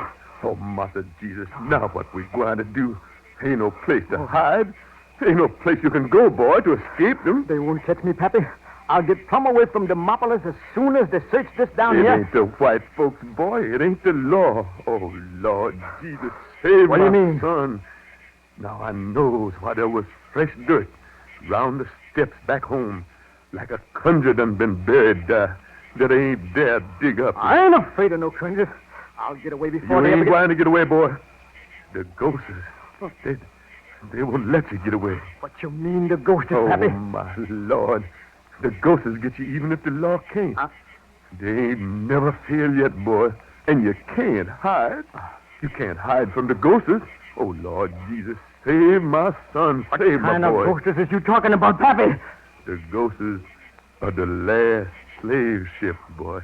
Ghosts of the last slave ship. The ghosts, they always come with the drum beating for the man they want. Oh, why you have to kill that boy? Are you about to kill him? Oh, no. Oh, I can't get that look in Sam's eyes out of my sight no more. The Lord ain't let you forget that sight, Oh, Steve. Lord. And now the ghosts get you. Twice before, they come. And each time they come with the drum beating, and each time they done tuck away a live man with them. A live man? What live man? What are you talking about, A Pappy? live man what done killed somebody. Oh. Both men, they covered up from the white folks, and they covered up from the law. But the ghosts of the last slave ship come for 'em. My grandpappy see 'em when they come the last time. Your grandpappy see. He see the ghosties. Oh, yes, he see 'em. And he see the ship, too. But first, he hear 'em coming. He hear 'em. They always comes with the drums beating. Beating like a heart. Beating.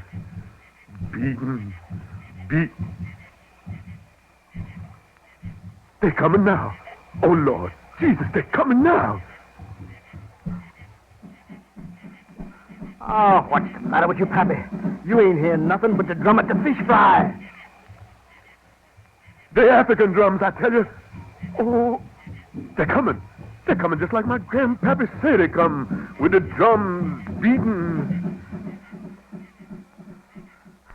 I hear the drums, Pappy. Oh, but I tell you, it ain't nothing but the drum at the fish fry. I played drums like that many times for the singing. Not drums like that. There's African drums. And the ghost is coming for you. Listen, boy. Listen, I tell you. You ain't never heard drums like that before. Oh, Lord Jesus! I hear them. Oh, no. Oh, doggone it, Pappy. It ain't nothing but the fish fry drum, I tell you. What you got me all head up telling me about them ghosts for? They're coming for you, my son, for killing a man. I am about the killing, I tell you. They're coming with the drums beating. Oh, my Jesus, save my boy. Oh, Lord, save my boy. Now, they're singing. They're coming closer, boy. They're singing now for your soul, boy. Your soul that's lost for killing a man.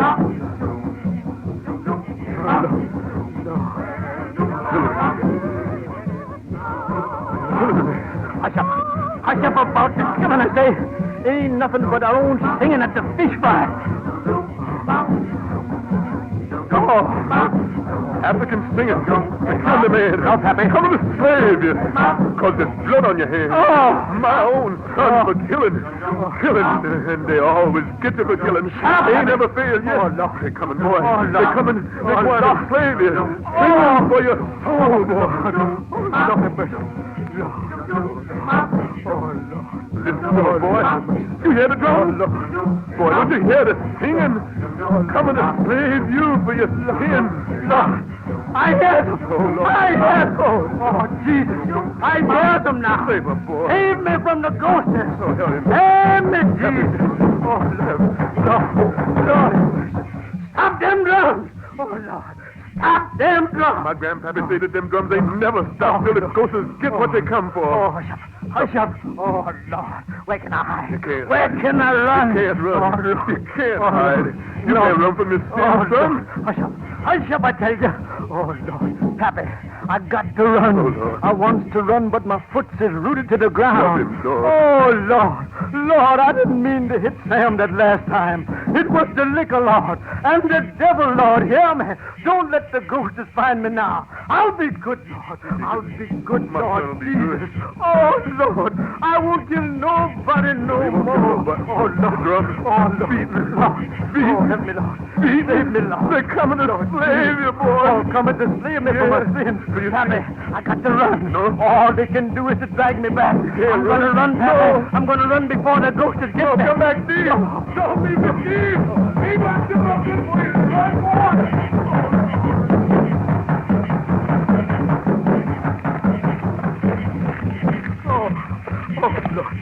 Oh, Lord, help me. Oh, Lord. Stop them drums. Stop them drums. Oh, Lord. Lord, don't let them hit me. It was the liquor. I mean to hit Sam with that rail again. Oh, Lord have mercy. Lord Jesus have mercy. Let me go this time, Master Jesus. Let me find a place where the ghosts can't get me, Lord. Oh, Lord have mercy.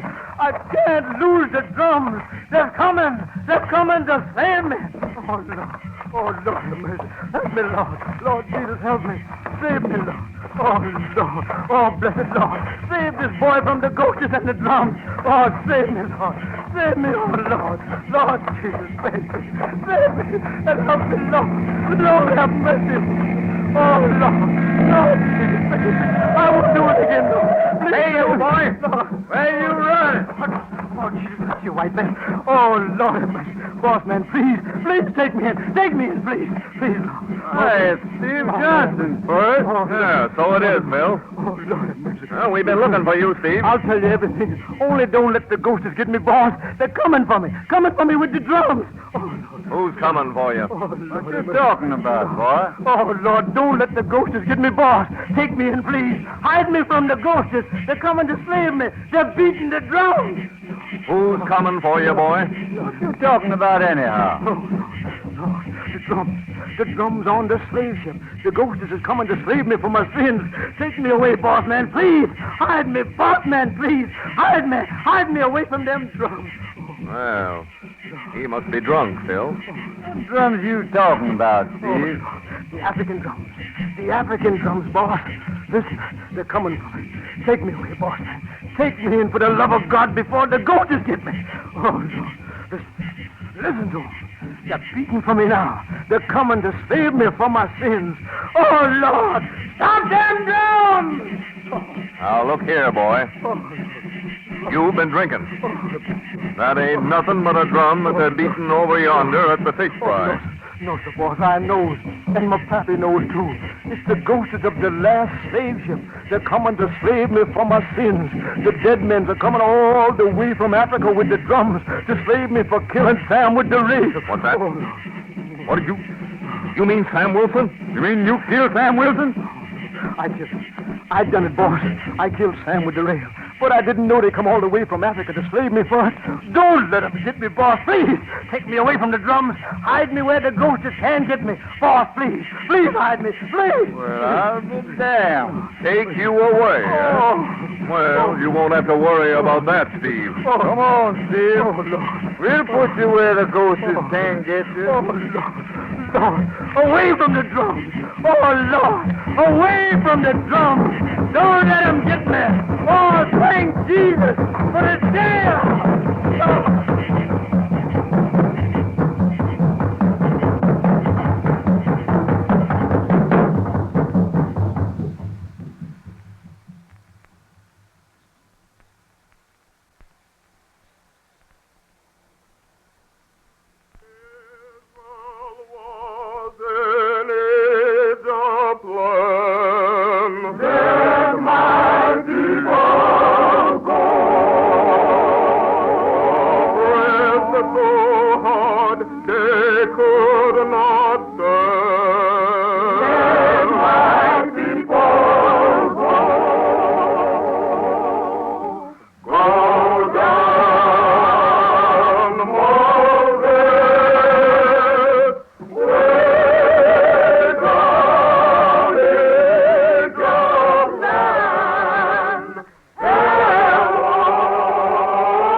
Columbia Workshop, by special arrangement with the University Broadcasting Council of Chicago, has just presented a dramatization of a famous Negro legend, Drums of Conscience. The workshop productions are arranged and directed by Irving Reese. Special announcement. The Columbia Workshop believes that its listeners will be interested to know that Irwin Shaw, whose famous play Bury the Dead won the highest critical tribute when staged in New York last year, has written an original play for the workshop titled Supply and Demand. Mr. Shaw, who is only 24 years old, has been called one of America's most promising and brilliant playwrights. This is his first new work since the production of Bury the Dead. We believe Supply and Demand warrants your attention. The play will be performed by the Actors Repertory Company, the same group which staged Bury the Dead. Tune in next week at this time for Irwin Shaw's new original radio play, Supply and Demand.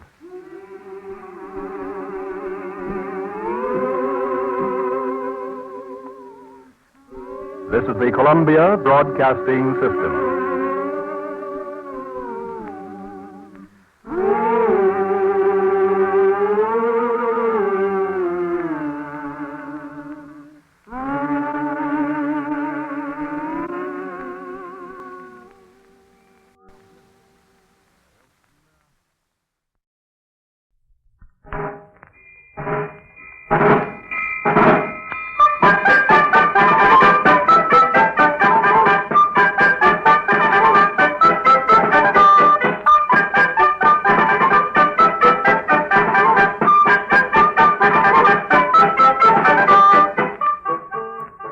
Ladies and gentlemen, the Columbia Workshop, under the direction of Irving Reese, presents as its 40th program Paul Revere, an original play for radio by Stephen Vincent Benet. One of America's outstanding poets and writers, Stephen Vincent Benet is especially remembered for his epic poem, John Brown's Body, which was awarded the Pulitzer Prize in 1928.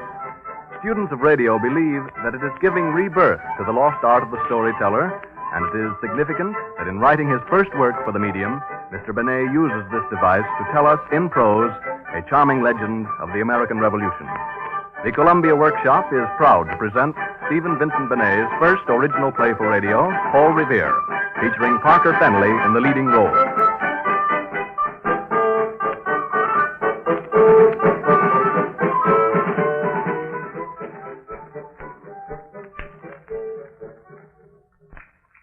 Well, this is what I call solid comfort. Sitting in front of a fire with your family when your work's done for the day. How are you, granddaughter? Oh, fine, Grandfather. I've got about 1,000,000 questions to ask you. Well, we'll take up the first 100,000 or so. Well, first there's an arithmetic problem. Well, I don't think we'll do that. Why not? Well, of course, you're awfully clever, Grandfather. But this is about those three people digging a ditch. A, B, and C. Oh, yeah, I know them. And A digs twice as fast as B. Yeah, he always did, to the best of my recollection. I wish I could hire that fellow A to work on our place. He'd have the Panama Canal dug in less time than it takes me to grab a shovel. But C digs only a quarter as fast as B. I know C, too. Anytime I get a man to chop wood, it always turns out to be C. Well, now, I'd love to do that problem for you. I'd just love it. But ain't you studying anything else at that school of yours? Oh, of course, Grandfather. Chemistry and French and choral and group coordination. Oh, dear. And American history. That's good. Why, do you know about American history, Grandfather? Well, I can't say I know so much about the dates and such, but there's some stories I used to know. Oh, shucks, I guess you wouldn't call them history, though. What kind of stories, Grandfather? Well, you see, there was an old fellow in town when I was a boy. He used to sit out in front of the store in the cool evening and tell stories, and we'd all gather around and listen. We used to call him the oldest inhabitant, and a Kelly he was, too. I tell you, there wasn't a character that you could mention that he couldn't tell you something about. Something that wasn't in the books, mind you. Of course, it was legends and tall stories. They weren't true? Well, they weren't, and yet again they was. Now, you take the story he'd tell about Paul Revere, for instance. Oh, I know all about Paul Revere. He rode to Lexington and Concord and said, "The British are coming." And Longfellow wrote a poem about him. And they hung out lanterns in the Old North Church and said, "One if by land and two if by sea." And he was a silversmith, too. Yeah, that's all right. Except that Paul Revere never got to Concord, though he did warn the folks in Lexington. And the lanterns weren't lit for him. He started from the Boston side. But the way my old fellow told it, the whole thing was mixed up with a fellow called Lige Butterwick and his tooth. His tooth? But what did somebody else's tooth have to do with Paul Revere's ride? Well, Paul Revere, you know, was a kind of a jack of all trades. And silversmithing, that wasn't all that he done. Oh, shucks, I don't know if there's any truth in the story, but there's this much truth. There's this much. Anytime you have something stirring happen, like a revolution, there's a lot of just ordinary folks around that don't know just what's happening till after it's happened. You remember that when you read history. I will. Yeah. There's the heroes and the clever folks, and then there's a million Lige Butterwicks that can't make head and tail of things. They just go around living and dying through all the cataclysms and the earthquakes. Now, this is the way I used to hear the story about him told. There was a fellow called Lige Butterwick, lived about 5 miles from Lexington, Massachusetts. That was just before the American Revolution broke loose. And what with one thing and another, times was boiling and seething. But Lige Butterwick, he worked his farm, and he didn't pay much attention. Well, everything went along for him, the way it does for most folks, till one April morning in 1775, he waked up with a toothache. Being New England, he didn't pay much attention to it first. He'd never had no trouble with his teeth before, but he mentioned it that evening at supper time, and his wife, she got a bag of hot salt for him. Hot salt? Hot salt. He held it up to his face, and it seemed to ease him, but he couldn't hold it there all night, of course, and next morning the tooth hurt worse than ever. So, finally, he took the horse. He rode into Lexington town, have it seen to. Well, when he got to Lexington, he noticed that the people there seemed kind of excited. There was a lot of talk about muskets and powder, and about a couple of men called Hancock and Adams that were staying at Parson Clark's. But he didn't pay much attention. He set right out for the horse doctor's as being the likeliest man he knew to pull a tooth. Well, the horse doctor, he took one look at it and he shook his head. "I can pull her, Lige," he says. "I can pull her all right. But she's got deep roots, and she's got strong roots, and she's going to leave an awful hole when she's gone. Now, what you really need, though it's taken away my business, of course," he says, "is one of these here artificial teeth to go in that hole." "Artificial teeth," says Lige. "Where in Tunket am I going to get one of them in a town like Lexington?" "Why, you'll have to go to Boston for it," says the horse doctor. And he sighed, for he was kind of a gloomy man, you know. He says there's a fellow called Revere that fixes them there, and they say he's a boss workman. "Well, gracious, it's something I hadn't thought of," says Lige, "but that tooth's got to come out before I go stark staring crazy. And if Revere's the man, he's the man. So I'll just take that prospectus of his you got there, and I'll go to him. I've wasted the morning already. I might just well waste the rest of the day." So he gets on his horse again, starts out for Boston. And going by Parson Clark's, he sees 2 men talking in the parson's front room. Now, one is a tallish, handsome-ish man in pretty fine clothes, and the other one shorter and untidy with a, well, kind of a bulldog face. But he don't pay much attention to him. He just rides ahead to Boston. He'd come to get his tooth fixed, and being in New England, he meant to do it. Well, when he got there, he stopped in a tavern for a bite and a sup. Of course, it was long past his dinner time. And it seemed to him that things there got even more curious. Nice weather we're having these days, he says, in kind of a friendly way to the barkeep. It's bitter weather for Boston, says the barkeep, in an unfriendly voice. And a low kind of a growl goes up at that from the boys in the back room. Well, of course, that don't help Lige's toothache none. But being a sociable fellow, he keeps on. He says, maybe for Boston, he says, but out in the country, we'd call it good planting weather. The barkeep, he just stares at him hard.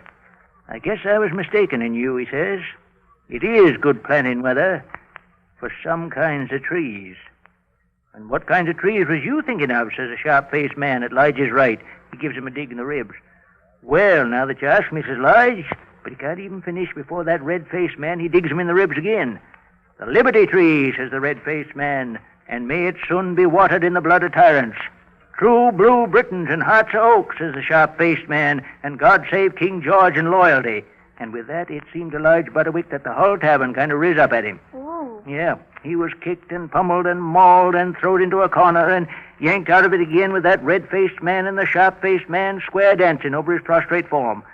And finally, he finds himself right out in the street with half of his court gone galley west. Well, says Lige to himself, I always heard city folks was crazy, now I know it. And to think of a fight like that starting over trees. And then, he noticed that sharp-faced man was alongside of him, trying to shake his hand. And the sharp-faced man had the beginnings of a beautiful black eye. Nobly done, friend, says the sharp-faced man, and I'm glad to find another true-hearted loyalist in this pestilent, rebellious city. Well, I take them expressions very kind, says Lige Butterwick, but I'd take it even kinder if you'd tell me what this is all about. The sharp-faced man, he looked at him. Brother, he says, kind of mournfully, brother, you can't be as stupid as you look. It ain't in nature. Tell me, where do you hail from? Why, out Lexington way, says Lige. Perfectly truthful, And he says, I'm looking for a fellow called Paul Revere. Paul Revere, says the sharp-faced man, just as if that name had bit him. And then he begun to smile. It wasn't a pleasant smile. Oh, it's Paul Revere you want, said he. Well, I'll tell you how to find him. You go up to the first British soldier you see, and you ask the way. He'll tell you, but, he says, you better give the password first. Password, says Lige. Yeah, says the sharp-faced man. You just say to that British soldier, any lobsters for sale today? Lobsters? Lobsters, and then you ask for Mr. Revere. But why do I ask about lobsters, says Lige Butterwick? Well, you see, the sharp-faced man says, the British soldiers, they wear red coats, so they like being asked about lobsters. You try it and see. Then he went away with his shoulders shaking. Well, that seemed awful queer, Lige Butterwick, but no queerer than the other things that had happened so far. So he looked for a British patrol, and he found it, and he stepped up to them just as bold as brass. I beg your pardon, he says, but could you tell me? And then he remembered the password. Oh, he says, any lobsters for sale today? Well, sir, no, was the words out of his mouth, and them soldiers took after him, and they chased him clear down to the walls before he could get away. Gee. Yep. At that, he only managed it by hiding in an empty tar barrel. When he got out of that, he was suddenly a sight for sore eyes. Well, I guess that couldn't have been the right password, he says to himself, and he tried to rub some of the tar off with his handkerchief. Says, these city people can't make a fool out of me, though. I come here to get my tooth fixed, and get it fixed I will. And just then, mind you, he see a sign on a shop at the end of the wharf. The sign says, P. Revere, silversmith. And under it, in small letters, it says, large and small bells cast order, engraving and printing done in job lots, artificial teeth, sculptured and copper boilers mended, all branches of goldsmith and silversmith work, and revolutions put up to take out, express service Tuesdays and Fridays to Lexington, Concord, and Pints West. Well, sir, says Lige Butterwick to himself, now maybe I can get my tooth fixed. And he marched right up to the door. Paul Revere, he was sitting behind the counter, putting the final polish on a silver bowl. Man of, 40-odd he was, with a quick, keen face, and snapping eyes. He was wearing American clothes, all right, but there was a French look about him. For, of course, his father was a Polish Revere, from the island of Guernsey, and from French Huguenot stock. But they changed the name to Revere when they come to Boston. Now, it wasn't such a terrible big shop, but it had silver pieces in it, that people has paid thousands for since. Well, there was quite a few customers when Lodge Butterwick first come in, so he hung back for a while. And the talk he heard went something like this. Revere, I'm so disappointed, so terribly disappointed. Disappointed, madame? Yes, in my new silver service. You sent it back yesterday, and when I took it out of the box, I could have cried. Oh, it is I who am disappointed, madame. But what is the matter? It must have been carelessly packed. I will speak to my boy. Was it badly dented? Oh, no, it wasn't dented. But I wanted a really impressive silver service. I certainly paid for the best. For the best. I have given you the best work of which Paul Revere is capable, madame. It was in my hands for 6 months, and I think they are skillful hands. Oh, I know you're a competent artisan, Mr. Revere. Artisan, madam. Artisan. I am a silversmith and the son of a silversmith.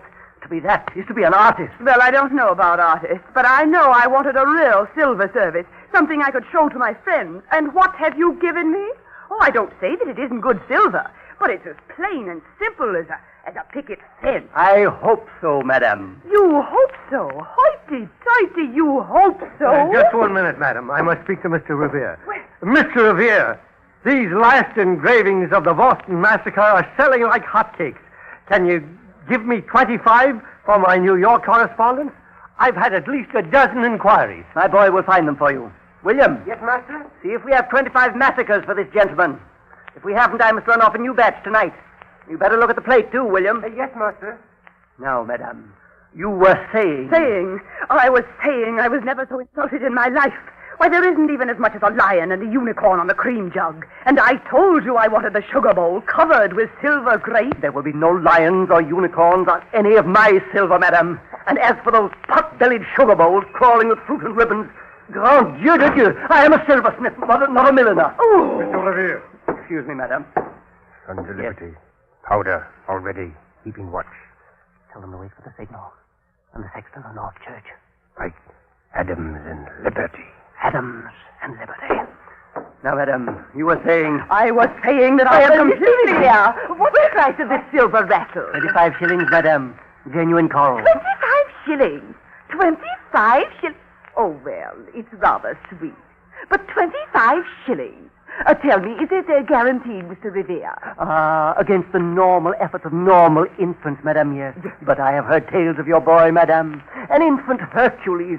I don't know if I really could venture to Yes, Jack is really very strong for his age. Do you know what he did the other day?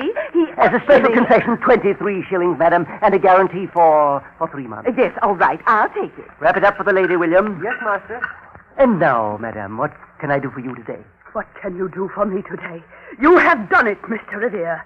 It has been done, I tell you. I am sending your hideous silver back tomorrow. Not an ornament on it. Not so much as a vine leaf. All as plain and simple and bare as the hills and rocks of New England. And I'm to set that before my friends? Not while my name is Floribel Carpenter and I'm an Englishwoman. Madam.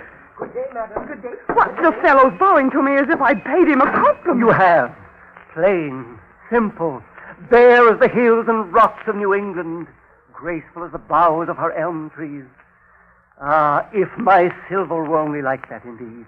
That is what I wish to make it. What? As for you, madam, what? With your lions and unicorns and grapevines and all your nonsense of bad ornaments done by bad silversmiths, your imported bad taste and your imported British manners. Why, he's actually putting me out of the door! She's scuttling away like an angry turkey. Oh, alack. And I worked 4 months on her service. And who's to pay for it now? But she shouldn't have insulted my silver. William. Yes, master? Never lose your temper, William. Never. It's very bad practice. Yes, master. Mine's French, you see. That makes the difference. And William. Yes, master? Never argue with a customer. How often have I told you that, William? Almost every day, master. And how often do I argue with a customer? Almost every day, master. I was afraid so. And yet can't they see that silver ought to be beautiful in the shape itself, not the ornament? Can't they see we're making new things in this country? New silver, new ideas, perhaps a new nation, a new design. Ah, well, be off with you, William, and put up the shutters. We're closed for the day. Is there any message from Dr. Warren? No, master. Not yet. And Hancock and Adams still at Lexington. And the Redcoat regulars disembarking from the ship. I wish I had surer news. We must wait till we're sure to warn them. But waiting's a weary business. Please, Master. Yes, William? Will they hang Mr. Hancock and Mr. Adams if they catch them? They might, William. They might. But let's hope some good friend will warn Hancock and Adams first. Yes, Master, but... Master... Yes, William? Suppose you warned them, Master. Would they hang you then? They'd have to catch me first, William. By the way, are my riding boots clean? Yes, Master. And Mrs. Revere says the next time you ride to Lexington, will you take a box of liniment along? And be sure to rub yourself with it when you get there. She says it's a muddy road, and she doesn't want to have you around the house with sciatica if she can help it. Thank you, William. But I'll take something more important than liniment with me if I ride to Lexington. Well, we'll lock up now. Yes. But I'm still Great here. Adams and Liberty. Where did you come from, my friend? Did you spring up out of the ground? No, Mr. Revere. It is Mr. Revere, ain't it? I think it is. Yeah. I just sat down for a rest while you was busy with your customers. Oh. And my tooth stopped hurting, so I guess I must have dozed off. Anyhow, now... Well, my friend, I'm very sorry, but it's after hours. I'll have to ask you to come back in the morning. Oh, no, it won't wait till the morning. Horse doctor told me so. What won't wait till the morning? A tooth. The tooth? Yeah. What in heaven's name? You don't talk like a Boston man. Where do you come from? Lexington way. You see this tooth? Oh, where? Lexington, I said. Can't you hear me? This here tooth, right? Lexington. Were you there this morning? Of course I was. That's when I met the horse doctor. Never mind the horse doctor. Were Mr. Hancock and Mr. Adams still at Parson Clark's? Who? Oh, great heavens. Is there a man in the American colonies who doesn't know Mr. Hancock and Mr. Adams? Were there two men? Two men, I tell you, strangers, staying at Parson Clark's. Well, as I rode past the parsonage... Yes. Seems to me there was two strangers there. A handsomeish kind of a man in pretty good clothes. And another fellow looked kind of like a bulldog. Hancock and Adams. Though Adams won't thank you for the description. So they're still there. Now listen, as you came to my shop, did you pass any redcoats? No, I didn't pass them. 4 of them chased me into a tar barrel. Yes, that's just the ordinary patrol. Any more? Why, seemed to me as I went by, there was a whole parcel of them going toward the end of the common. They had flags and swords. As I thought, they must be getting ready to march. Thank you, my friend. You've done me and the colonies an invaluable service. And now if you'll excuse me... Wait, you can't run off like that. What about my tooth here? I come all the way from Lexington to have you fix it. Here's your prospectus. It says just plain as print. Yes, but can't you understand? I do fix artificial teeth. But as for drawing real ones, well, I have done it once or twice, but it's hardly my trade. Oh, well. Open your mouth and I'll have a look. Wider. Still wider. Man, you have a jaw like an alligator. Do you feel... Do I feel it? Who wouldn't feel... Oh. You may shut your mouth again. Is it very bad, Mr. Revere? It's a compound agglutinated mesotropic infraction of the upper molar. Oh, my glory. There's no use at all in my trying to pull it tonight. Now, the thing for you to do is... you go to a tavern, get a good night's rest, and come back to me in the morning. And meanwhile, I'll give you... William? Yes, Master? Where is that liniment of Mrs. Revere's? In the black chest, Master. Good. I'll give you some liniment. And if the tooth hurts, you use it. Now, let's see. Certainly is a handsome chest, Mr. Revere. Yes, I keep some queer things in that chest. You see, silversmithing isn't my only trade. What's this little bottle here? Oh, that's a little experiment of mine. I call it Essence of Boston. There's a good deal of east wind in it. East wind? Shut up in a bottle. Say, are you a magician? Oh, no, not exactly, but what with one thing and another, well, I like to keep my hand in. Here's some charms against love. Not very durable. I got them from a sailor. And here, in this little box... Why, that's a pretty one. I'm glad you like it. It's my own design. Can you make out the figures on it? Seems like there's a tree. Yes, a liberty tree. And an eagle fighting a lion. A British lion. Yeah? What's all these stars around the edge? There's 10, 11, 12, 13 of them. Oh, that was just my fancy. You could make a very pretty design with stars for a new country, if you wanted to. I've sometimes thought of it. The American Revolution. Handle with care and keep in a cool place. It feels kind of warm when you touch it. Yeah, it might well. You see, there's something inside that box. Gunpowder? Gunpowder and war and the making of a new nation. And if it ever got loose... Take it back. I don't want it. A lot of people don't want it, but it's coming. Only it isn't quite time yet. No, not quite yet. No, I feel kind of faint. I guess I'll sit down here. All right, now I'll give you the liniment. Master? Yes? A message from Dr. Waters. At last. Oh, I must go. Get my riding boots. Yes, Master. What Here, about now, take me? the box. Take the box and be off with you there in your pocket. Hurry. William, let him out. Yes, master. Mr. Revere, I didn't know so I'd go without having my tooth. Hold on now. Hurry, man. Hurry, and come back in the morning and I'll attend to you then. Now, William, tell Mrs. Revere I may be away all night, but she's not to worry. I'll return as soon as I can. Yes, master. William! Yes, master. The liniment, you fool, the liniment! Oh, I gave him the wrong box. Great Adams and Liberty. He's got the American Revolution with him.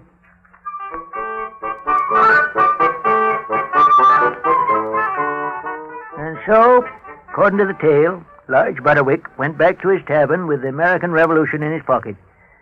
Seems that Revere and William run after him and called after him, but it was dark by the wharves and they missed him somehow.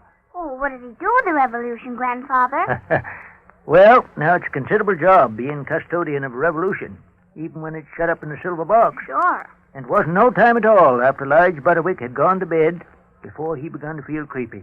He tossed and he turned to where his clothes lay on the chair. His tooth had kind of settled down to a dull ache by now, and he didn't mind that much no more. But he minded this new feeling, something extraordinary. So finally he got up in the moonlight, and he went over to his coat and shook it. Then he reached his hand in his pocket and he pulled out that silver box. Ooh. I'll say, at first he was so frustrated he didn't know what to do. But, being human, he was curious. He shook the box, and he handled it. That just seemed to make it warmer, so he soon gave that up. Then he looked all over it for a keyhole. But there wasn't no keyhole. And, of course, if there had been, he didn't have no key. Then he put his ear to the box, and he listened hard.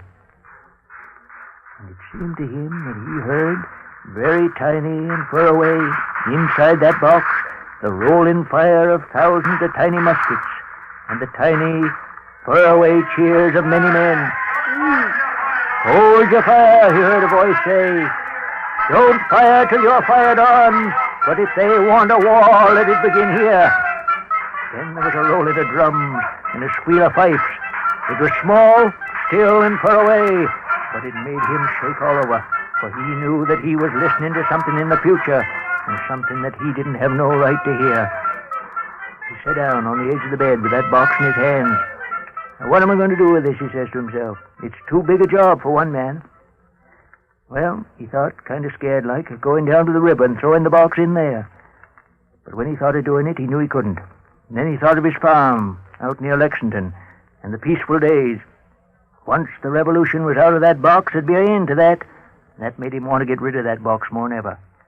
Then he remembered what Revere had said when he was talking with the woman about the silver. That thing about building a new country and building it clean and plain. Why, I ain't a Britisher, he thought. I'm a New Englander. And maybe there's something beyond that. Something people like Hancock and Adams know about. And if it has to come with a revolution, well, I guess it has to come. We can't stay Britishers forever here in this country. He listened to the box again. Now there wasn't any shooting in it. Just a queer tune played on a fife. He didn't know the name of that tune, but it lifted his heart.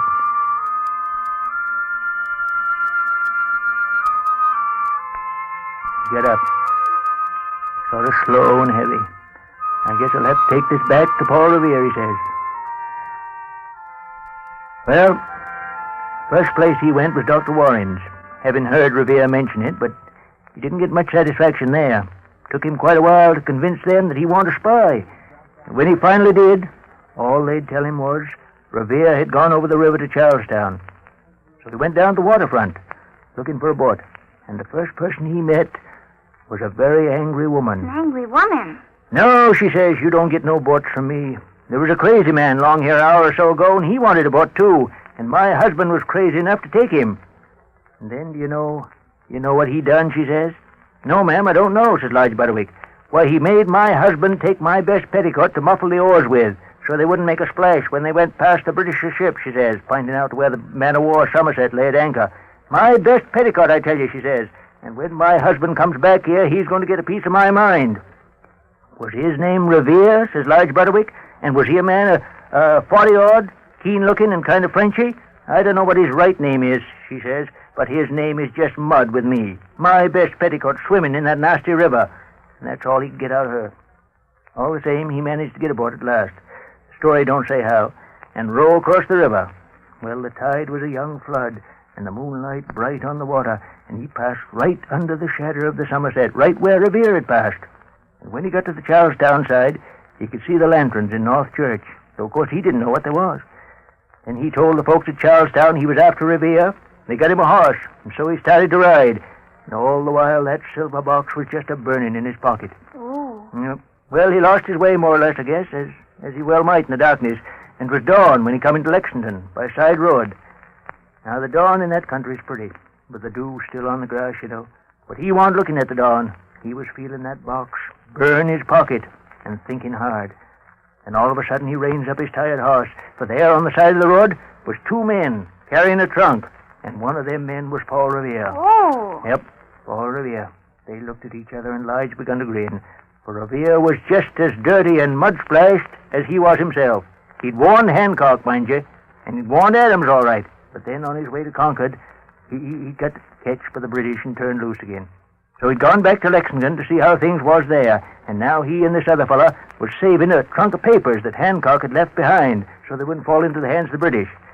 Well, Mr. Revere, says Lige, you see, I'm on time for that little appointment about my tooth. And by the way, he says, I've got something for you. And he takes that silver box out of his pocket.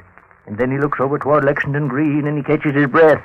For on the green, there's a little line of Minutemen, neighbors of his, as he knows. And in front of them, the British regulars. British regulars? British regulars. And even as he looks, there's the sound of a gunshot. And suddenly, smoke wraps the front of the British line, and he hears them shout as they run forward. Oh. Well, Sir Lige Butterwick, he takes that silver box and he stamps on it with his heel. And with that, the box breaks open. And there's a dazzle in his eyes for a moment, and a noise of men shouting. And then it's gone. You know what you've done, says Revere, breathing deep? You've let out the American Revolution. Well, says Lige Butterwick, I guess it was about time. And I guess I'd better be going home now. I've got a gun on the wall there, and I'll need it. But what about your tooth, says Paul Revere. Oh, a tooth. A tooth is a tooth, says Lige Butterwick. But a country is a country. And anyhow, it stopped aching. Yep. All the same, they say that Paul Revere made a silver tooth for him after the war. At least that's the way they tell it, but of course I won't vouch for it.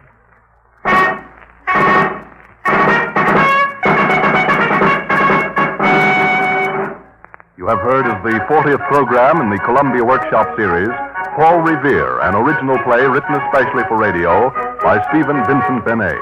Parker Fenley was featured in the role of the storyteller. Edgar Staley played Paul Revere. The workshop programs are arranged and directed by Irving Reese. This is the Columbia Broadcasting System.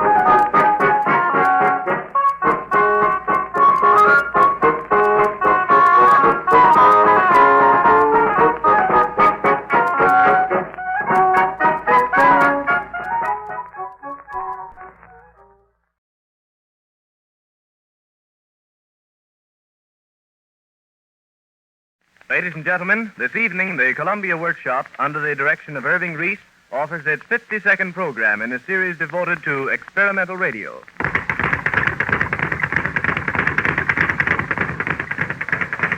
In starting on its second year of broadcasting, the Columbia Workshop is proud to announce that Mr. Ernest Hemingway, author of A Farewell to Arms, The Sun Also Rises, and Death in the Afternoon, has personally granted Mr. Reese permission to dramatize several of his famous short stories exclusively for the workshop.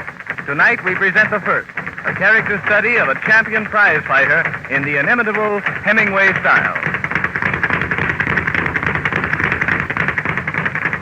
The Columbia Workshop presents 50 Grand by Ernest Hemingway.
Jack. Drop the bag. Take a little workout with the soldier. Sure. Soldier. Soldier. Yeah. Come on over. What's on your mind? Something that ain't on yours. Work. Put the gloves on. You've had enough rest. Well, this is Hogan's health farm, ain't it? I'm watching my health. You're up here to help get the champ into condition. He's fighting Walcott in 1 week. You talk too much. Put the gloves on. Okay. I'm ready. You want to work, champ? Sure. How do you want me to work? You want me to treat you rough like Walcott? Want me to knock you down a few times? That's it. Okay, let's go. Get your face moving, Jack. Yeah, you missed. That's it, Jack. You missed again. You missed a mile. You're slowing up, champ. Take the right up, Jack. Listen to the trainer, champ. Officers keep their right up. Left, Jack, left. Watch it, soldier. Walcott won't pull him, champ. That's right. But you're not Walcott. Let's go.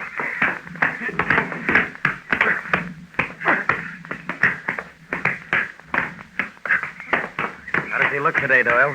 Hello, Hogan. A little slow. He'll warm up. Not much time left. No, he'll warm up.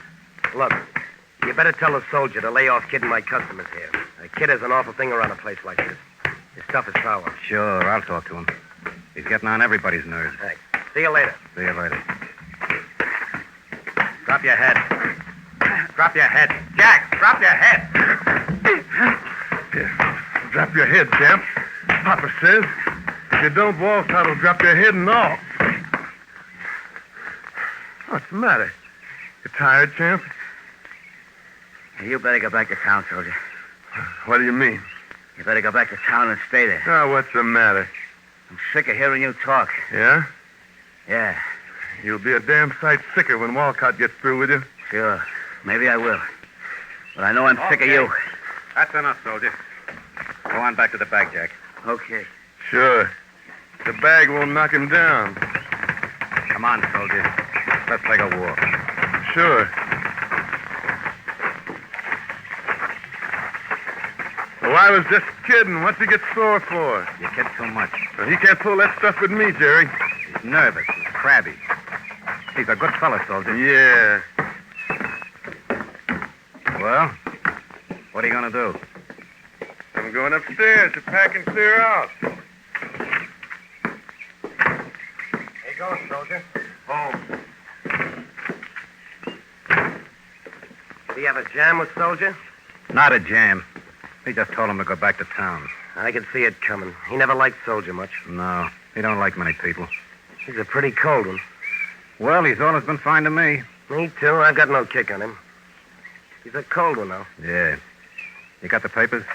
Here's yesterday's New York paper. Guess I'll sit down and read for a while. Okay. I'll see you later.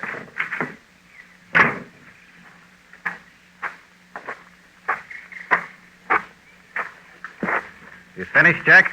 Yeah. Sit down. Here, take a chair. No. Step's okay. It's a nice day. Pretty nice out in the country. I'd rather be in town with the wife. Well, you only got another week. Yeah, that's so. What do you think about the shape I'm in? Well, you can't tell. You're a trainer. You got a week to get around in the form. Don't stall me. Well, you're not right. I'm not sleeping. You'll be all right in a couple of days. No, I got the insomnia. What's on your mind? I missed the wife. Have her come out. Oh, I'm too old for that. We'll take a long walk before you turn in. You can get good and tired. Tired? I'm tired all the time. Well, you got one more week before the fight, Jack. Yeah, one more week. Well, I'll turn in now. So long.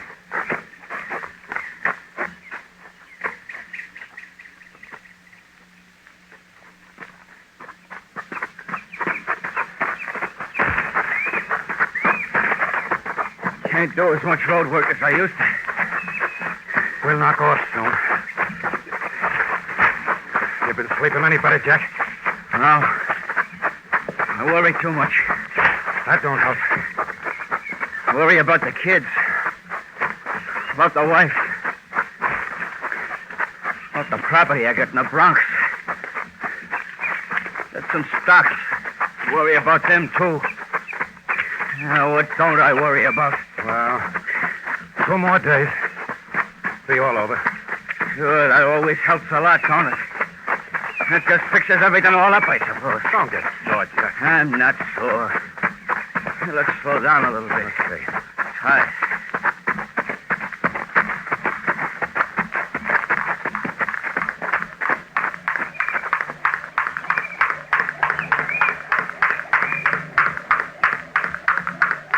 Morning, Jerry. Morning, Hogan. He's slow on the rope. How was he on the road? Slow. Heavy. What's the trouble? He's been tired all week. He can't sleep all night.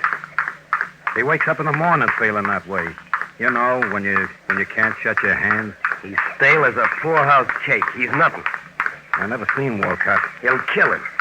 He'll tear him in two. Well, everybody's got to get it sometime. Not like this, though. They'll think he never trained. Give my farm a black eye. What are you buzzers talking about? Nothing, Jack. You're wasting a lot of words on it. You hear what the reporter said about him? They said he was awful. They said they oughtn't to let him fight. Well, they're always wrong, ain't they? Yes, but this time they're right. What do they know about whether a man's right or not? Well, they're not such fools. All they did was pick Willard to Toledo.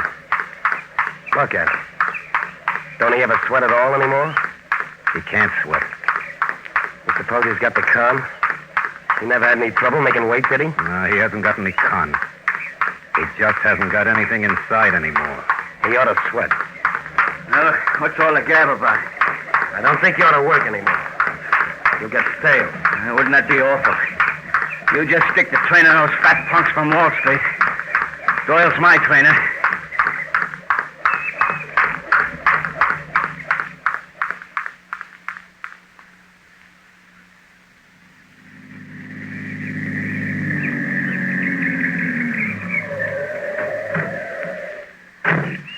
Hi, Jerry. Hello, John. Hello.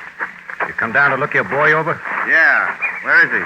Up in his room, lying down. Lying down? Yeah. How is he? Well, I'll talk to you inside. Oh, that's all right. They're friends of his. I want you to shake hands with Mr. Morgan and Mr. Steinfeld. This is Jerry Doyle. He's been training Jack. Hello. Glad to meet you. Same. What's the matter with the champ? He don't sleep. He could never sleep. He isn't right. He's never right. I've been his manager for 10 years. He's never been right yet. Well, let's go up and see the boy. Let's have a look at him. Sure, follow me. Where's Hogan? He's out in the barn with a couple of his customers. How many people out here now? Just 2. Pretty quiet. Yeah, pretty quiet. Here's Jack's room.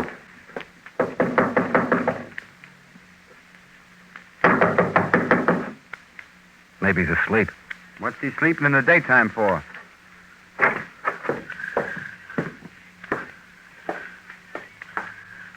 Hey, Jack. Jack. Oh, why can't you let me sleep? Don't get sore, Jack. I didn't mean to wake you. Oh, no, of course not. You know Morgan and Steinfeld? I'm glad to see you. How do you feel, Jack? Fine. How would I feel? You look fine. Yeah, don't I? Sure. Sure. Say, you're my manager. You got a big enough cut. Why wasn't you here when the reporters was out? You want Jerry and me to talk to them? I had Lou fighting in Philadelphia. What's that to me? You're my manager. You got a big enough cut, don't you? You aren't making me any money in Philadelphia, are you? Why aren't you here when I ought to have you? Hogan was here. Hogan? Hogan's as dumb as I am. Told you Bartlett was out here working with you for a while, wasn't he? Yeah, he was out here. He was out here, all right. Say, Jerry, would you go and find Hogan and tell him we want to see him in about half an hour? Sure. Why can't he stick around? Stick around, Jerry. Quiet down, Jack. I better go find Hogan. All right, if you want to go. None of these guys are going to send your way, though. That's all right.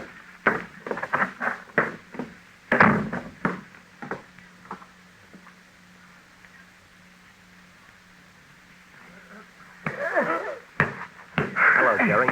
Anything on your mind? I'd like to see you, man. Look at those guys. Bulls of Wall Street. They're afraid to hit each other because the other will hit back. That'll do, gentlemen. You can stop the slaughter. Take a shower. Bruce will rub you down. Okay. Thanks, Mr. Hogan. Come on, Jerry. John Collins is out with a couple of friends to see Jack. I saw them come up in the car. Who were the two fellas with John? They're what you call wise boys. Don't you know them two? No. It's Happy Steinfeld and Lou Morgan. They've got a pool room. I've been away a long time. Sure, that Happy Steinfeld's a big operator. I've heard his name. He's a pretty smooth boy. There are a couple of sharpshooters. Well, they want to see us in a half an hour. Okay, come on to my office. We can wait there until the sharpshooters are ready. Boys, let's have a drink on it. I think it's a smart deal, Jack. Only suckers take chances. Right. Sure. Wait a minute. Nuts to that stuff. I waited a half an hour. If you want to see me, I'm down in my office. Oh, wait a minute, Hogan. We're coming. Hello, Hogan. Hello. Come on in. We're all going to have a drink. Have one, Hogan? No, thanks. Well, here's to you anyway. Yeah, here's to you. You're a pretty mysterious lot of boys. No, we were just cheering the champ up. Have a drink, Jack? No. I never like to go to these wakes. Can we get something to eat before we start back, Hogan? Sure. Come on down. I could eat. Come along, Jack. No, I'll stay here. You stay, Jerry. Okay. And leave some of that liquor. Sure. We got plenty. Well, so long, Jack. I'll see you in town tomorrow night. Take it easy. Yeah. So long. So long.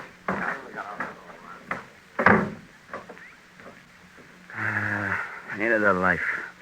Yep. That was a fine bunch. They don't take any chances, especially those two. They're smooth, all right. Well, they're right. What's the good of taking chances? I'm having a drink.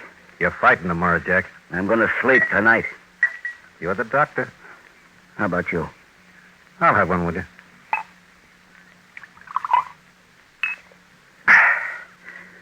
No, I want to take it slow and easy. Put some water in it, Jack. Yeah, I guess that's better.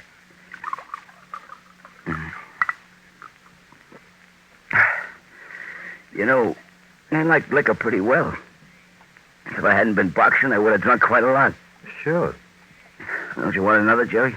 I don't need it, Jack. I feel all right. Come on, just have one more. All right. You know, I miss a lot, Jerry. How do you mean? What I like about the wife.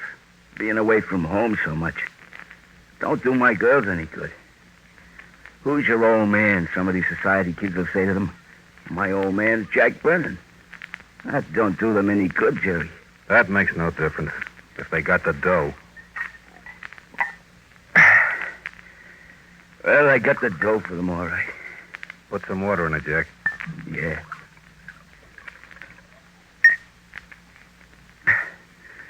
You know, you ain't got any idea how I miss the wife. Sure. You ain't got any idea. You can't have an idea what it's like. Have another drink? No, thanks. Am I getting soused? Do I talk funny? You're coming on, all right. Put some water in it. Yeah.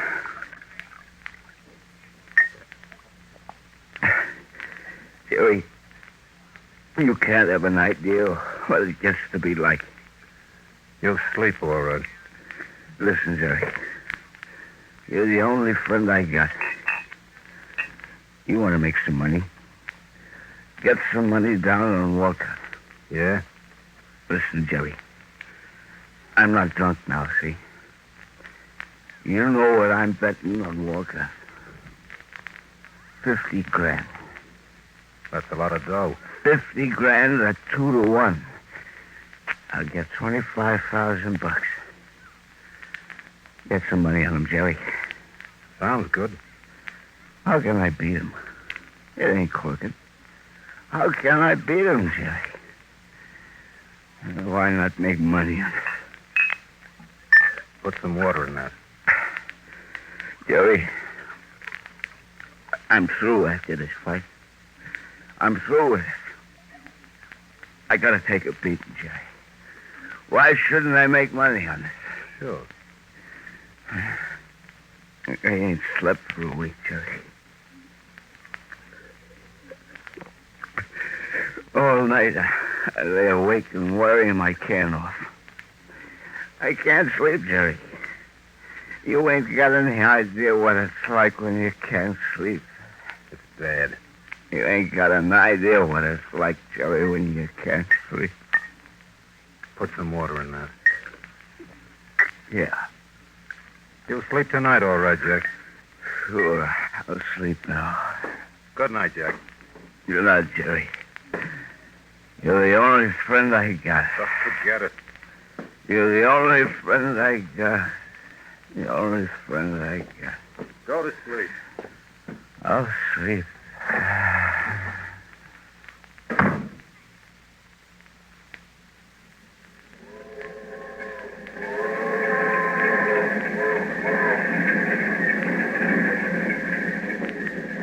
You feel all right?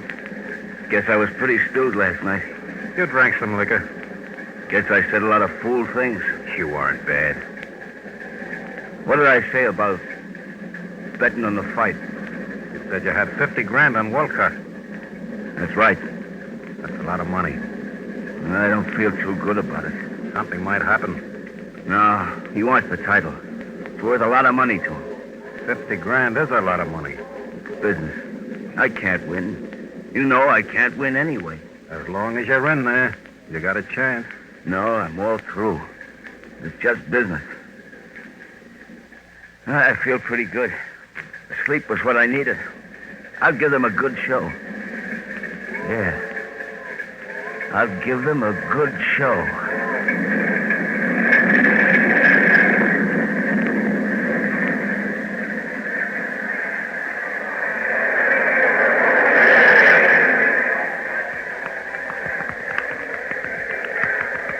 Work on his legs a little more, Pete. Yep. Sounds like a good crowd out there. Sold out. But this fight would draw a lot more than the garden could hold. It's a good thing. With the rain out, they didn't try to pull this fight in the ballpark. Walcott's a pretty tough-looking boy. Looked in nice shape at the weighing in today. He looks as though he'd been hit plenty of times. Oh, he ain't hard to hit. Is he in the ring yet? He's just gone down. He's climbed into the ring. Better come along. They gave him a big hand, huh, Jerry? Well, let's go down. Right.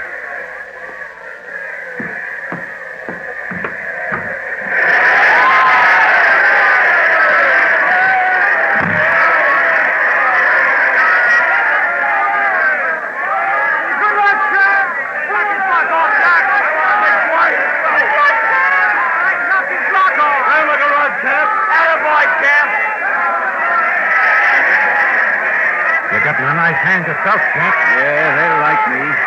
They're favoring Walcott.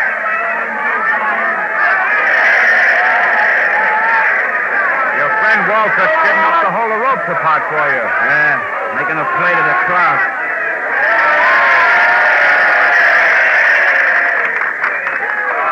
So you're going to be one of these popular champions, Mr. Walcott. Take your lousy hand off my shoulder. See yourself, punk.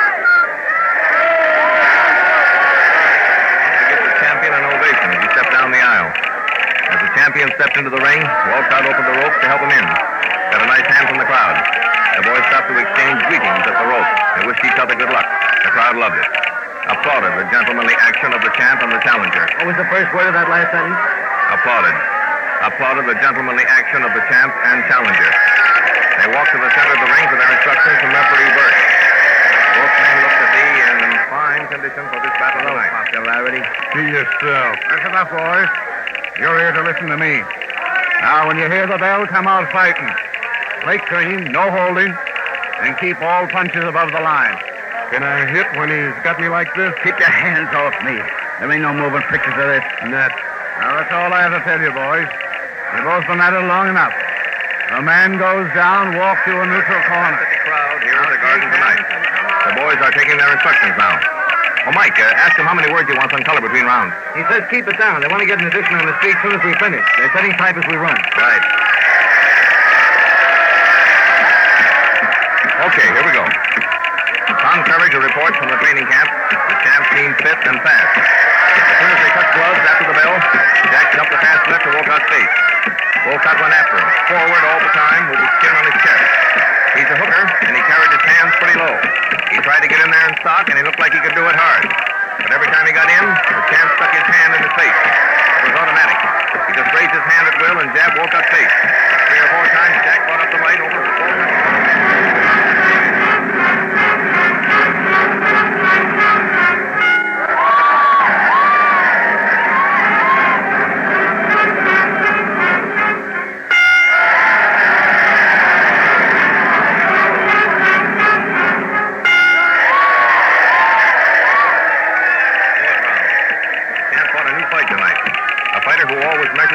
carefully.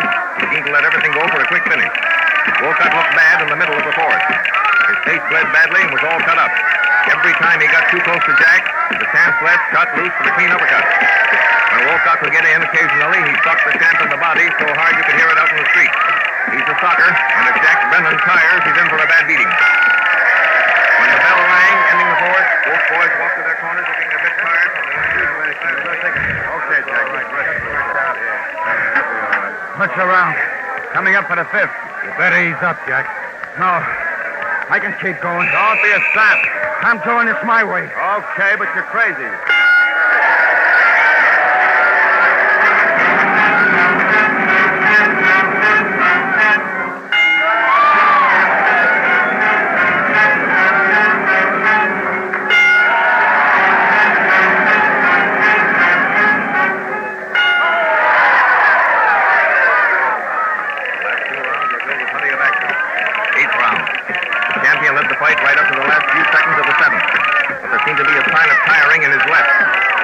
Stayed with him right along, started getting some of his rights to the body in at the beginning of the 8th. The champ started taking a beating. Wolcott started running the fight instead of running from the champ's left. The champ was in trouble. His left kept missing entirely. Wolcott came in each time straight to the body. His midsection was all red from the murderous rights and left Wolcott landed at will. It began to seem in the 8th that Brennan would not be able to hold out under such punishment for much longer.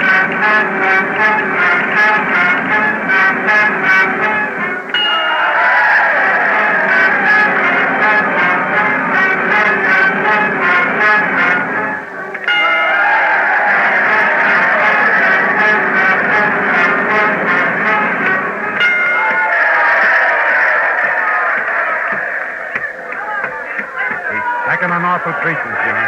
I'm going to toss the towel, Jerry. You better not. Better wait and ask him. He'll get killed. Only 10 seconds to go for the round. He's nuts. What's he waiting for? I don't know. Okay, Jack, sit down. Take a sniff of this. What's the round? 11. My legs are going bad. How's it go? It's his fight. Yeah, we'll toss the towel in when the bell comes. No, I think I can last. I don't want this bull hunt to stop me. You're taking an awful chance. No, my money's okay. I'm finishing to please myself. On my feet. Brennan took a terrific lacing. Brennan came out slow to start the 11th. Wolcott got a left into his face. Jack tried to tie him up, but it was like trying to hold onto a buzzsaw. Jack missed with the right. Wolcott clipped him with the left hook, and Jack went down. Jack looked to his corner. Was motioned up at the count of 8. The men moved into the corner right above us. Wolcott measured the champ carefully. He backed Jack up against the ropes, hooked the left very lightly to the side of Jack's head, and shot the right into the body as hard as he could stop, just as low as he could get it. That blow landed about 5 inches below the belt. The champ's eyes popped. His jaw dropped. He looked bad. The referee grabbed Wolcott. Jack stepped forward. He walked as though all his insides were going to fall out. Hold it a second, Mike. I think the champ's going to get another foul. Looks as though the referee's going to step on his out. Listen, Lou. It's an accident. You want to go on, Brennan? It's your fight if you want it. No. It's all right. Let's keep going. Okay. Come on out and fight. Go in there, Wolcott, and keep him up, you slob.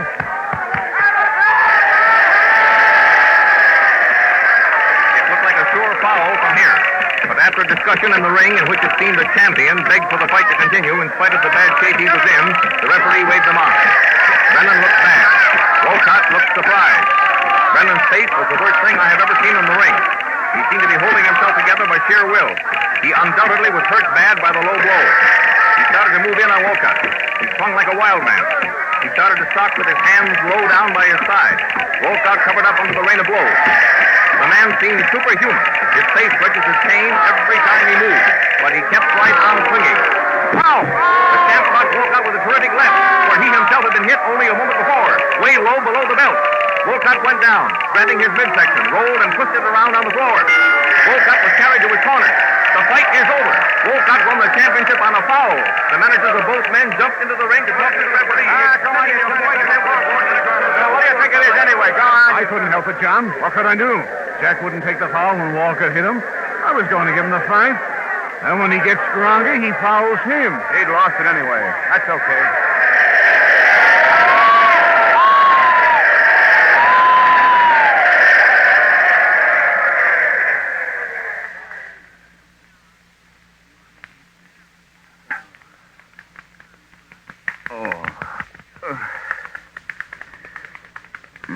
Don't move, Jack. Just take it easy. Just lay there for a while. Sure. Relax. You want to get to the hotel and get a doctor. I'm all busted inside. I'm sorry, Jack. It's all right. I certainly tried a nice double cross. Your friends, Morgan and Steinfeld.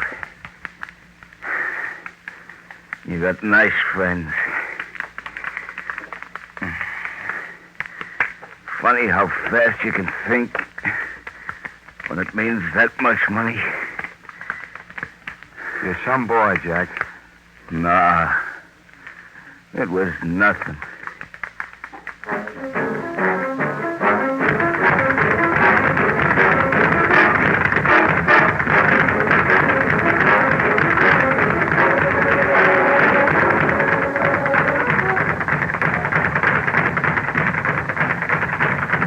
Columbia Workshop presented as its 52nd program in a series devoted to experimental radio, Ernest Hemingway's short story of the prize ring, 50 Grand.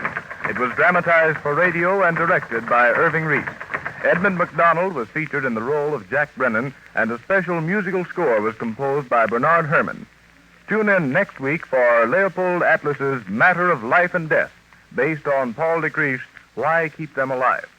The workshop always appreciates your suggestions, criticisms, and comments on these programs. Write your letters to the Director, Columbia Workshop, Columbia Network, New York City. This is the Columbia Broadcasting System.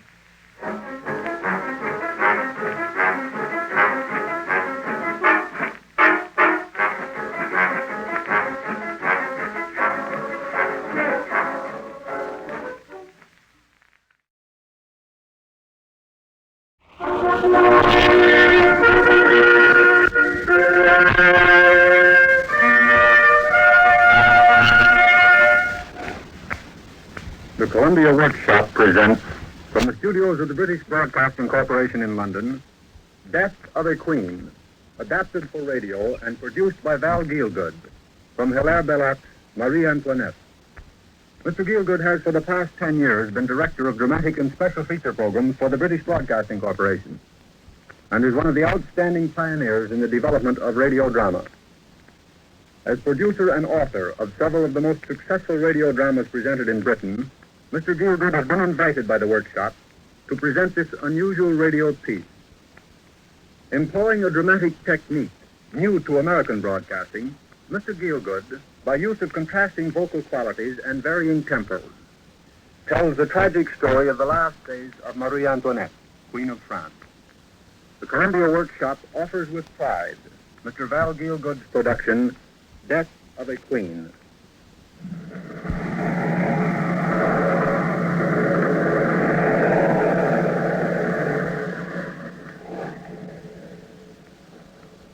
On August the 10th, 1793, the Federal Volunteers from Marseille led the Paris revolutionaries to the storm of the Tuileries Palace and the massacre of Louis XVI's Swiss Guard. In that 1 hour of combat, there had perished many thousands of men, and the tradition of 900 years. The fall of the palace ended the French monarchy. Louis XVI was tried, condemned, and killed. The Queen was imprisoned. and her child, the Dauphin, taken from her. The kings of Europe made alliance against revolution, and their armies moved westwards against France. Cried Danton, the kings fitness with their armies. Behold at their feet in defense the head of a king.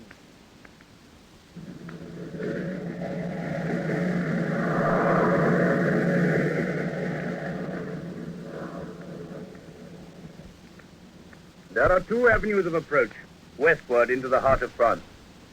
They pass, the one between the Vosges and the Ardennes, the other between the Ardennes and the sea. The first, the passage of Lorraine, was still blocked by the defense of Mayence and the lines of Wissembourg. The second, the passage by the Low Countries, was all but one. Of the fortresses defending that passage, Maubeuge would soon be the very last to stand. The line of defense, stretched like a chain across that long, flat frontier, was breaking down. Point after point upon the line had gone. It held now by 1 point remaining, and the ruin of that was imminent. When that march began, there would be nothing for those who had challenged the world but to cover their faces and to die. Maubeuge was the pivot of that door. The fortress of Condé fell. No provisions entered Maubeuge. On July the 26th, Hubert, representative on mission for Parliament sent to Maubeuge, heard an unusual silence. On the 30th, he wrote, We hear no firing from Valenciennes, but we are confident they cannot have surrendered. They had surrendered. The officer in command of Maubeuge awaited his orders.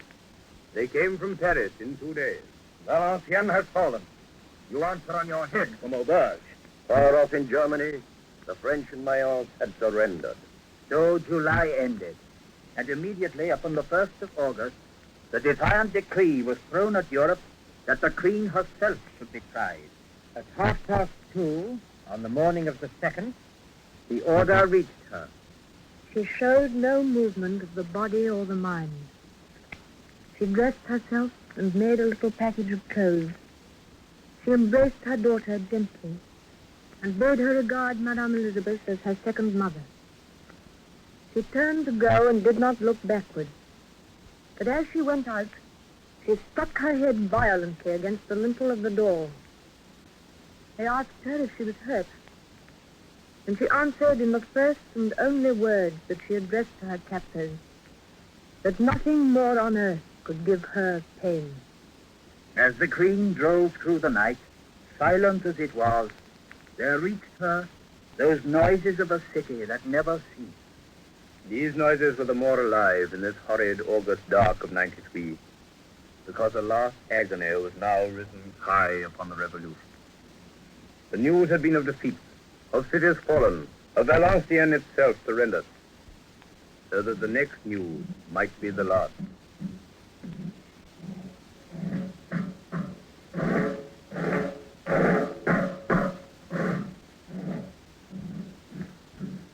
In Maubeuge, all the meat, salted and fresh, was sequestrated. The manuscripts in the monastery were torn up for cartridges. On the 6th of October, all hay and straw were commandeered. Upon the 12th, the counsel was taken of the desperate need to advise the government that the place was almost gone. And it was designed that by night, such as might volunteer should bear the news or perish in crossing the lines. That evening of the 12th, after dark, Marie Antoinette was led out from her cell for that preliminary interrogation which in French procedure precedes the public trial. They led her from her little cell through the narrow passages into a great empty hall. 2 candles, the only light in that echoing darkness, stood upon the table. Her dress was dark and poor. She sat between 2 policemen upon a bench in the vast black void of the unfurnished hall and answered. And when she had answered, signed. She answered conventionally that she wished the country well, that she had never wished it ill. She signed as they told her to sign, under the title of The Widow of Capet. On the 13th, by night, 12 dragoons volunteered to take news out of Maubeuge, a sergeant leading them. They swam the Sambre and got clean away. They rode on without sleep to Givet, and there at last they heard that an army was on the march, straight for the relief of the siege.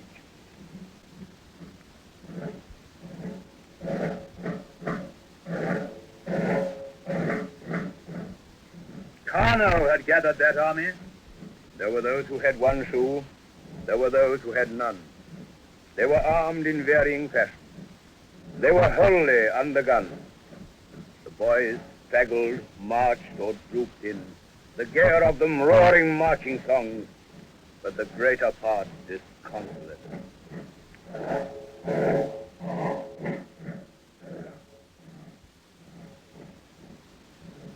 The great Carnot in Avesnes that night stood like a wrestler erect and ready, his arms free, his hands unclenched, balancing to clutch the invader and to try the throw. He, with that inward vision of his, saw the whole plan of the struggle from south to north. He saw the white beds of roads radiating from Paris to all the points of peril or of disaster. He saw the royal flag over Toulon and the English fleet in harbor there. He saw the resistance of Lyon, for he had no news of its surrender. Above all, he saw those two doors against which the invader leaned, the lines of Wissembourg, and here, right to his hand, the entrenchments that covered the last siege of the northern frontier. He saw reeling and nearly falling the body of the republic that was his religion. And he saw that all the future, death or life, lay in Maubeuge. The Sunday night fell on Paris and over those long Flemish hills. The morrow was to see two things: the trial of the Queen and the opening of a battle which was to decide the fate of the French people. In Paris, when it was broad day, the chief court above the prison was prepared. The 5 judges, Hermann the chief, piled onto the bench. A little below them, and on their right, a jury of 15 men were impaneled. There was a hatter there, a barber, and a man who had made violins, and another who painted pictures for the rich. They looked all of them towards the door that led from the cells below, where 2 warders came upwards to it, leading between them the Queen. She was in black. A little scarf of lace was laid with exactitude about her shoulders and her breast. And on her head she wore a great cap, which a woman who loved her, the same who had served her in her cell, put on her as she went to her passion. So dressed, and so standing at the bar, so watched in silence by so many eyes, she heard the hard and nasal voice of Hermann. He asked her formally her name. Marie Antoinette of Austria, some 38 years old, widow to Louis Capet, the King of France. The Queen sat down by leave of the court, and the trial began. She saw, rising upon her right, a new figure. A figure of the terror, Fouquier Tinville. His eyes were steadfast. The skin of his face was brown, hard, and strong. His voice was harsh and mechanical. His speech was long, dull, and violent. The widow Capet was a Messalina, a leech, a Merovingian tyrant, a Medici. She had urged Capet to all his crimes. She had sent millions to aid her family in their war against the French people. And when Fouquier sat down, the file of witnesses began. From the frontier and from the hunger of Maubeuge, no news came. Last of these witnesses, Hébert, all neat and powdered, presented his documents and put forward his abominations. The Queen would not reply. She half rose from her chair and cried in a high voice, "I appeal to every mother here." Away, dining beyond the Seine, Robespierre broke a plated table in anger and thought Hébert's lunacy had saved her. The court abruptly rose. It was 3 o'clock. The first act in that long agony had lasted without food or breathing time for 7 hours. While the Republic thus held the old world prisoner in Paris and tortured it in the person of the Queen, Out on the frontier, the Republic lay in its chief peril from the old world, free and armed.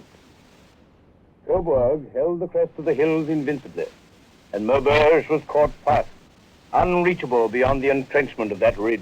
Carnot gave order to the guns. They fired and proclaimed the presence of a relieving army to the besieged.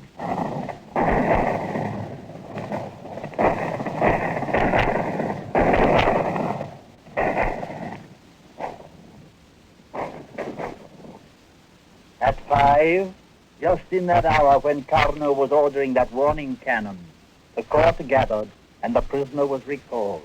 If all the witnesses which history possesses today could have been brought into that court, it would have affected the issue very little. One thing alone could affect that issue, the news of victory. And no news came. All reports from the frontier had ceased. The lights in the court were lit, smoky and few. The air, already foul from the large concourse, grew heavy even for the free. For the sickened prisoner, it became intolerable as the night hours drew in. 6 dark, interminable hours. She asked faintly for water. Boone, the officer in guard of her, brought it to her and she drank. As he supported her with some respect down the silent passage to her cell, he heard her murmuring, I cannot see. I cannot see. I've come to the end. Just before midnight, she fell asleep. She slept deeply, and for the last time. Tuesday, October the 15th. A little before dawn, the French bugles upon the frontier roused the troops, and soon the army moved. Upon the left, Fromentin. Upon the far right, Duquesnoy.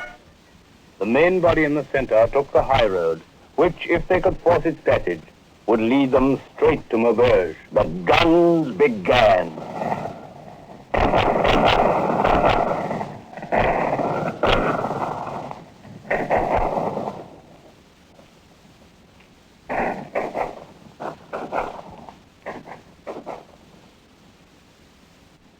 In Paris, they had wakened the Queen tardily. It was nearly 9 before the court assembled in the dull light. There was opened before the court her little pocket, and the trinkets taken from her on the day of her imprisonment, the poor relics of her affection, the lock of hair, the miniature, were laid before the judges. They heard the proffer of the Fronteau and sundry others. But all that business was empty, and all those hours were wasted. It was not upon such vanities that the mind of Paris was turned, but upon the line of Flemish hills a long way off, and upon the young men climbing up against the guns.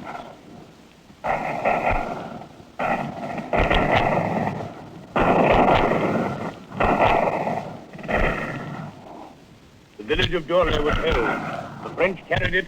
They went beyond. They were almost on the ridge above it. In the upland field below the crest of wood, the Austrian cavalry stuck them in flank, and they were disordered. They were back in Horla, and the fight for it was from house to house, from window to window. Twice it was clear. Twice lost. The fourth attack upon Horla would have succeeded when Carnot heard that Fromentin, up on the far left, had carried his point of the ridge and had the folly to pursue.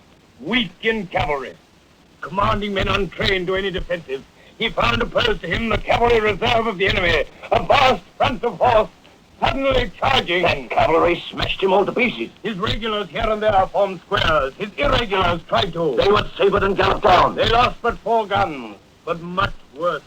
They lost their confidence altogether. They got bunched into the combes and hollows. The plateau was cleared. The left, thus failing, were not wholly destroyed, but their failure had ruined the value of the central charge upon Horla.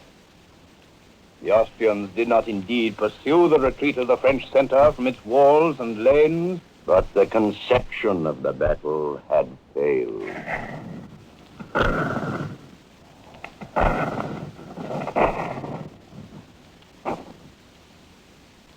In the courtroom in Paris, the witnesses called upon that last evening were for the most part those who had come personally into the presence or into the service of the Queen. Meanwhile, night hastened onward, and behind thin veils of October clouds, the stars continually turned. Upon the frontier, the damp evening and the cloudy night had succeeded one the other, and a tent pitched just behind the lines held the staff and colonel. He did not sleep. There was brought to him a little note, galloped in from the far south. He read it and crumpled it away. It is said to have been the news that the lines of Wissembourg were forced, and so they were. The Prussians were free to pass those gates between the Ardennes and the Vosges. Then Maubeuge was the last hold remaining, the very last of all. Carnot was big with new things. He took counsel with his own great soul and called from his knowledge of the French upon the savagery and the laughter of the French service.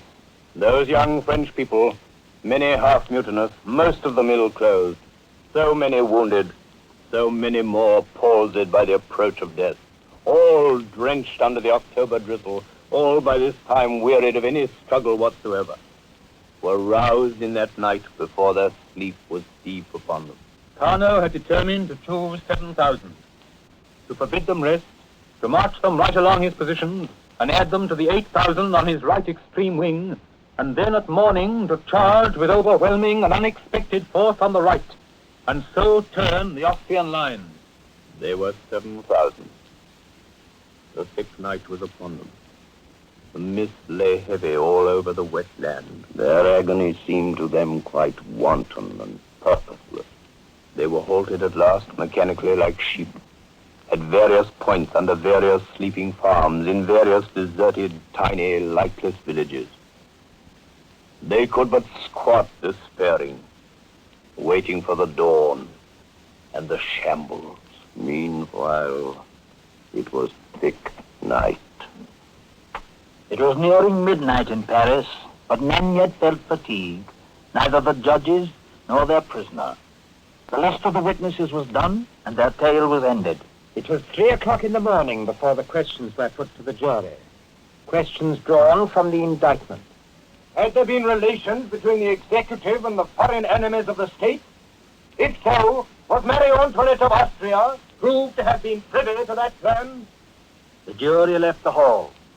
The prisoner was led out beyond the doors of the chamber. For one long, unexpected hour, she was so detained, while the jury was still absent. Then a signal was given to her guards, and they led her in. She was at the end of human things. She stood and saw the judges upon the bench conferring for a moment. She stood to hear her sentence read to her. And as she heard it, she watched them in their strange new headdress, all plumes. And she fingered upon the rail before her with the gestures ladies learn in fingering the keys. And soon the reading of the sentence was done, and they led her away. On the terrace of his castle in Germany that night, George of Hesse saw the White Lady pass, the ghost without a face, that is the warning of the Habsburgs. And the hair of his head stood up. The long, dark hours of the morning still held the troops that had marched over from the left to the right of the French position before Maubeuge. And when the cocks had begun to crow in the steadings, all rose and stood to arms. The Queen went down the stone steps of the passage. She entered regally into the cell made ready. But before the morning came, she laid herself upon her bed in her poor black dress, and so lying she began very bitterly to weep. The hours wore on. The scent of newly lighted fires came from the prison yard, and the noise of men awakening. The 2 candles showed paler in the wretched room. It was dawn.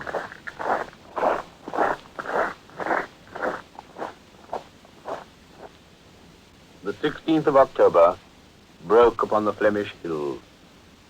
The men who had endured that night march along the front of the battlefield still drooped under the growing light, and were invigorated by no sun. Before them, hollow lanes led up to the summit of the little rise and the hamlet of Vatigny. This most humble and least of villages was waiting its turn for glory. In front of Vatigny, holding that round of sloping fields and the low semicircular end of the ridge before the village, there were but 3,000. The white vapor seemed lighter all around, but no voices could be heard, nor did there come up through its curtain any rumble of limber from the roads below. As the queen so lay, disconsolate and weeping bitterly, and supporting her head upon her hand, there came in the humble girl who had served her faithfully, and who was now almost distraught for what was to come. You have not eaten all these hours. What will you take now it is morning? My child, I need nothing more. All is over now. Madame, I have kept warm some soup and vermicelli. Let me bring it you. She must change for her last exit. So much did the revolution fear to be cheated of its defiance to the kings, that the warders were bidden not to lose sight of her for one moment. But she would change. She would go in white to her end. The girl who had served her screened her a little, and in the space between the bed and the wall she crouched and put on fresh linen, and in place of her faded black, a loose white muslin gown. Why must you bind my hands? The king's hands were not bound. Yet were her hands bound, and the end of the rope left loose that her jailer might hold it. They led her out past the door of the prison. She was delivered and signed for. On the steps beyond the archway, she went up into the cart. Up and down the passages of the prison, a little dog whom she had cherished in her loneliness ran whining and disconsolate. The cart went lumbering on. Her lips, for all their droop of agony, were still proud. Her vesture was new. Her delicate high shoes had been chosen with care for that journey. The long line of troops stood erect and close upon either side. The dense crowd roared behind them. Her face might have satisfied them all.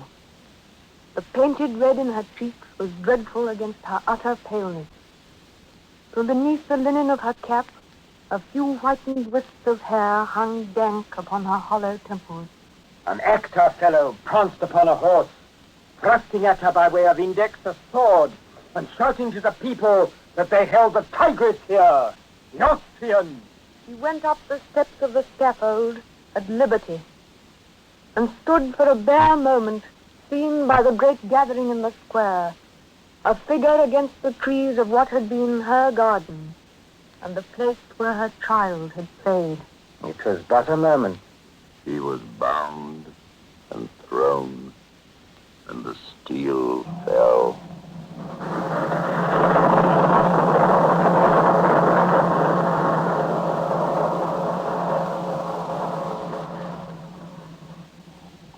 On the low mud and slope of Vatigny, the mist began to wreathe and thin as the hours approached high noon. With every lift of vapor, the landscape became apparent, when suddenly, as the mist finally lifted, the wide plain showed rolling southwards, a vast space of wind and air. And at the same moment they heard first bugles, then the shouts of command, and lastly the rising of the Marseillaise. The sleepless men had been launched at last. The hollow lanes were full of their swarming upwards. The fields were ribbed with their open lines. And as they charged, they sang. The few heavy guns of the Austrians were trained too late to check the onrush. The little pieces of the climbing and singing men were dragged by lanyards, unmasked behind gaps in the hurrying advance, cracked, scraped, and were covered again by the living cover of the charge. The green at the hilltop was held. The poor yards and byres of Vatigny were scoured and thundered through. And Carnot, his hand upon his sword, and Duquesnoy, his face half blood, and all the host gloried to find before them in their halting midday sweat the level fields of the summit, the Austrian line turned, and an open way between them and Maubeuge.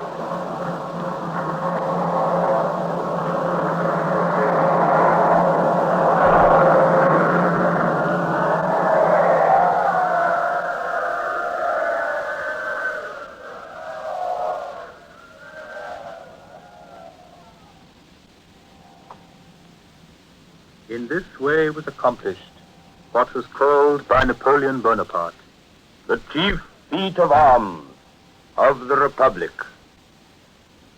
It was somewhat past noon. On that scaffold, before the gardens which had been the gardens of her home, and in which her child had played, the executioner showed at deliberation and great length, this way and that, on every side, the Queen's head to the people.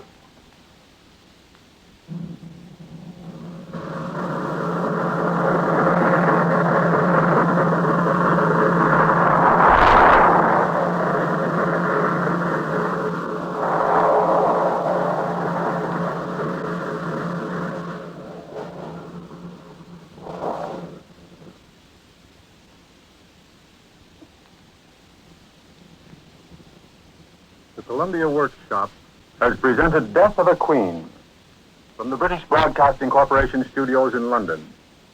Death of a Queen was adapted for radio and produced by Val Gielgud, head of the drama department of the British Broadcasting Corporation, and one of the outstanding pioneers in the development of radio drama. The cast included Leon Quatermain, Robert Speight, Ronald Simpson, Norman Shelley, Hermione Hannon, Mary O'Farrell, Susan Taylor, J.B. Rowe, and Francis DeWolf. Tomorrow morning, the workshop director, Irving Reese, who has been here observing the methods of dramatic production at the British Broadcasting Corporation, will leave for Dublin, Ireland, where he will direct the world-famous Abbey players in John Millington Synge's great Irish play, Riders to the Sea. At this same hour next week, the Columbia Workshop will bring you direct from Dublin, Ireland, Riders to the Sea, featuring the Abbey Players. This is Ed Morrow speaking, and returning you now to America. This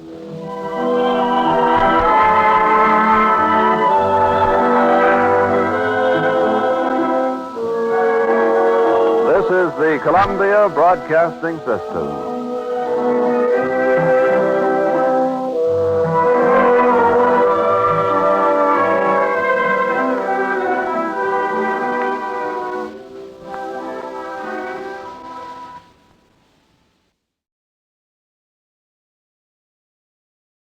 The Columbia Workshop, under the direction of William N. Robeson.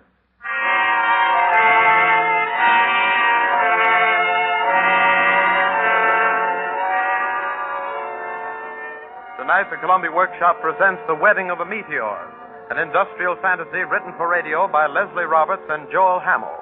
The Workshop believes this play to be an excellent example of the type of material which is particularly suitable for radio, which indeed could scarcely be made credible if presented in another medium.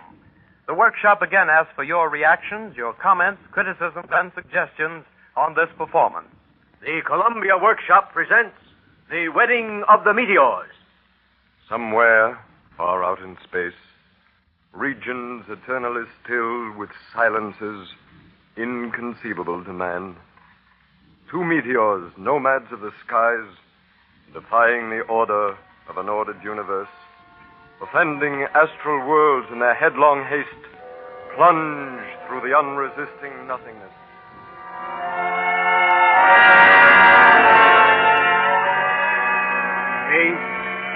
Haste, graze your way through envious stars, but haste.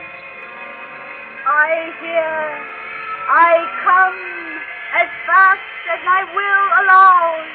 Destiny's fulfillment awaits. Countless ages in countless universes grew weary, separating the inseparable. That created in me yearns for that created in you. Yet strangers are we to each other, rebels of alien worlds, casting aside restraining wills to fling ourselves at each other in answer to an undeniable urging. Even as you need me, there is little rest for myself, till satisfaction we find in our dual unity. After eternities of waiting, what are years but moments?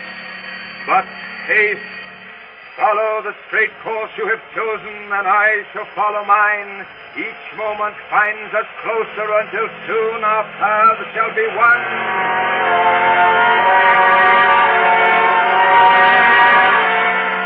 Before us, look!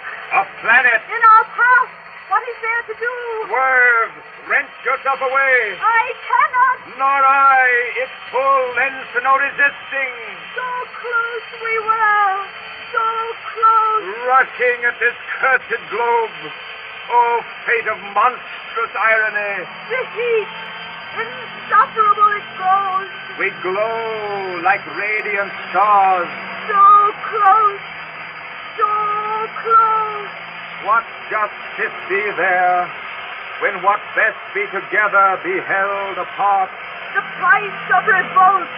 I burn! I burn!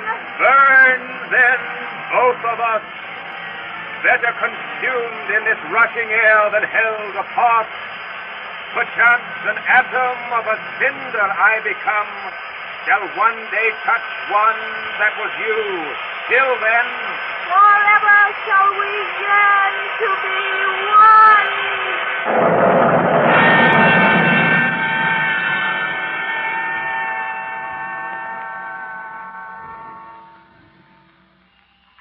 Transcontinental Railroad. Hello.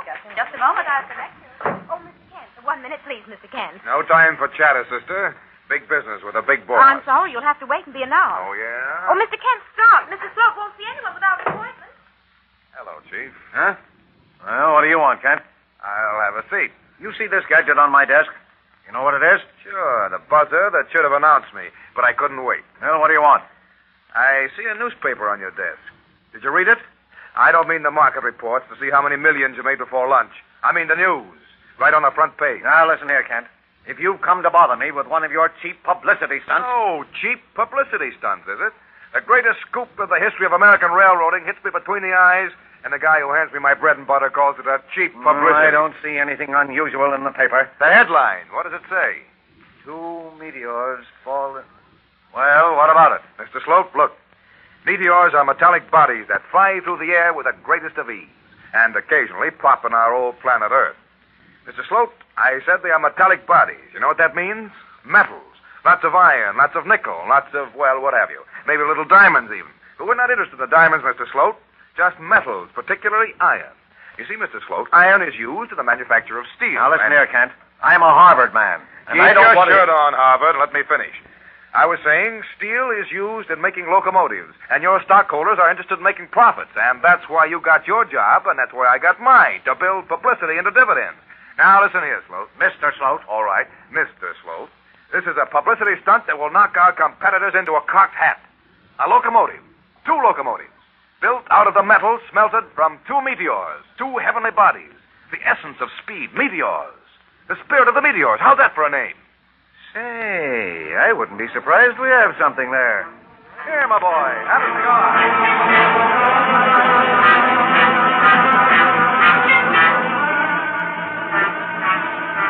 Get the cable under!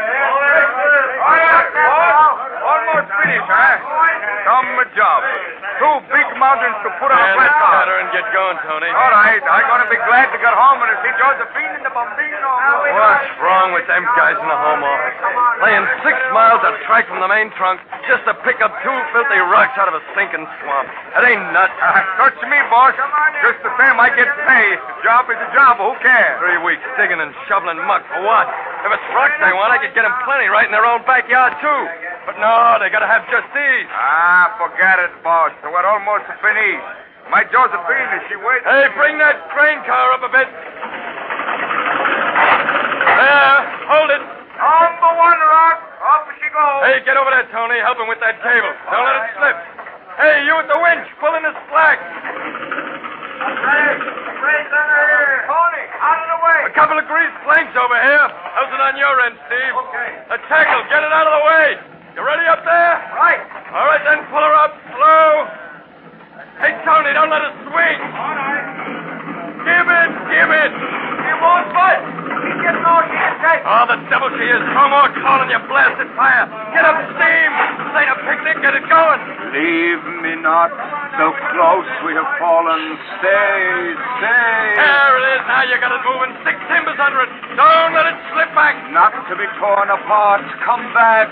I tried, but it availed me not. Pulling and tearing at me with their wires and engines. Don't let it slip back, I say. Keep it going. Hey, you lunkhead. Blocks underneath. Follow it. So close we have come. Keep stop. A boiler will blow. Struggle. Strain. What the devil's wrong with your blasted hoist? It ain't no weight. I can't make it out. It's going. Back. Tony, out of the way. I got it.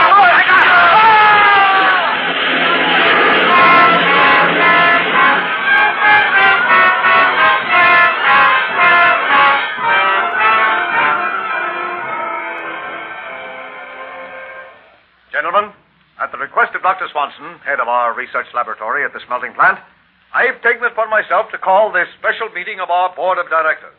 Dr. Swanson. Thank you, Mr. Sloat. Gentlemen, all I have to say is give up this idea of making locomotives from meteors. Swanson, if I had any idea I had no inkling that the research department expects to be consulted in matters of policy. I know nothing about the business of running railroads. Perhaps our learned doctor has some reason for his interesting suggestion. Gentlemen, I have analyzed the 2 meteors which are now in the smelting plant. There's nothing unusual in their composition. The average amount of iron, manganese, nickel, and so on to be found in such bodies. Enough to make 2 locomotives? More than enough. Fine, grand. I tell you, boys, there's enough publicity in this to make our competitors squeal. No, you can't go on with it. With what? The construction of the locomotives. And why not, Dr. Swanson? 3 men have already been killed working at the stove. Well, we've certainly spent enough on safety equipment. 1 might have been an accident. Possibly 2 even, but 3 men. Is there some definite reason for these accidents? I have traced the cause to the meteors themselves. If I knew the basic reason, I could explain the supernatural. Look here, Swanson. You're talking like a witch doctor. Perhaps witch doctors know more about these things. I frankly am baffled. At what? It's nothing new in meteors possessing magnetic qualities. It seemed obvious enough at first that our 2 stones are of that sort. But no. It turned out that they were attracted by nothing else but themselves. Oh, I performed all sorts of experiments. I duplicated the composition chemical by chemical, gram by gram. But no use. Only to each other would the stones respond. It was like prying loose a homing pigeon. By instinct, the 2 meteors almost seemed to smell each other out of a mass of debris. It was like a kind of unnatural wooing. Are you mad, Swanson? I don't think so, sir. What else can explain it away? An affinity exists between them that will know no denying. I broke up a swell golf foursome just to listen to this fairy tale. The love life of a meteor. Go on, Dr. Swanson. My wife's got a yen for gossip. She'll get a kick out of this. Now, look here, Swanson. You were given the most responsible post when you were put in charge of research. At my recommendation, too. All I can say is you place me in a most embarrassing position. I'm thinking only of the welfare of the railroad. To go on is to court disaster. Not to stick to your test tube, Swanson, and lay off the highball. You're tampering with unknown forces. Confound it, man. You're tampering with my patience. You must not build those trains. Now, look here, Swanson. Plenty of men are walking the streets with as many degrees as holes in their shoes. Now, either go back to your shop or... Well, I guess you know what I mean. Yes, I know what you mean.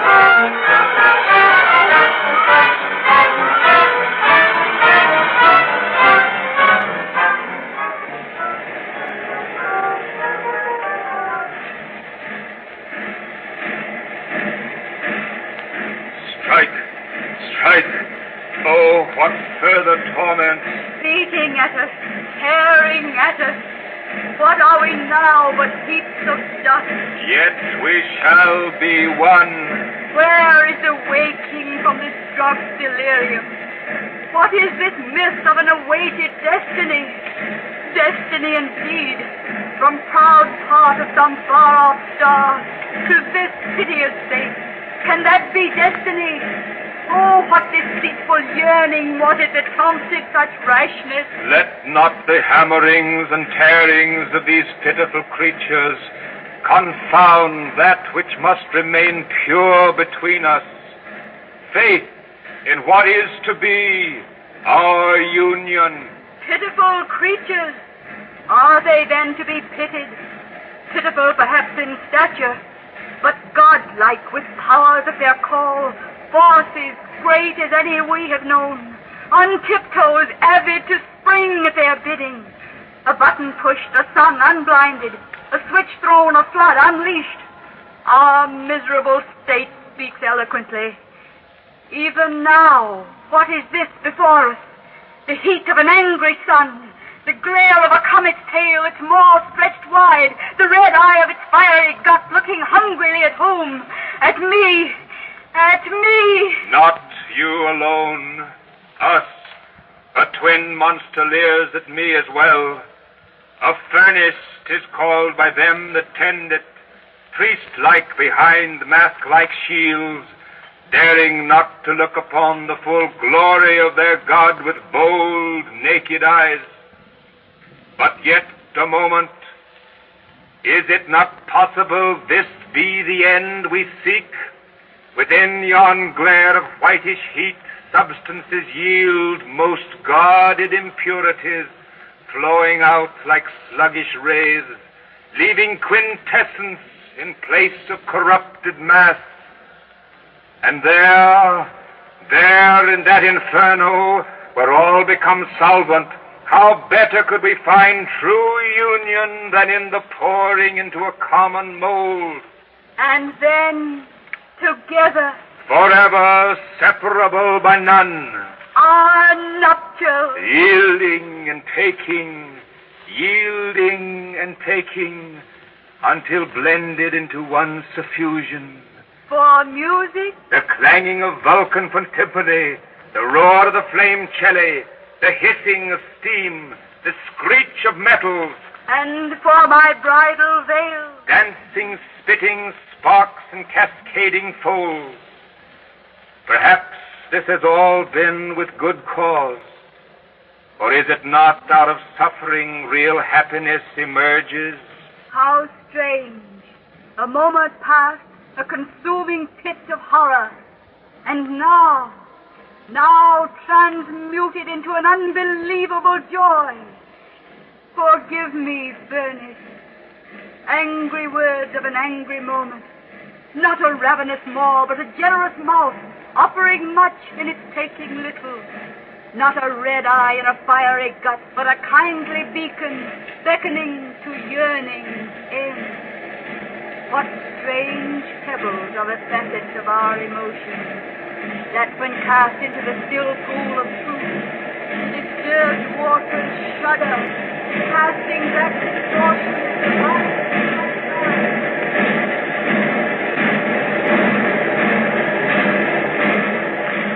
Mike, what do you want? The temperature on number 3. What is it? Stick your head in and see. I'll be glad when this job is through. Mike, tell me, what's the reason? It ain't gonna bite you. What's the matter? Heebie-jeebies? Them darn meteors.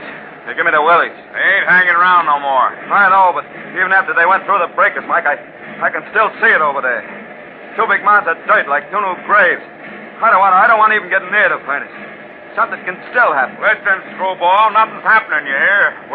Waiting to go on a killing spree again. You know how many got killed by them meteors? 3. 3 guys like you and me. Ah, nuts. You've been listening to Doc Swanson. He's wacky, too. Got you going off the deep end now. Why don't you be like me, Jeff? You don't see me seeing ghosts all over the joint. They're just 2 crummy rocks. I saw the blood on them just before they went to the breakers. Blood, big rusty splotches. Yeah. You want to get yourself transferred to the office, Jeff.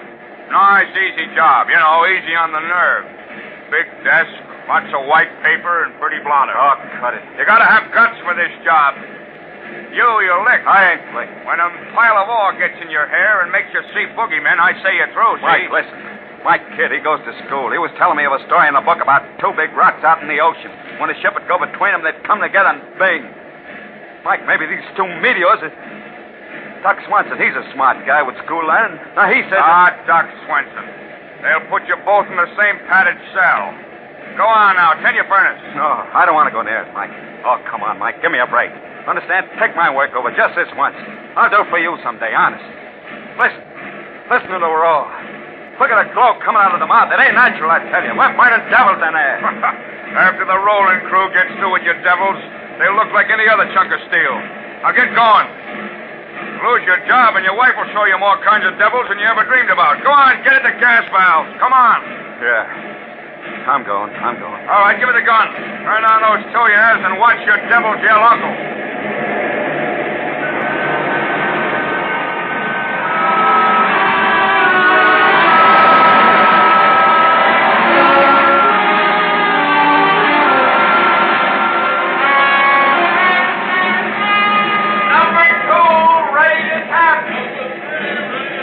Cut the gas. Right on number 3. Hey, Jeff.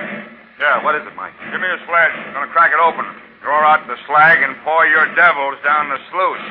And if there's any old Harry left in him, I take my hat off to him. Don't talk that way, Mike. Shooting stars are lucky. Here's where Mike gets his luck changed. Hey, where are you going? I ain't staying here, I ain't. Listen, if you don't cut out the prima donna act, I'm going to haul off with this Mike, car. I'm telling you, I ain't well, honest. Here, look at my hands. They're shaking like... Look. Come on now. Give me that sledge. Steel. All that matters. Muscle and steel. Stand back. This goes home. There she goes. Well, Jeff, you feel better? Yeah, I guess so. Looks okay, don't it? I was kind of jumpy, wasn't it? Kind of. Mike. Yeah? Can you sort of forget, well, you know... Skip it. Mike. Well? Look. Where? The sluice. I'm getting out of here. What the devil's wrong with it? It's going right. Look at the two trains combined 2 and 3. They're trying to get at each other. They can overflow. Come back here. Kill it again. Kill it. Mike, up there. Hurry. You're burying a black sail. Up there, Mike. Turn off the sluice. Hot sail ain't gonna lick me. You hear me up there? Number 2 furnace. Pull up your sluice. There. That does it. Number 3 furnace. Oh, bring it up. In your place where you belong. Throw your blamed heads off now. Ain't gonna do you no good. Shooting stars, meteors, you're all one to Mike. If you got iron in you, tip my hat. If you ain't, you're just dirt. And you need guts to work at steel. You hear that, Jeff, you yellow dog up there? Climb up on the rafters, you monkey. You fixed it, Mike. You fixed it. Sure. I took your bloody devils and told them off. If I catch them up to any more shenanigans, I'll twist their rolling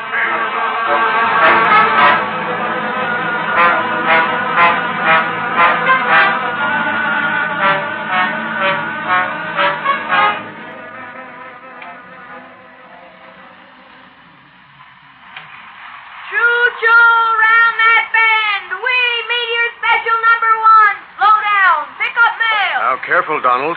I want nothing to happen to those model trains. It took a lot of time to make them. Oh, Donald, don't you think it's time for bed, dear? Oh, Mom, can't you see I'm an engineer now? Yes, but I want you to stop playing with those toy trains now and go to bed. Ella, haven't I told you a dozen times those are not toy trains? They're exact replicas of the 2 trains making their inaugural run tonight. They're even made from the same metal. Yes, I know, Edgar. Those terrible meteors. That's why I want Donald to leave them alone. I don't like them. I'm afraid of them. Oh, it's not them. It's those trains speeding out there in the night I'm worried about. Hundreds of tons of steel. Hundreds of people, innocent people, laughing, unafraid. They laughed at me, Ellie. Maybe they had a right to. Choo-choo, I don't know. lower the Please, gates, Edgar. Whitman. Meteor Special 2 coming through. You know, I don't sleep nights. I know, dear. They talk to me. The 2 meteors, I mean. It's all mad, I know. It doesn't make sense, does it, Ellie? But why do they act the way they have? Where will it stop? Shall I turn the radio on now, Edgar? You know they're broadcasting from the train, and it's time for the broadcast now. Through the tunnel. We, number 1 Special round the bend.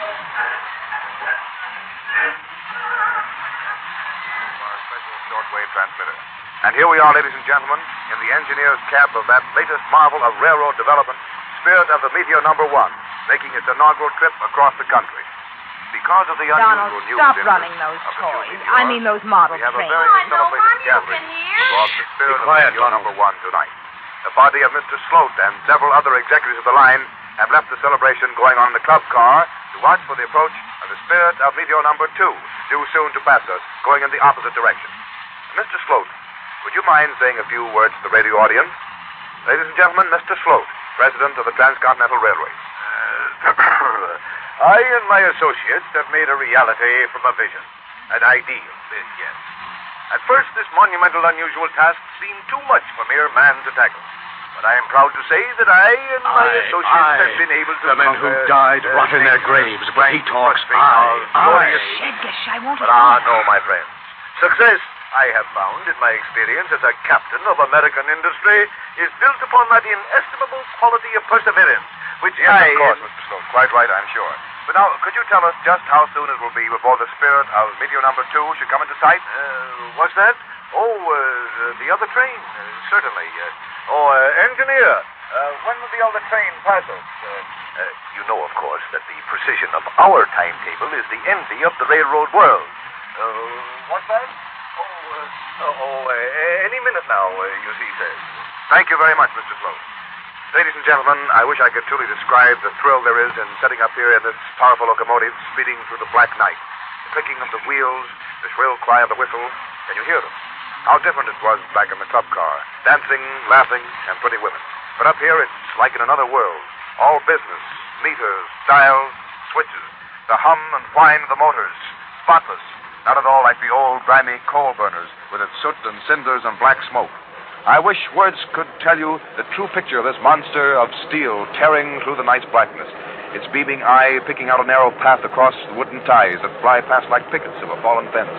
Steel rails flashing in the gloom, and everywhere else just a vast blackness. It's like being alone on a real speeding meteor hurtling through space. I can think of no better simile. Everyone is peering ahead, intent on being the first to spot the Spirit of the Meteor No. 2, soon to bear down on us from the opposite track. She should be along very soon now. And now I'm going to turn the microphone around to let you hear the general sounds and the conversation around it. Well, engineer, I thought you said we'd be passing each other soon. Yes, sir. Should be along any moment now, sir. Sound your whistle. Sound shape created by man, yet we shall belong to each other. Perhaps the other train may hear us. A bed may be blocking them from view. Say, engineer. Yep. Traveling in a pretty lively clip, aren't you? You got a date somewhere? Young fellow like you ain't scared, is he? Oh, better throttle down a bit. We could be a few seconds late. Very well, Mr. Sloat. We sure have been hitting it up, folks. Didn't know we were out to break any speed records, but if we were, we did. There comes number 2. Wait a moment, ladies and gentlemen. I'll have a look. Yes, sure enough. Way up ahead, it's single beam coming around the bend. The lighted windows of the other car strung out behind like a glittering necklace. The engineer is reaching for the whistle cord. Closer, closer. Listen, I believe they're answering. Many times wanted, perhaps this time not. Closer, closer. The other train has heard us. Did you hear their answer? We're fast approaching each other. In a few moments, we'll be abreast. We seem to be going faster and faster. Even the trains are impatient, it seems. Engineer, I told you to cut down speed. You don't seem to do no good, Mr. Sloat. What do you mean? Can't throttle down, yet we're speeding up, even on an upgrade. You're crazy. Yes, sir. Doing 150, we'll fly off the track at the first turn. Mr. Sloat. Well, what do you want, conductor? Passengers back there are complaining. They can't hold their feet. Glass wire's being broken. Came up front to see what's wrong. Nothing wrong. Nothing wrong. Go on back there and tell them so. Go on. You hear? Something seems to be wrong up here. The engineer looks a little bit worried. No cause for alarm, though for a moment I did get the sensation of being aboard a runaway. We're getting a bit of shaking up here. I hope the microphone doesn't get bounced out of commission. Anything's going to happen. Nothing's going to happen, confound you. Breathe, breathe, breathe, love. Tasting the wind again. Closer, closer, closer, closer. There's no reason for this, engineer. No. Well, do something. Spirit of Meteor No. 2 is approaching rapidly. We're only about a half a mile apart. And the way they seem to swing, they're the same clip that we are. I can say that we're both going around 150 miles an hour. Everyone aboard fort here seems to be panic-stricken.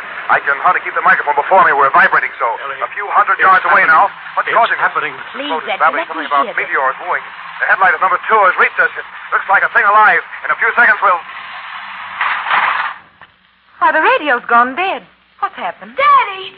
Daddy, my train! The radio didn't go dead. Look down there. Edgar, what's the matter? The toy trains have crashed. They're melting into one. Ladies and gentlemen, due to circumstances beyond our control, there's been an interruption in this special broadcast from the new transcontinental train, the Spirit of the Meteor No. 1. We hope to reestablish contact shortly. In the meantime, Following station identification, we shall present an interlude of organ music.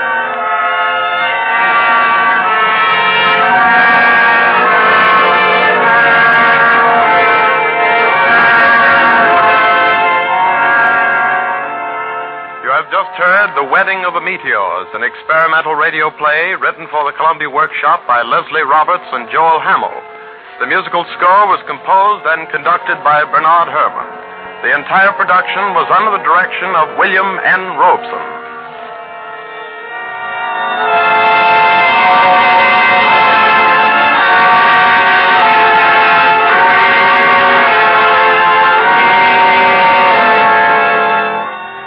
Columbia Workshop wishes to thank the hundreds of listeners who are actively participating in its work by writing their comments, criticisms, and suggestions each week. Again, we ask for your reaction to this broadcast. Please address your communications to the Columbia Workshop, care of the Columbia Network, New York City. Next week, and every Saturday thereafter, the Columbia Workshop will be heard at its usual time, 8 to 8:30 Eastern Standard Time. Remember, on Saturday at 8, it's the Columbia Workshop.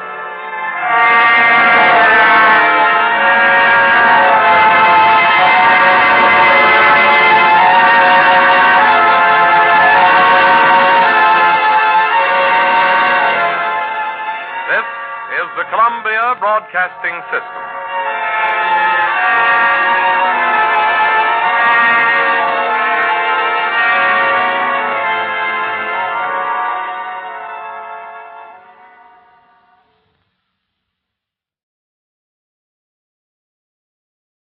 We the People, sponsored by the makers of Tanker Coffee, will return to the air on Tuesday, September the 27th at 9 p.m. Eastern Standard Time. Remember the first broadcast next Tuesday at 9 o'clock Eastern Standard Time. Columbia Workshop, under the direction of William N. Robeson.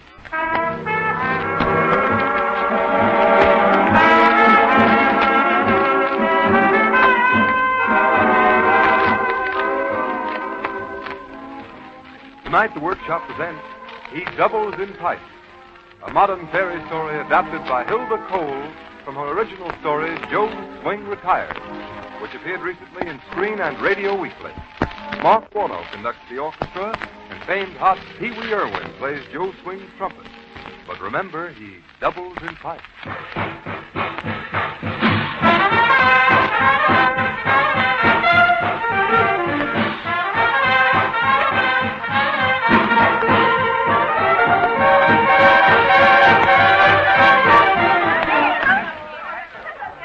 We see a few celebrities here at the Club Tequila, Janie. You see that guy that just came in, sitting down over at the table in the corner? Yeah? That's Mac Dennis. He spends every night of his life covering the swing spot. He's dragged. Wherever there's name. Yeah, the guy's kind of pathetic, though. The nightclub boys all feed him because he's good column fodder. He used to be one of the big press agents before he told a story nobody believed and stuck to it. Tell me about him. Well, he told this story about Joe Swing. When nobody believed him, they say he went kind of nuts. And the reason he covers all the swing spots now is because he thinks Joe Swing will happen in again someday, and he can prove Joe wasn't just any ordinary bugler. Joe Swing? Who's Joe Swing? Well, Joe Swing is the guy who really started this swing music craze. That was 3 years ago when you were only 14 in swaddling clothes. Mac Dennis was a press agent at the Rendezvous Club where Joe started everything. Of course, there are a lot of funny stories about Joe Swing, but, people exaggerate. You'd think a press agent could exaggerate and get away with it. But Mac exaggerated a little too far the night Joe disappeared. Oh, it was a goofy story, but... Well, the trouble was he seemed to mean it. And it got around that Mac was serious about being nuts. Well, what's the story? Oh, it's something to hear him tell it. He gets this funny look in his eyes, as if he'd like to bend the spoon, he means it so much. Yeah, some nights he won't talk, but... Well, some other nights, if you buy him a drink, he will. Listen, suppose I try. Maybe he'll talk tonight. Now, just you turn on the charm while I get him out.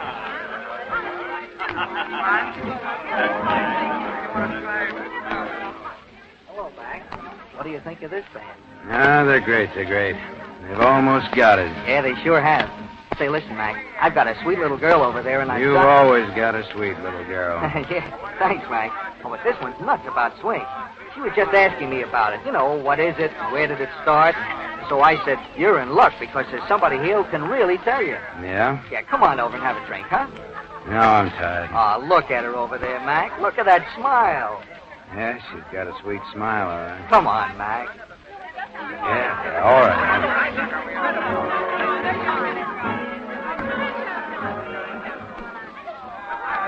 Janie, this is Mike Dennis. How do you do, Mr. Dennis? Glad to meet you. Now, Budge promised to introduce you to the maniac. Oh, no. Well, that is... Well, I'd like to hear about Joe Swing. All right, little girl. And bear in mind as you listen that I wouldn't put it past Joe to blow in here this minute. And if he did blow in here this minute and picked up that trumpet, listen, you'd find yourself doing a lot of foolish things before this evening was over. Was he that good? Good. I'll say he was good. There wasn't anyone like him before or since. Look, I want you to see it just the way it was, sister. It was a club rendezvous 3 years ago. I was a press agent. And, well, business was bad, and there's no connection, of course. Mo Bernstein managed the joint, and there was this Bill Stoker's band. But, well, he wasn't so hot in those days. He was very long underwear. Well, I remember that night he was playing one of those tangos.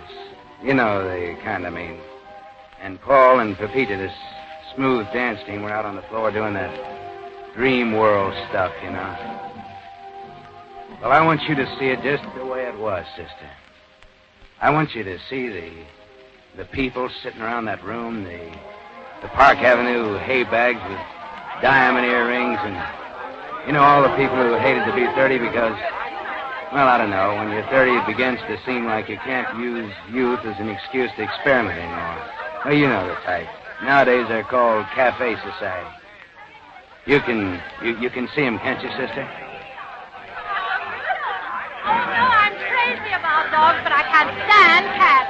They're too selfish. You know, a small town is a place to grow up. If I ever had any kids... Well, what if she does wear braces in her teeth? Politics, that's what it was. Office politics. He's a brilliant fellow. And ever since then, I parted my hair in the middle. I always like people right off the bat, or I never like them at all. And the moment I look at you, The bands begin to play and the flags begin to fly. You'll get into a snappy uniform with a red on it. I'm just like the Statue of Liberty. I always carry the torch.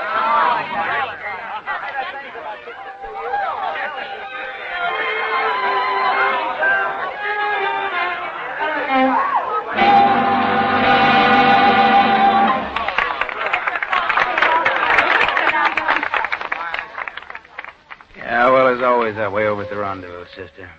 You know, given that admission, there'd be a silence that you could drop a pin in. They'd sit still and rattle the ice in their glasses. Yeah, it took a floor show to get them gabbing. Well, Mo Bernstein, he had an office off the floor, and I was standing there in the entrance with him, just as Paul and Pepita had bowed out. Bill Stoker was starting in on Sweet Sue. Mo was always standing there in the entrance, brooding over the floor. Well, all of a sudden, he came out of this gloomy trance of his. Say, Mac, who's that guy? What guy, Mac? That bum hanging around the bandstand there. Yeah.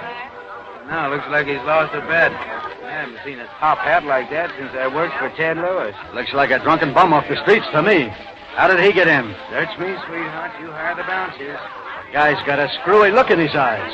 Get Bucky. Well, he might be a celebrity, Mo. The only celebrity he might be is Harpo Marx. Harpo Marx is in Hollywood. Anyway, Harpo don't dress like that, except he's in pictures. Go on, get Bucky. I don't like the way that guy's watching the band. Go on, get Bucky. Okay, sweetheart.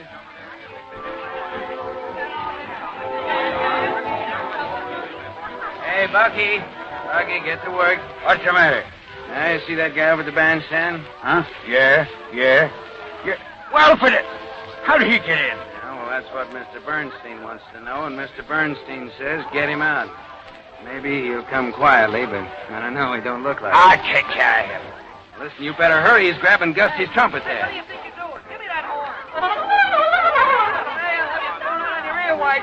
Hey, grab him, Bucky. Listen, he's got a wild look in his eye. Hey, you drunken bum. Get down off that bandstand. Listen to that, would you? Look at Mo. Hey, Mo. Mo, you know what you just did, sweetheart? You bit right through your cigar. Well, there's one thing you gotta admit. The bums that crash this joint come musical, all But right. I tell you this much. They come hard to catch. Look at the faces in this room. Why, they never heard anything like that before. He's got the look of a maniac. Oh, wait. Listen, let him finish this number. Let him. Try and stop him. Boy, oh boy, this is well scored.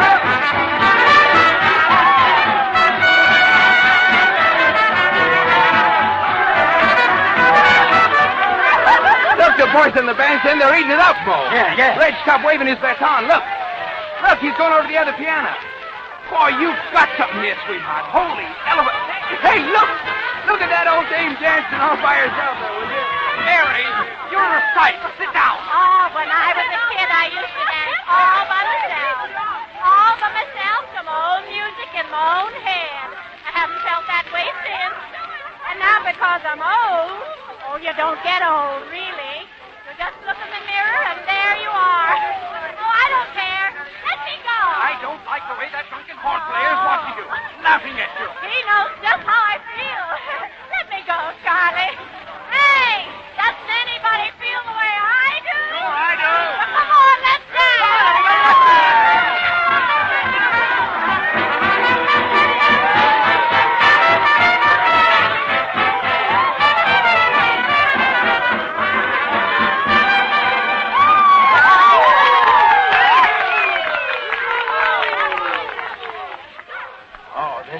Swell, Mo. Did you ever notice how something unexpected like this can make strangers bosom pals? The party's getting rough. I never saw a room go nuts so fast. You know, if anybody should ask me, I could skip around there myself. Well, I guess I better ring up some of the press. Only I hate to miss any of this. You know, that trumpet's as hot as a branding iron. It kind of gets me, you know, Mo? I gotta nail that guy and find out where he came from and what his game is. Mr. Bernstein. Yeah, Puccini. What do you want? Mr. Bernstein, you better send out for some more champagne. What do you mean, send out for some more champagne? Well, all of a sudden, there is again for champagne. Everybody wants champagne. You aren't by any chance getting wacky yourself, are you? I'm telling you, Mr. Bernstein. You just walk around the room yourself. They all want champagne. Oh, sure, I love champagne. Isn't it funny? All of a sudden, you want something definite like that? When I was a kid, I'd get a yen for something like that. You must have been some kid. Waiter! Champagne! I'm slightly sour and scotch myself. I couldn't drink it on the ground. I want some champagne.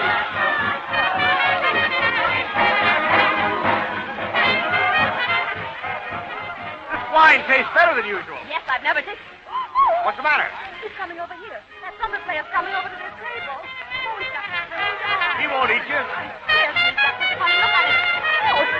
No, I mean, don't. That's okay. Let him have your champagne, honey. No. He's just thirsty. It's only human to get a little thirsty. Hey, Joe? Hey, wait a minute. What do you think you're doing? Hey, what's so funny about that? I paid $2 for that gardenia, and a screwy trumpet player comes up and tears the pedals off. Oh, there's something about that man. Something about him. Oh, yeah? Yeah, that frantic look on his face when he tore the pedals off. Yeah, well, I don't get it. He tears up your gardenia, and you just giggle. Oh, I couldn't help it. It was cute of him. Oh, Ron. I feel sort of silly and wonderful. Yeah? Maybe it's the champagne. Mom, kiss me. Hey, listen, are you crazy? Yes, I am. I'm crazy, and I don't care who's looking. Come on, kiss me, kiss me,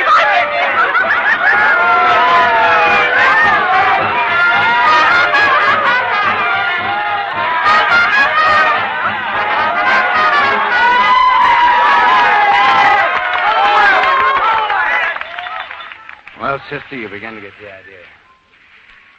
I want to tell you that was hysteria like no hysteria I've ever seen. Golly. When I got back to that room after telephoning the press, Joe was still blowing, and Mo was standing there with his cigar bit to tatters. I never saw anything like it. I never saw anything like it. Mo, listen, the papers will open up on this like the Red Sea, sweetheart. You know, it looks like you don't need a press agent, sweetheart. What you need is a lot of doctors with a bunch of hypodermic needles, you know? Listen, I gotta nail that guy down, Mac. What about tomorrow night? What if he don't show up? Every time I try to get hold of the guy, he blows in my ear. Looks like he won't swallow anything but a debutante or a glass of champagne. Look. There he goes over to that table, Mac. See if you can get him in my office.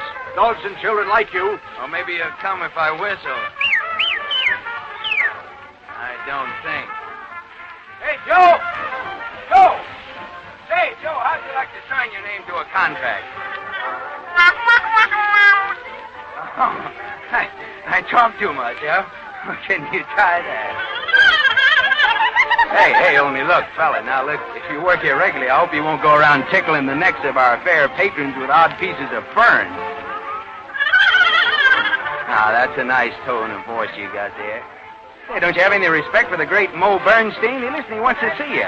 Now, come on, Joe, come on. Just step in the office and you got yourself a job. I know you're happy, but listen, do I have to follow you around offering you a job, a bum like you with baggy old pants like a circus clown and a hat that you probably dug out of the ash can a month ago, huh?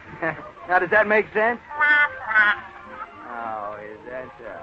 Now, come on, listen, you're too big to act cute and you're too ugly, too. Now, go on, get into Mo's office and we'll talk business. He's waiting for you, him and Bill Stoker. Leave him alone. Let him play. He's sweet. Oh, you tickle my neck, I'll get the giggles. Oh, no. Look, Joe. Nice big bottle of champagne. Nice bottle. Look, Joe. Nice bottle. Now, listen. Is this what you want, is it? Okay, then you just follow me this way. Okay, come on, you'll get it. Say, listen, fella, do you come crazy like this, or is it just an act? What's the matter? Has the cat got you done? Okay, it's a swell act. Right this way. Come on, right in this door. That's right. All right, here's the bottle for you. Okay, Mo, here's your bugler. Sit down, Mr. Yeah.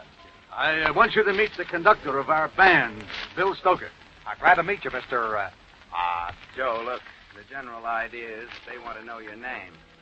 Hey, listen, Joe, listen, that isn't beer, that's champagne, fella. This is a good time to get one thing straight. I don't allow any drinking on the job. Now, that's orders. As Bill here will tell you, Mr. Mo. What's Mo, this listen, guy's... Huh? Maybe I'd better take over for a minute. Joe, look, you do have a name, don't you? Thanks. That's a great help. Maybe he don't want to tell his name, huh? Maybe he escaped from the booby house. Maybe he don't know his name. Look, where'd you come from, Bud? Where's your hometown?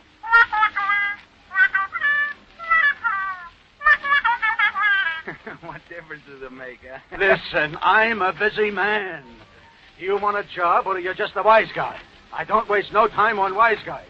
Either you talk business or either you get out. Mo, listen, wait a minute. You astonish him. You don't make any sense to him. Well, he's clowning around. For what? For what is he clowning around for? Maybe he can talk. You ever stop to think of that? Maybe he can't talk except with that trumpet of his. I ain't wasting any more time on some bum that happened to be a sensation because he didn't get thrown out. So look now, let's talk sense, eh, Joe? let's talk salary.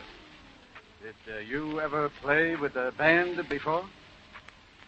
Do you belong to the union? I ask you a civil question. Answer me, you dumb foot, you.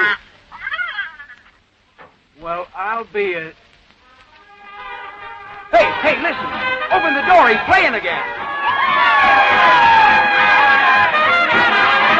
Yeah, he's playing now. But is he dependable?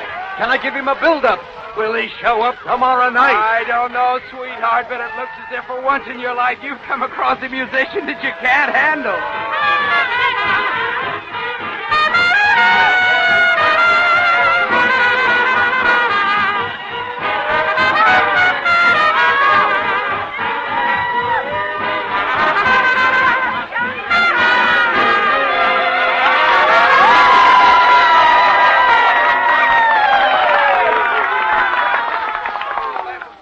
Well, sister, by midnight it was all over town about how Joe had blown into the rendezvous and how he was playing music like no one had ever heard before. Well, I guess as long about 12:30, the place began to load up with celebrities and the press. There wasn't any more room to dance on the floor. That place, it was jam-packed. Mo Bernstein, he was wild. But he thought of a way to get rid of the first crowd to make room for the celebrities. Joe began to look like a sort of a racehorse shut up in a stall. And the tone of that trumpet of his, it got meaner and meaner. It began to sound a little like Donald Duck.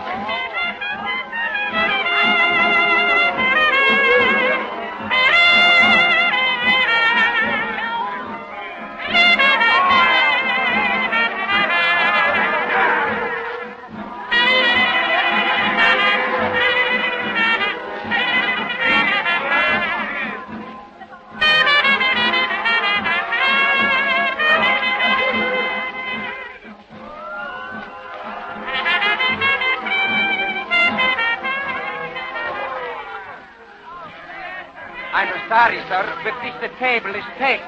No, sure it's taken. It's been taken all evening. I'm sorry, sir, but after midnight, this table is reserved every evening for another gentleman.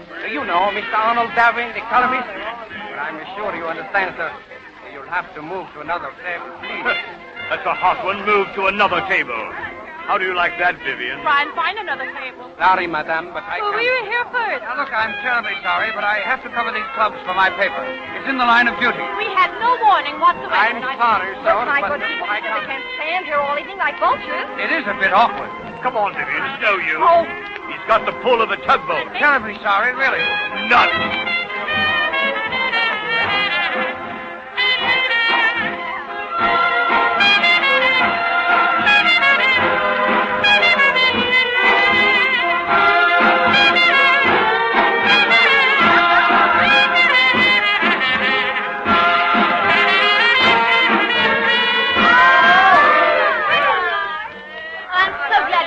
I adore him. I simply adore him. I bet he wouldn't part with that hat if you gave him a season ticket to Dauber. Personally, I was getting fed up with these work games. I'm just as mad as we can be.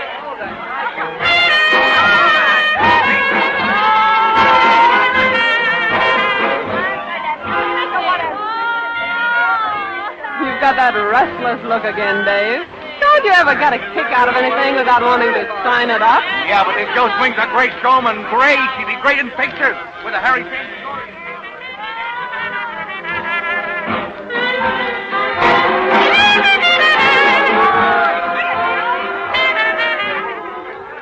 Now, this is what I mean when I say it's possible for jazz to equal the classics. It's really marvelous. But is there anything intellectual about it? Isn't it purely emotional? Personally, I'd like to see him rip the bottom out of the Ride of the Valkyries in Carnegie Hall.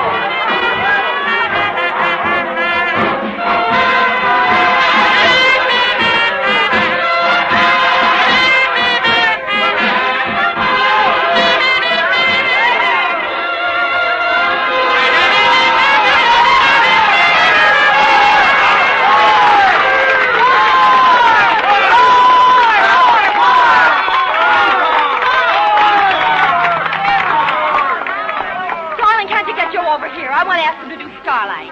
Come on, darling. Get him over here. Star-Spangled Banner of your emotion. Well, just wave a bill and beckon. Oh, Joe. Hi, Joe. There's a very famous and lovely lady here who'd like to meet you. Wave a bill, darling. You needn't be afraid of singing vulgar. Oh, Joe, looky. He is not impressed. Well, then wave a bigger one. How's this, Joe, huh? Joe, looky. Nice, eh?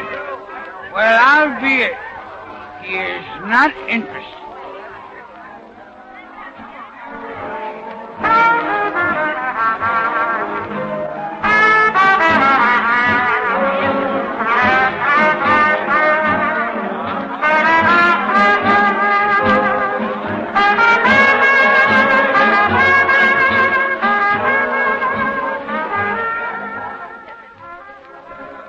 You look like you don't know what hit you. And you, the guy who never changes the expression except when it gets too dirty.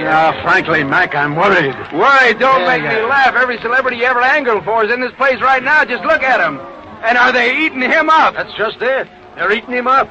And that guy's not so dumb. Now, what could you be insinuating, Mr. Bernstein? Why was he clowning around about signing up here? Because he's waiting for the temperature to rise. He wouldn't talk because he don't want to talk. Not yet. The place is jammed with talent scouts, and they're all giving him the eye. Alf Heiser of Zenith Films was just on my neck. They all want to know how long I got him tied up for. So I give him the old double talk. But you know damn well, Mac, I ain't got Joe tied up by so much as a cobweb. It makes me nervous. Yeah, I see what you mean. I gotta get hold of him. I gotta nail him.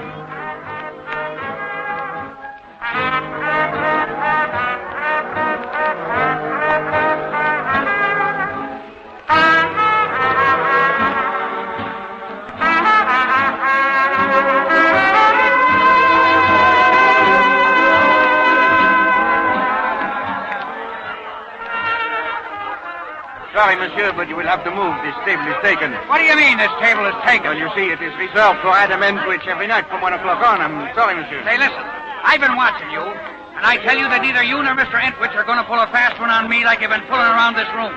I don't like big shots. but you oily so-and-so. Let's see where we are. They make me stick around here. I'm Adam Entwich. Now, let's keep our heads.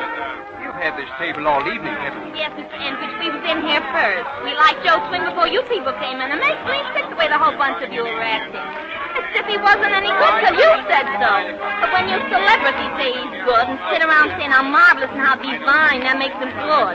You have to come in here late and get possessive, the whole bunch of you. He's yours. He belongs to you now because you said he's good. He's as good as your court jester already. Oh, what horrid people. Definitely, my dear. The messes and all that sort of thing. Why, you lousy...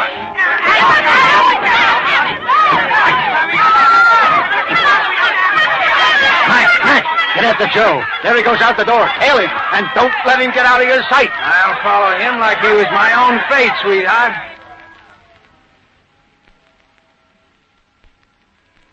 Well, right there's where my trouble started, sister.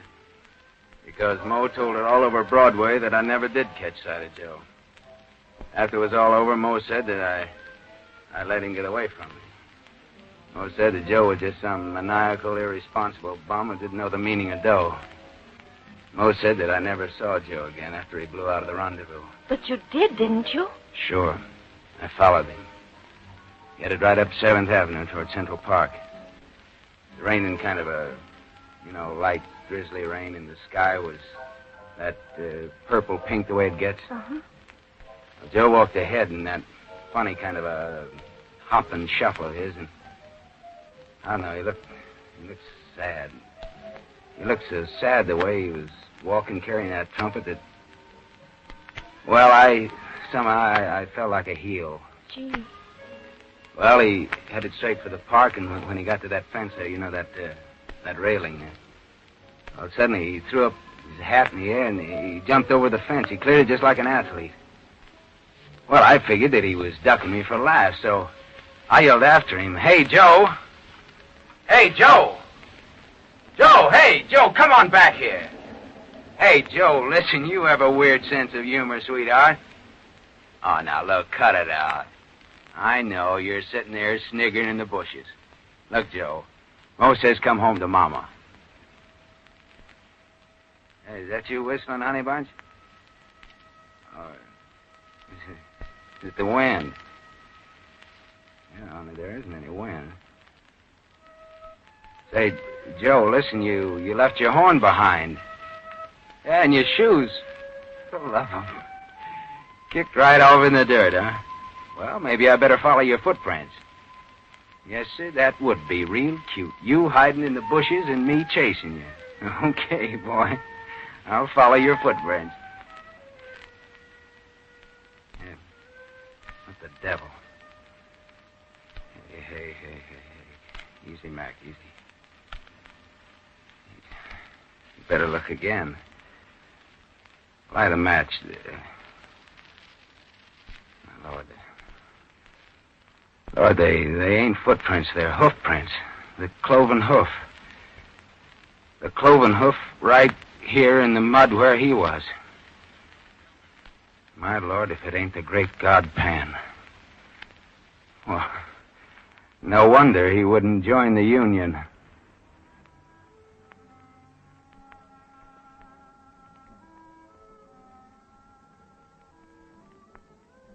Well, sister. I tried to tell him. I tried to tell him what I saw and what I heard that sounded like the wind. Yeah, this guy said he doubles in pipes. I guess he got over his yen for the brass. Yeah, easy, brother, easy. No. Have another drink. No, look. I tell you, I saw those hoof prints. No, really, I lit a match and I saw. Yeah, I know. Have another drink. No, I gotta move on. They say there's a new swing band up in the little dive on 72nd Street. I don't know, maybe Joe'll stop in there.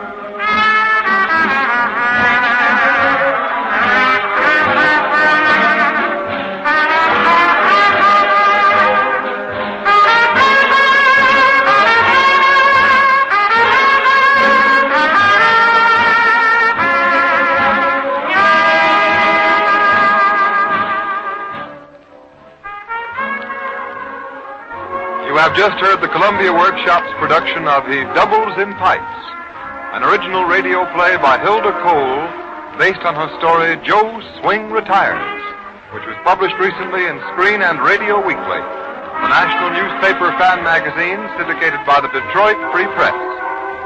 Joe Swing talked through the trumpet of Mike Miola, and the solos were played by Pee Wee Irwin. Mark Warno arranged the incidental music and conducted the orchestra. The entire production was under the direction of William N. Robeson.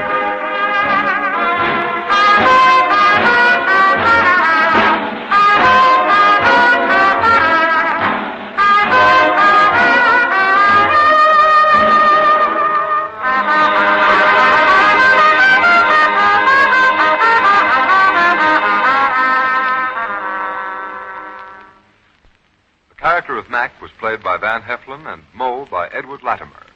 Heard in the cast were Barbara Weeks, Elsie Mae Gordon, Flora Campbell, Templeton Fox, Dwight Weist, Ray Collins, Walter Vaughn, Guy Rep, Louis Van Ruten, and Carl Eastman. This is Kenneth Roberts speaking. This is the Columbia Broadcasting System.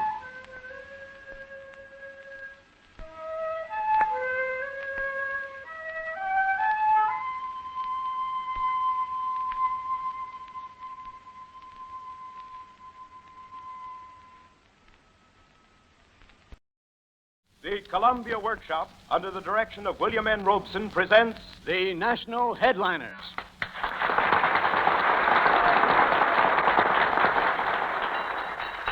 Ladies and gentlemen, tonight the workshop comes to you from the ballroom of the Hotel Ambassador in Atlantic City, where 200 newspapermen, radio reporters, and newsreel cameramen from all over the United States are gathered in attendance at the annual convention of the National Headliners Club to witness the presentation of awards to their colleagues for outstanding repertorial achievements during the past year.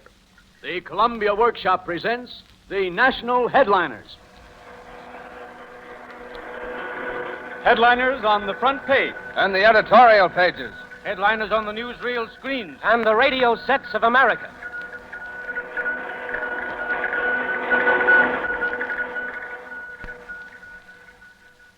Congress shall make no law abridging the freedom of speech or of the press. For outstanding public service by an American newspaper, the award of the National Headliners Club goes to... Well, Betty? I've talked your proposition over with my clerks. They don't want to join your union. Yeah, they don't, eh? No. Well, ain't they heard that every clerk in Kansas City will be organized in a month? Well, I'm paying them more than the union scale anyway. That's your answer, huh? Yes. Okay, buddy. We'll be seeing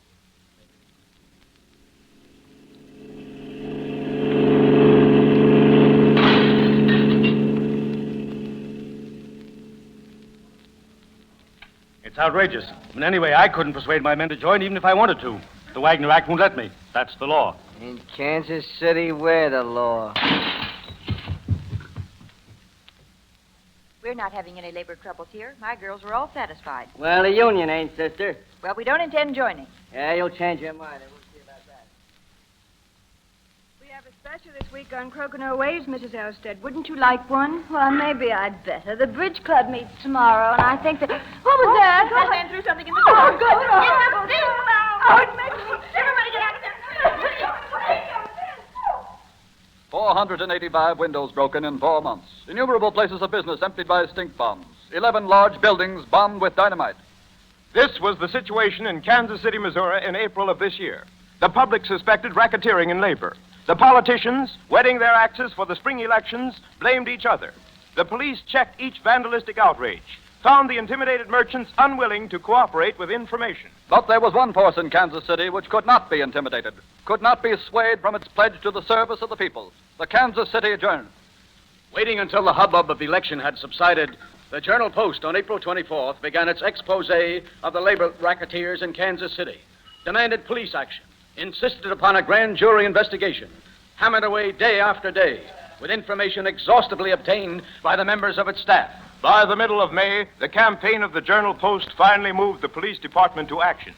By May 20th, suspects were being arrested, were confessing. My name is Howard Hatfield. I'm 18 years old. There was a bunch of fellows that hung around headquarters. They had a car in which they had brickbats and some ball bearings. They'd pull out away from our headquarters around 10:30 or 11 o'clock at night, and I'd come back later on. I'm the man that Wally Mahan gave the money to pay these men for their activities in the window breaking. But I had no time of actually taking part in any window breaking, and I can only account for My the name fact is that Frank Adams Bruns. said that Mahan I walked the paid me for picket line at the alley on 13th Street. Once we located a Jones truck with a car of guards following it. There was a bottle of ink on the floor of the car I was in. Well, I picked it up and threw it at the guard's car, striking the side of the car. After about 4 weeks of the strike, local number 41 voted to pay... My name's Harry Blocker. I worked for the Jones Store Company when we were called out on strike on account of the clerks' union. During the strike, I'd go out in a car with several other men to try to stop the Jones Store trucks from making deliveries. When we found one of them on the streets, we'd throw rocks, bricks, or anything that came handy to us at them or the guards following them. Several times when I'd throw some missiles at a truck or a car... But lest there be some misunderstanding, the Journal-Post front pages... The police and the prosecutor are finally cooperating effectively in a campaign against labor racketeering. The police have made arrests, and the prosecutor has filed charges. In this manner, they have served a belated but certain warning to terrorists that law and order in Kansas City are not yet bankrupt. The Journal-Post is gratified if its campaign against racketeering has resulted not only in a better quality of law enforcement, but in aiding legitimate organized labor to preserve public goodwill. The Journal-Post might well be gratified, for due to its courageous campaign, the name of legitimate organized labor in Kansas City was cleared, and a succession of small fry, cheap labor racketeers were ushered into the police station and thence to punishment in the most predatory racket terror of 1938. For this splendid campaign, the National Headliners Club tonight awards its silver plaque for the outstanding public service of an American newspaper to the Kansas City Journal-Post, whose campaign against labor racketeers was conducted by its editors, W. Lawrence Dickey and Johnny Johnson.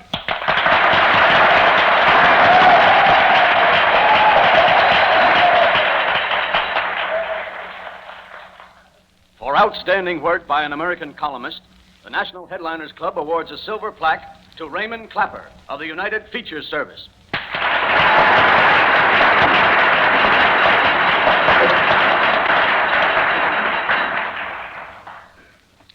For the best foreign news reporting, the National Headliners Club awards... Press rate, United Press, New York, by John R. Morris, United Press staff correspondent. Shanghai, August 14th, 1937.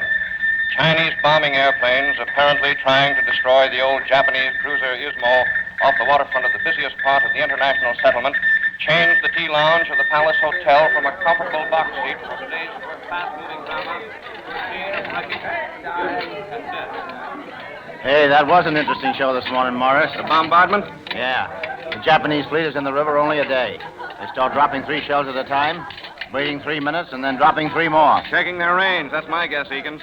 Yes, but with the precision of a flower arrangement or a silk painting. How long do you think this attack will last, John? How do I know, Bud? From the look of the fleet out there in the river, it seems the Japanese have come to stay. Of course, we're perfectly safe here in the international settlement. Apparently, most of the natives from Shapai think so, too. Look at Nanking Road out there. Packed with refugees from the front windows of the palace here to the revolving door of the cafe across the street. Poor devils. No homes, no food, scared to death. What's it all about? Westward, the path of empire, Bud. Listen, what's that? Sounds like anti-aircraft guns. Yeah, it is. Look out the window. The Ismo's firing at something. At planes. You see them up there? Yeah, Chinese planes. One of them's dropped a bomb. Look at it. It's coming this way, John. Yeah, it is. Better get back from the windows, folks. That bomb's dropping this way. Get back from the window. If it hits near here, you'll be cut by glass.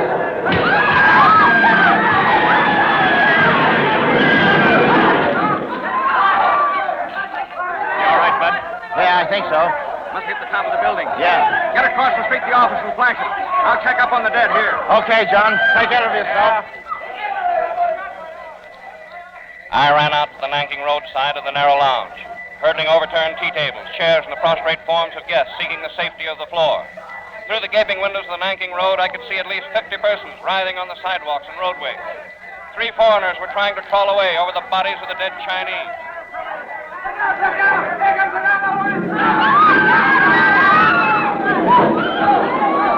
Another crash sent up a geyser of dust and debris, which temporarily obscured my view. This one brought merciful death to some already dying, but added scores of new names to the list of killed or maimed. It was a half hour before effective first aid arrived, an agonizing 30 minutes. The lobby was densely packed with dying and wounded.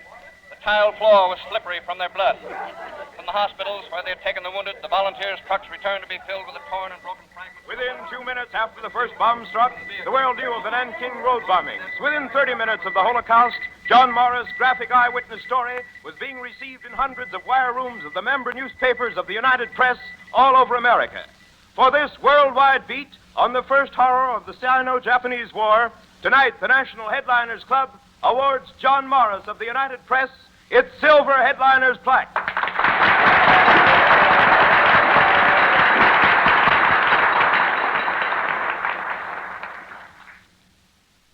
A little baby, its head bleeding, its clothes in tatters, sits crying amid the shambles of the bombed Shanghai railroad station.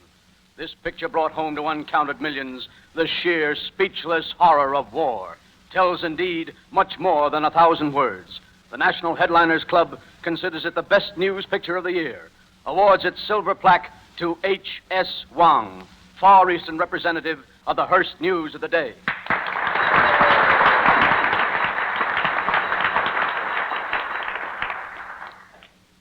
In mid-December of last year, aboard the USS Panay, anchored somewhere on the broad, muddy Yangtze north of Nanking, another headliner awaited his rendezvous with fame. When Japanese bombers suddenly attacked the ship, Norman Alley, ace Universal newsreel cameraman who had come aboard with a party of American refugees from the besieged and burning Chinese capital, exchanged film for bombs. While the Japanese planes attacked and re-attacked the ship, while half-clad bluejackets pierced the noonday sky with stabbing, searching machine-gun bullets, while badly wounded American sailors and civilians were taken from the sinking Panay, Norman Alley, wounded himself, photographed the first American naval engagement since the World War, recorded the stricken survivors huddled on the marshy bank of the Yangtze, recorded the agonizing trek through hostile backcountry to civilization, the evacuation by the friendly British gunboat Ladybird. And then, utilizing the ultimate in modern transportation, Norman Alley brought his story home.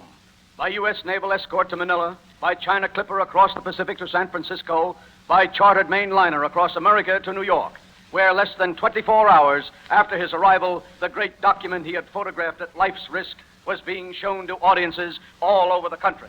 For this unprecedented newsreel scoop, Norman Alley tonight receives the year's award for the finest example of motion picture reporting.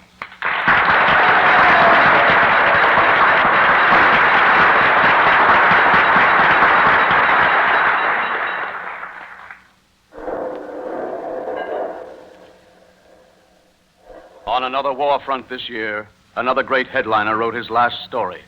On the last day of 1937, Eddie Neal, ace Associated Press correspondent, veteran of the conquest of Ethiopia and the Palestine race riots, was once more under fire in the little Spanish village of Codite.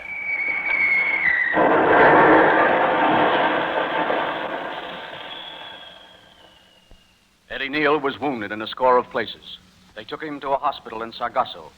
Next day, he said with a grin, Well, I guess the war's over for me. He was right. On January 2nd, it was 30, the newspaper code for the end of the story for Eddie Neal.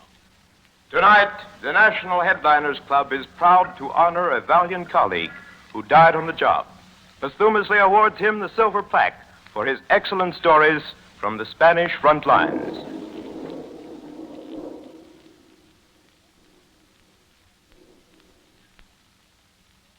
For the best non-fiction magazine article of general interest, the National Headliners awards its silver plaque to Joseph Alsop of the North American Newspaper Alliance and Turner Catledge of the New York Times for their historical series of stories on the Supreme Court fight, which appeared last September in the Saturday Evening Post under the title, The 168 Days.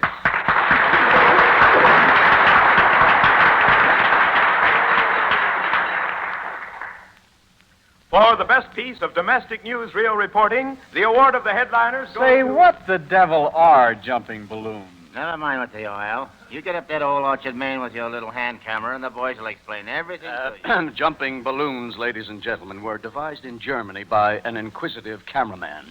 By tying enough hydrogen-filled meteorological balloons to a harness, it is possible for the man wearing the harness to jump over fences, ponds, and even houses. Well, such strenuous and gravity-defying activity offers a new field of camera angles to an enterprising balloon-hitched newsreel cameraman. And Al Mingalone of the Paramount News is not only enterprising, but famous for his angle shots. After several unsuccessful jumps on the golf course at Old Orchard, Maine the next day, Al Mingalone got to the root of the trouble. You guys just aren't giving me enough lift. What are you talking about, Al? You got 30 balloons tied on your harness right now. Well, I can't get a jump out of it. I'm pancaking like an old Jenny. Tie on 2 more balloons. You'll go to the moon, Al. Oh, no, I won't. That's what you got this anchor line for. All right, here she goes. Say, Al, I want you to meet a friend of mine, Father Mullen. How do you do, Father? Hello, Al. Say, what's that rifle for? Oh, the father's a crack shot, Al. Yes, I'm out to shoot some golf this morning. Okay, Al, you got 2 more on now. All right, now wait till I lay down my back so I can shoot up at the balloons. Okay. Let her go. Up goes Al Mingaloon, dangling like a doll on a bunch of toy balloons, spinning round and round, shooting pictures of every angle he can conceive. Al goes up, but he doesn't come down. 20, 40, 60 feet he rises, until he reaches the end of the anchor line, and then... Terror-frozen, Al Mingalone looks down at the rapidly receding earth, sees one after another of the crowd run after the skipping end of his anchor line and fail to catch it, sees his friends pile into automobiles and start across country after him 1,000 feet below. Al has one weapon against such an emergency, a pair of scissors. If he can reach the ring on which the 32 balloons are tied and cut some of them loose, he'll come down. But the ring has slipped, is 6 feet over his head. He struggles to lift himself up the twisted rope and drops his camera.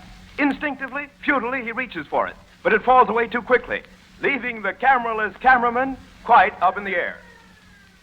Down below, he can see the traffic jams he is causing on the country roads, can hear the excited sirens of the police. He sails through a cloud or two as the rain begins drumming on the fiendish balloons above him, then into the clouds for a long time. He can hear the sound of the motor of the Coast Guard plane sent up after him. Fortunately, they do not meet in the clouds. Al Mingalone emerges from the clouds over Biddeford, Maine, 13 miles from his starting point at Old Orchard. He's riding at 2,400 feet now, and his cup of bitterness overflows as somebody starts shooting at him. This last indignity is almost too much when he suddenly realizes the purpose of the target practice. The marksman is puncturing his balloons one by one, and Al is slowly settling back to earth. Hey, cut it out! Don't shoot anymore! You might not hit a balloon. Hey, just relax when you hit me. Roll up, grab it, Hank.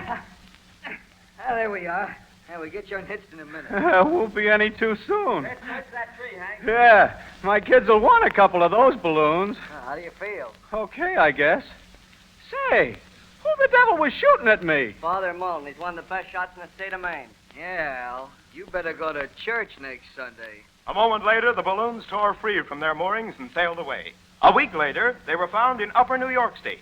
Weathermen figured they had traveled on air currents as far west as the Mississippi River. Al Mingalone has never regretted missing that trip. They recovered his camera, muddy but with film intact, in a field 10 miles away. For this amazing and fortunately happy adventure, the National Headliners Club tonight awards its silver plaque to Al Mingalone of Paramount News.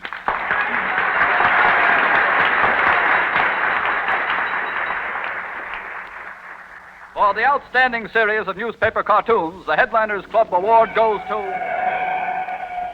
Inviting the Undertaker. A campaign of simple illustrated messages by C.D. Batchelor of the New York Daily News. If you're in a hurry, cut across the streets between lights. You may save a second 1,000 times and lose 40 years only once. On a stormy night, start across the street with an umbrella between you and an approaching car. Show off to your sweetie pie by passing everything on the road. Wear your ties down with the fabric. If they don't blow out or skid you into a wreck, you'll save money. Don't worry. If you were so plastered you can't remember where you left the car the night before. If you'd killed someone, you'd be in jail. If you'd hit another car, you might be dead. You know you aren't, quite. For these and scores of other pithy, sardonic gems of safety advice, illustrated with simple graphic drawings, the National Headliners Club awards its silver plaque to C.D. Batchelor of the New York Daily News.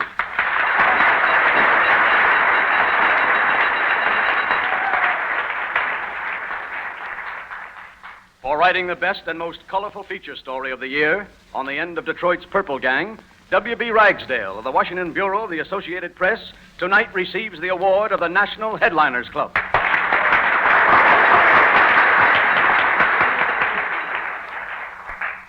For the best domestic news reporting, the Headliners Award goes to the Chicago Daily Times for its comprehensive series of articles revealing... It can't happen here.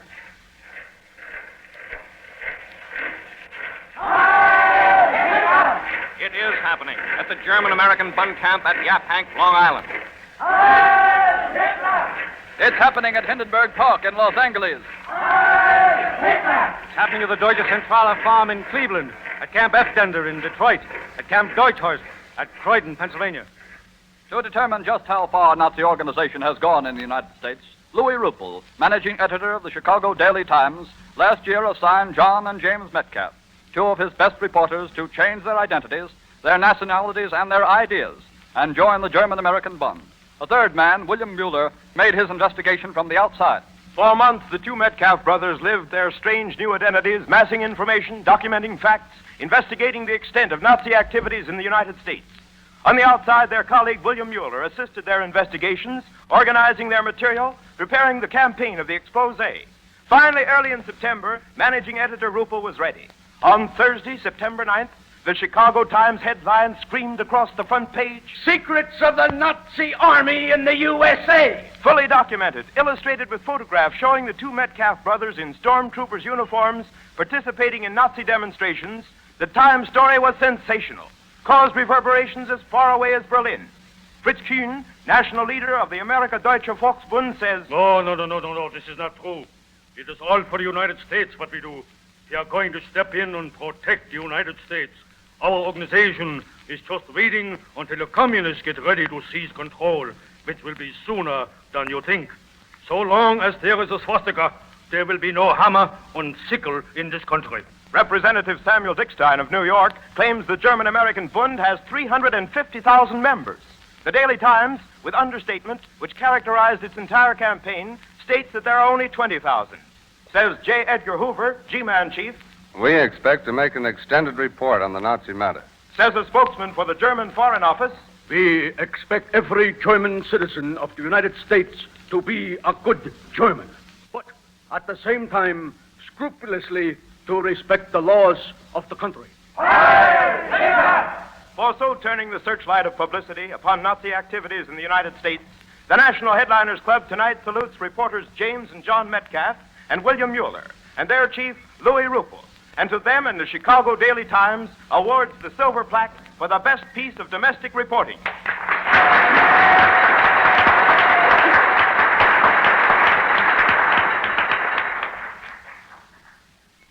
On Friday night, I was not even thinking of Oscar. Then suddenly, I knew that the date and the hour were predetermined. I did not consult anyone. I gave order. Friday, March 11th. Faithful Friday. At 7:56 that morning, listeners to the Columbia Network heard the first news bulletin of the day. The Austrian T-cap was likely to boil over at any minute. Chancellor Schutzling says that if necessary, he will proclaim martial law on Sunday when Austria's 7.5 million citizens vote in the national independence referendum. Meanwhile, not the anchor. Later that same Friday morning, the head of the CBS Public Affairs Department receives a transatlantic telephone call. Ed Murrow on the wire. Where's he calling from? Warsaw. Put him on. Hello? Hello, Ed. Paul. Yeah, what's up? Plenty. I just talked with Bill Schreier in Vienna. Yeah?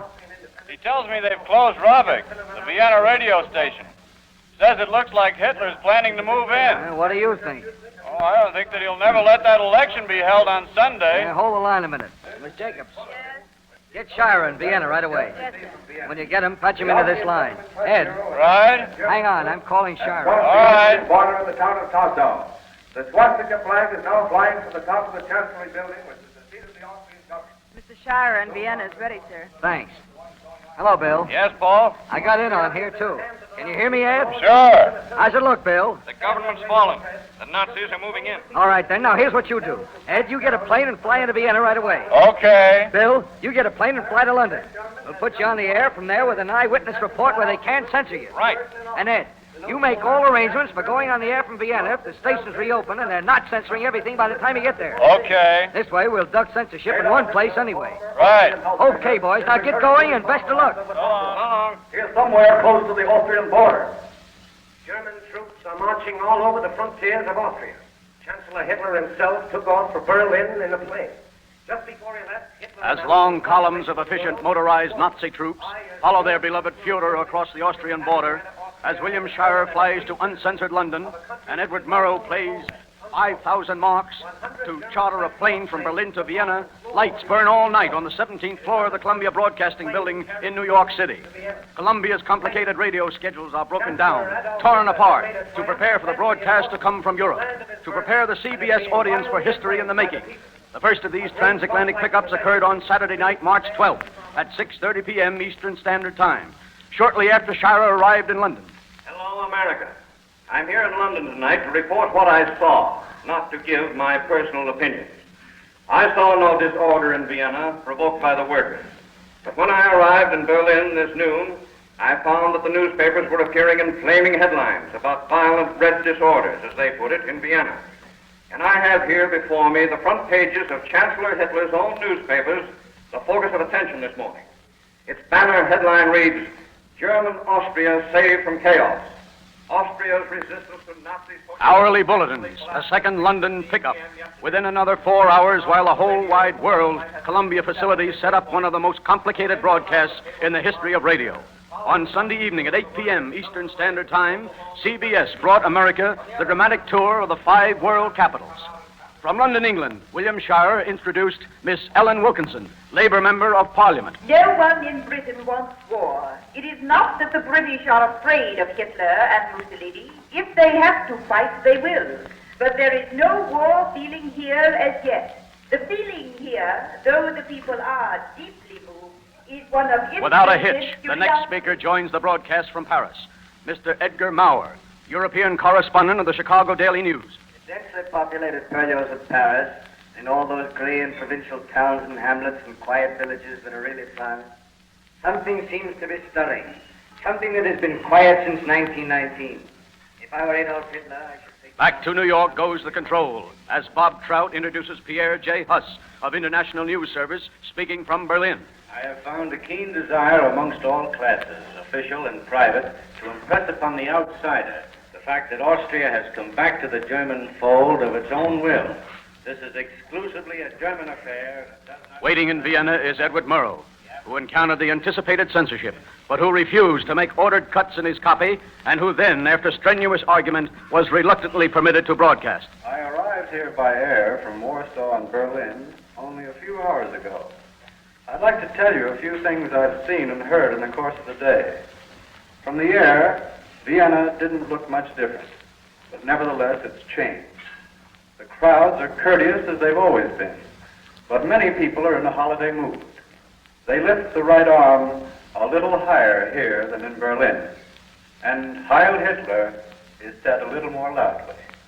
Nearly every principal building has its armed guard, including the one from which I'm speaking. We're planning to bring you an eyewitness account of Herr Hitler's entry into Vienna sometime tomorrow. And we return you now to America. And now in our studios in Washington, D.C., we are to hear from the Honorable Louis B. Swellenbach, Democratic Senator from the state of Washington. We take you now to Washington, D.C. Never in the world's history has it been more necessary for democracy to work than it is for democracy to work here now. The permanent advance of civilization depends... Thus, during the Austrian crisis, Ed Murrow and Bill Shire kept America informed hour after hour of each new development across Europe, from 10 Downing Street to the capital of Lithuania. Through more than 50 special Columbia broadcasts, in a handful of critical days, American listeners were kept abreast of racing history. For this superb radio coverage, the National Headliners Club tonight awards its silver plaque to William B. Shire and Ed Murrow of the Columbia Network.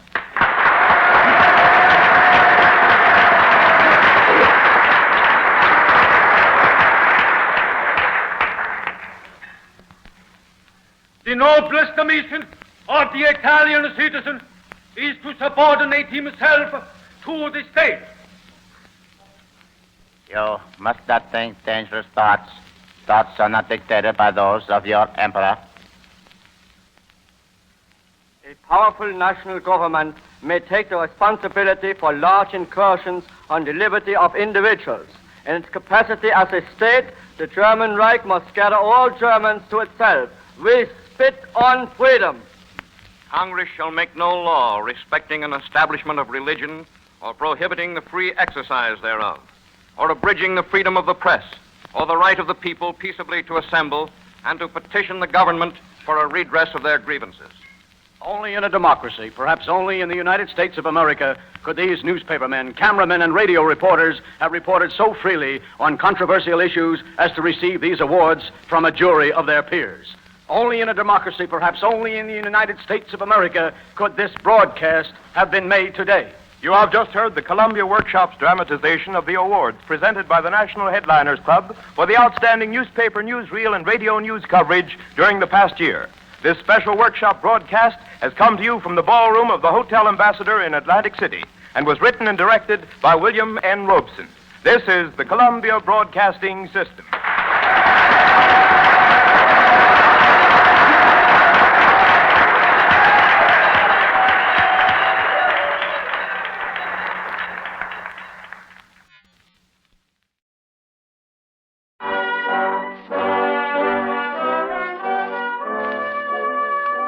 Columbia Workshop presents The Brushwood Boys, in an adaptation for radio from the famous short story of the same name by Rudyard Kipling.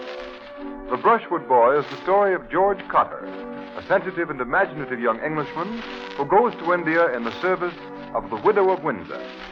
We first meet George Cotter one afternoon toward the close of the 19th century, when he is 7 years old, at a matinee performance of Pepper's Ghost in the Clarendon Rooms at Oxford, where he had been taken on a visit from his home in Devonshire.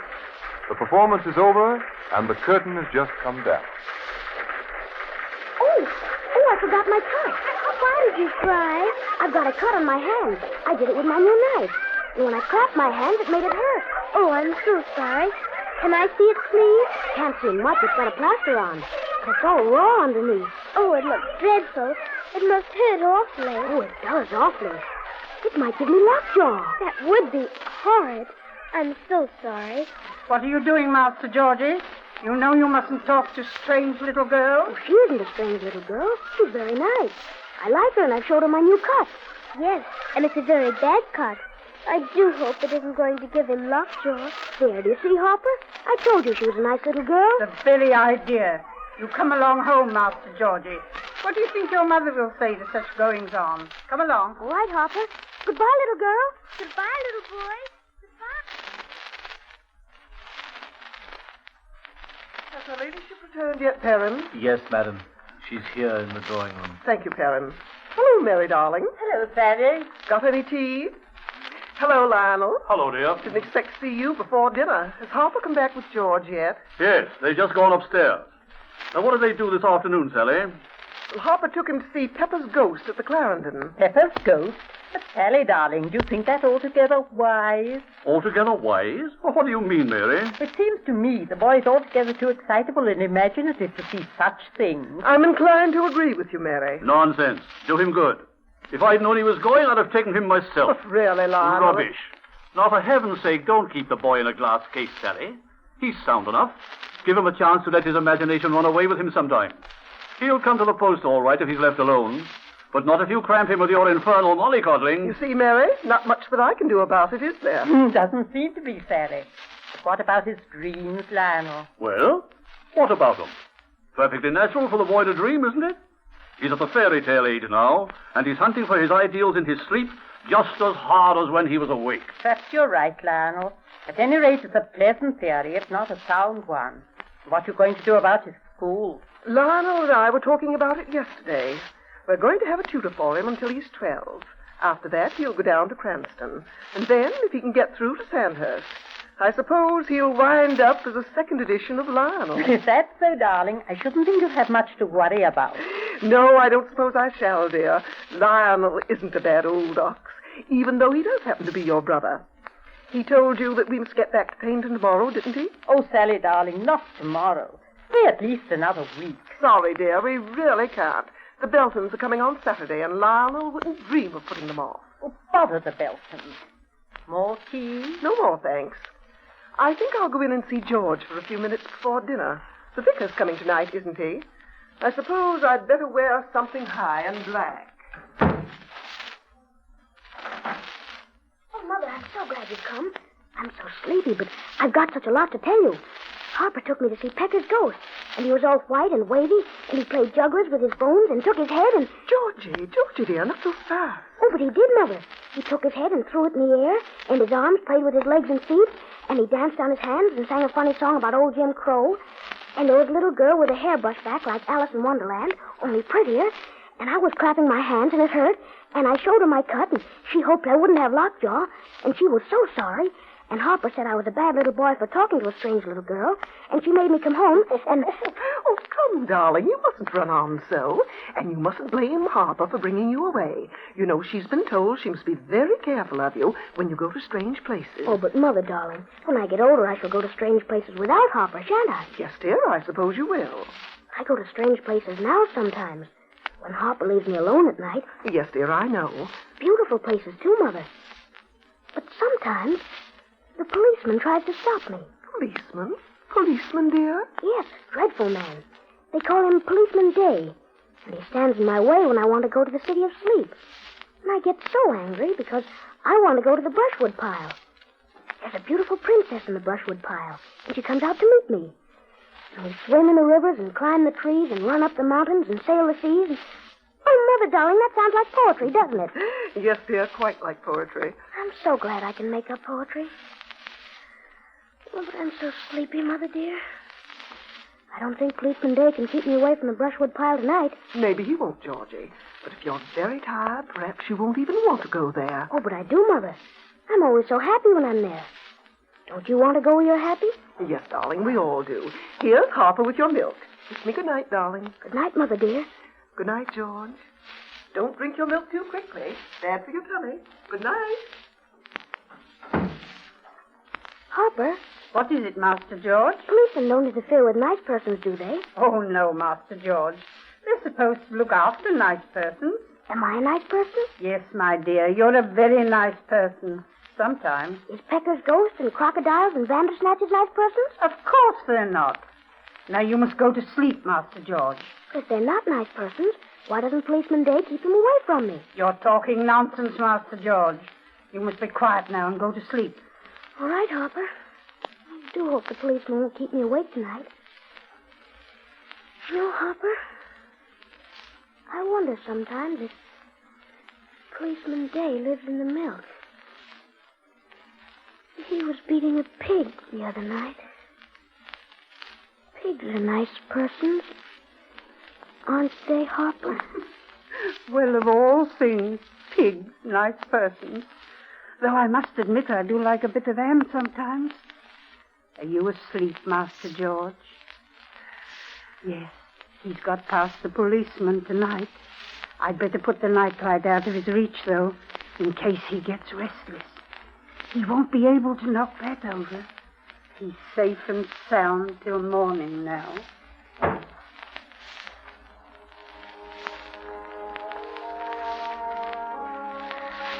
I'm so glad the policeman didn't stop me. But it seems such a long way to the brushwood pile. I wonder if Louise is there and will come out to meet me. Louise? Louise?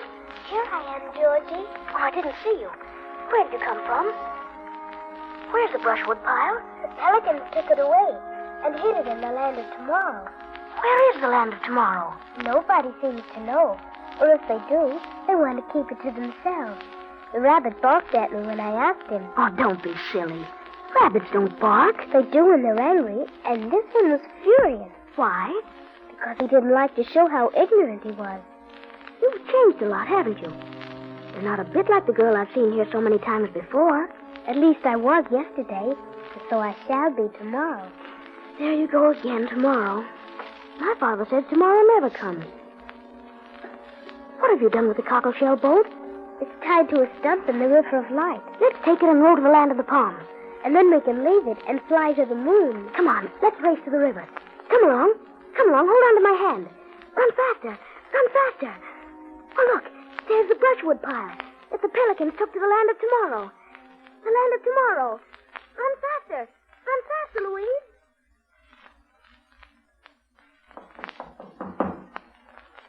Come in. Come in, Cotter. Sit down. Thank you, sir.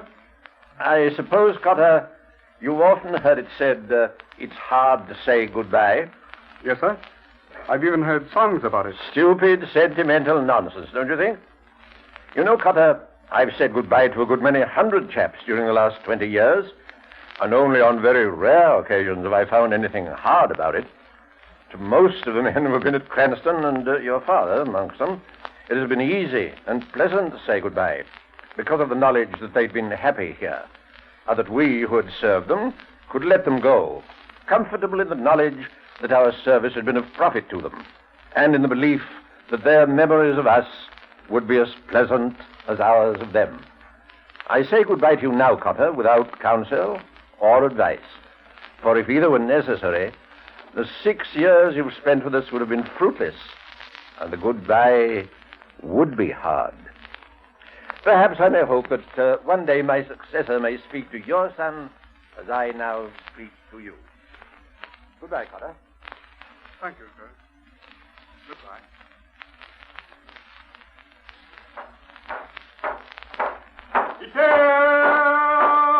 Up! And there, please! Stand easy. Yes, Sergeant Major. The adjutant's compliments, sir. Will you please keep the detail standing easy until he comes? Thank you, Sergeant Major. He's coming now, sir. Detail! Hunt! Reporting back with detail from Sunday, sir. Very good, Mr. Cotter. Stand your men at ease. Detail! Ahead! Ease! Stand easy. When did you leave Sunter, Mr. Cotter? 8 o'clock Tuesday morning, sir. 8 o'clock Tuesday morning. 30 miles a day, and they came swinging in about 70 to the minute. Very good, Mr. Cotter. Very good indeed. They look horribly fit, too, don't they? Yes, sir. I don't think you'll find many weaklings among them. You may let them go to their quarters now, Mr. Cotter. I'll put it in orders they're to be excused fatigue duty for 7 days. Very good, sir. Thank you, sir. Detail! Hunt! Dismiss!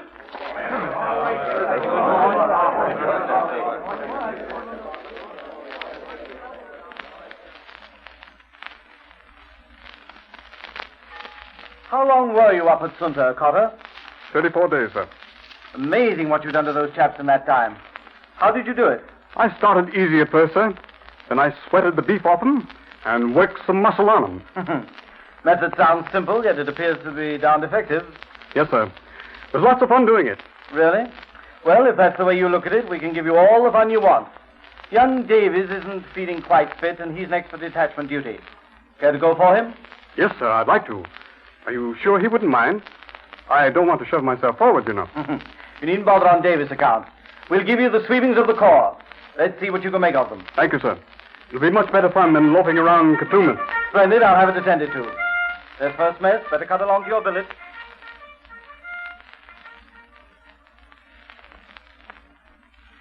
I thought I told you I wouldn't want you anymore tonight, Pollard. You did, sir. But seeing as how it's our first night back, sir, I thought I'd better hang around in case anything might turn up like. That's very nice of you, Pollard. I suppose the rest of the chaps all turned in early after their 3 days at 30 miles a day? Oh, no, sir. Most of them was at the canteen, sir, right up to closing time. They was in very high spirits, sir. Very high indeed. Really? Well, that won't do them any harm. Little relaxation never hurts anybody. Blimey, sir, they wasn't relaxing. Not a bit of it. Yeah, and they wasn't tight neither. What were they doing then? Oh, they were sort of showing off like. Private Snaffle offered to fight any 2 men in cantonments. What did he want to fight for? Just for the love of God, sir. I suppose that's as good a reason as any. Just what I says, sir. Though I must say, everything was peaceable like, until one of them cantonment bloaters says as how the Saunter detachment was so bleeding soft that they had to be excused fatigue duty. Oh, I see. Well, will you be going riding in the morning, sir? Yes, tell Harris to saddle Mugwump. Bring him around immediately after Revere. Yes, sir. Well, there goes lights out. No idea it was that late. You'd better turn in, Pollard. Yes, sir. Thank you, sir. Good night, sir. Good night, Pollard.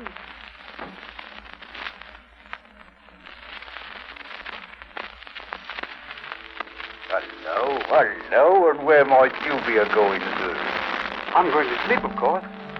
You better not try to stop me. Oh, hadn't I, though?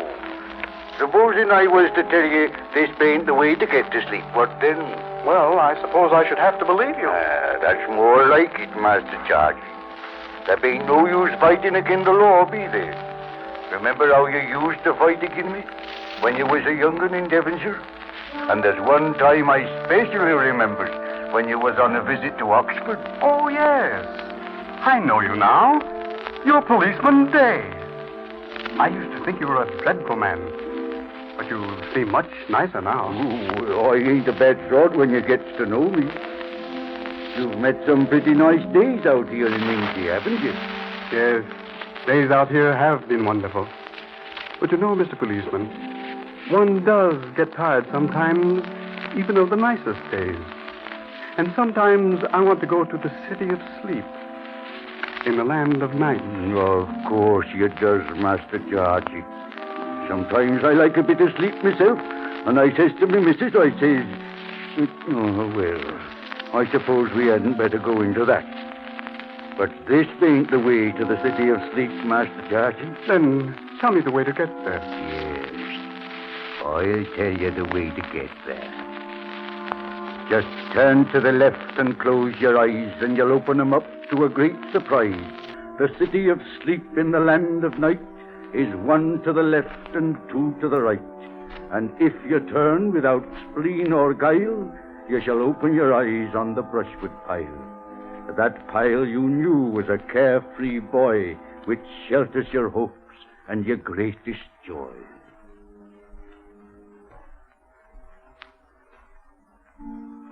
Oh, thank you, Policeman Day. 1 turn to the left and 2 to the right, to the city of sleep in the land of night. The city of sleep in the land of night.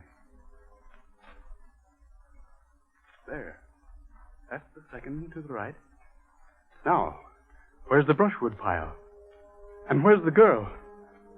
Oh, there. Louise! Louise! Here I am, George, by the brushwood pile. The ponies are saddled and the cockleshell boat is waiting. Oh, Georgie, I'm so glad you're here. Was it hard to find me? No, darling, no trouble at all. Policeman Day told me just how to come. But, oh, how you've changed. You're not the same girl who wanted to look at the cut on my finger. You're not the same Louise. Of course I am, dear. But you're not the same boy who showed me the cut on his finger. You're not the same George. Then we've both changed. And we're both different. But we're both the same. And your finger has healed. And your hair has grown. The Wonderland child has grown to a woman. The Devonshire boy has grown to a man. And the light in the lighthouse is winking and blinking. The cockleshell boat is rocking and sinking. The lotus blooms close, and the bulrushes wave. And the pelicans scream over Tom Pepper's grave. pelicans scream. The pelicans scream. Louise! Louise, the pelicans scream!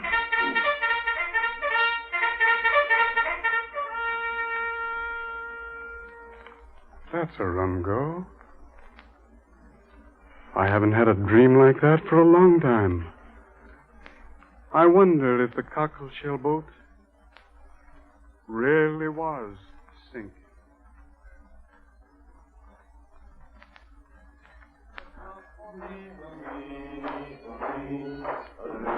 I suppose that's Captain Cotter's company coming in, Major Harley? Yes, sir, with Abercrombie in charge. Have my recommendations regarding Captain Cotter been forwarded to headquarters? Yes, sir. Good. When's he leaving hospital? The medical officer says he can leave in a week, sir. And after another week loafing around quarters, he'll be fit to sail for home. Splendid.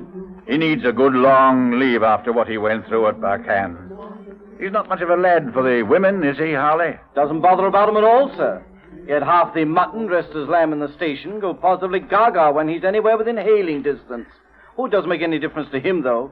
Puts in all his spare time doing tactics with Bentley. They sit up at it all hours. Yes, I know. Wish we had more like him. Ever know his father, Harley?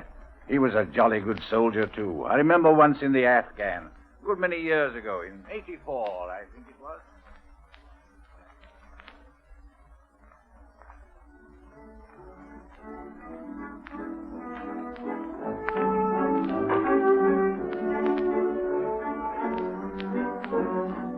Wouldn't you like to dance, Captain Cotter?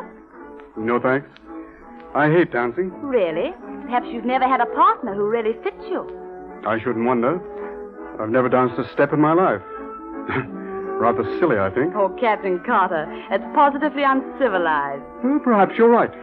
You see, there's a good deal that's uncivilized in the life of a soldier. Oh, but I've known so many soldiers who dance divinely, Captain Cotter. How would you like to make your first attempt with me? I don't think I should like it at all. I'm sure to make an ass of myself. Oh, Captain Cotter. Oh, you mustn't think me rude, Mrs. Zuleika. But to me, dancing seems such a frightful waste of time. Perhaps you think sitting here with me is a waste of time, too. To pass time pleasantly is not unnecessarily to waste it. You amaze me, Captain Cotter. That sounds almost like a compliment. I think I'd better leave you before you become a bear again. Perhaps someone else will come and find you. She might even wake you up.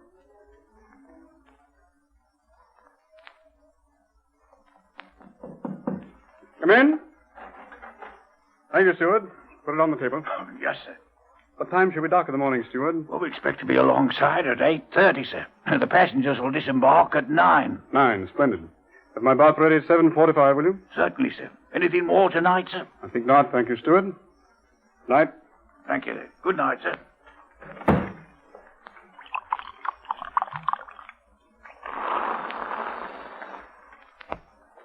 Ah, rather good whiskey. That should keep Policeman Day away. Rum bloke, Policeman Day. Haven't come up against him for a long time. What was that old doggerel he told me once? 1 to the left, 2 to the right, to the city of sleep, in the land of night. Oh, no, Master George, that ain't the way. What do you mean?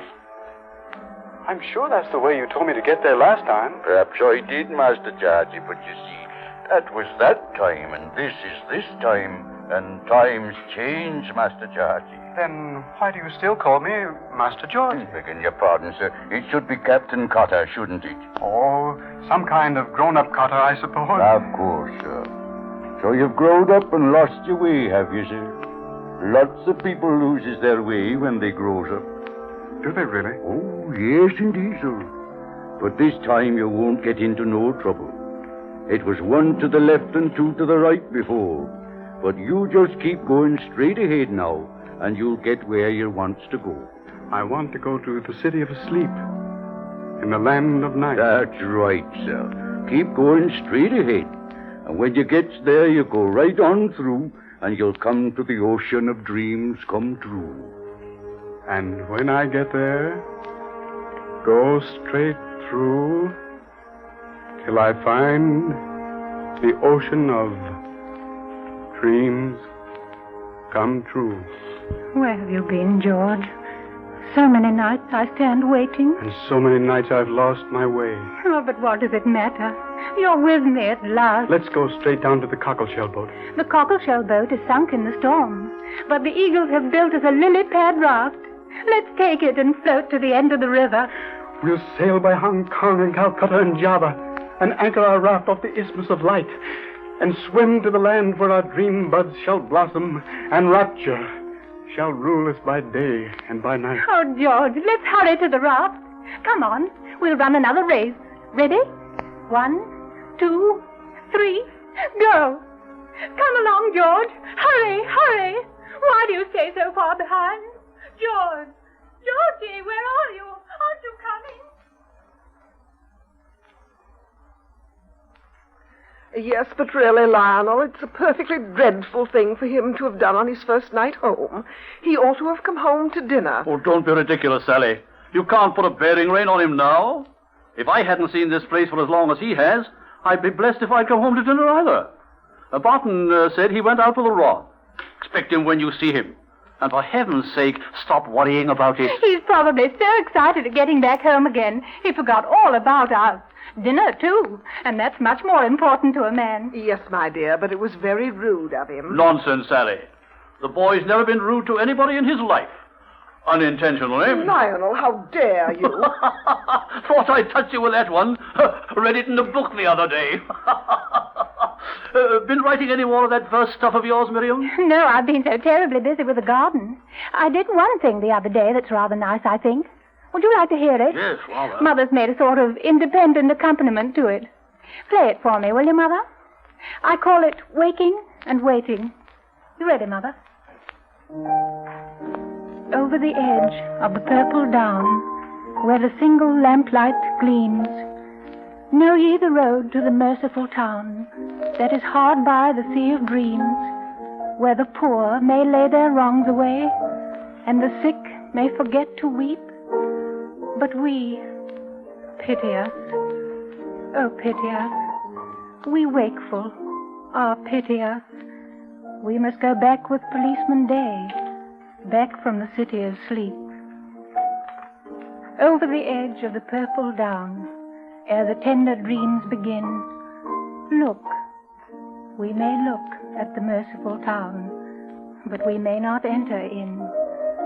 Outcasts all from her guarded wall, back to our watch we creep. We, pity us, ah pity us, we that go back with Policeman Day, back from the city of sleep. Charming, my dear, charming. Here's George now. George, you dreadful person, where have you been? I'm so sorry, Mother. The trout were rising so well I forgot all about time. I walked back through Paynton. It's a goodish step, you know. Do you think Barton could find some fodder for me? Of course, dear. Ring for him, will you? Mrs. Lacey, let me introduce my son. Miriam, my son George. George, this is Miss Lacey. I feel as though I'd known you quite a long time, Miss Lacey. God bless my soul. I suppose he learned that in India. Really? Why? Oh, I don't know. There seems to be something familiar about you. Not psychic, are you? Good heavens, Sally, did you hear that? George Psychic, what? Oh, I say. Well, why shouldn't I be, Governor? All sorts of amazing things in India, you know. On my soul, Sally, we've got a yogi man in the family. Well, at any rate, we've got him, and he's ours for a whole year now. Would you like to come out on the terrace, Miss Lacey? I want to get all the Devonshire air I can. Oh, I should love it. Do you think I'll need a scarf? God bless my soul. What did the girl say, Sally? Psychic? A yogi man in the Cotter family?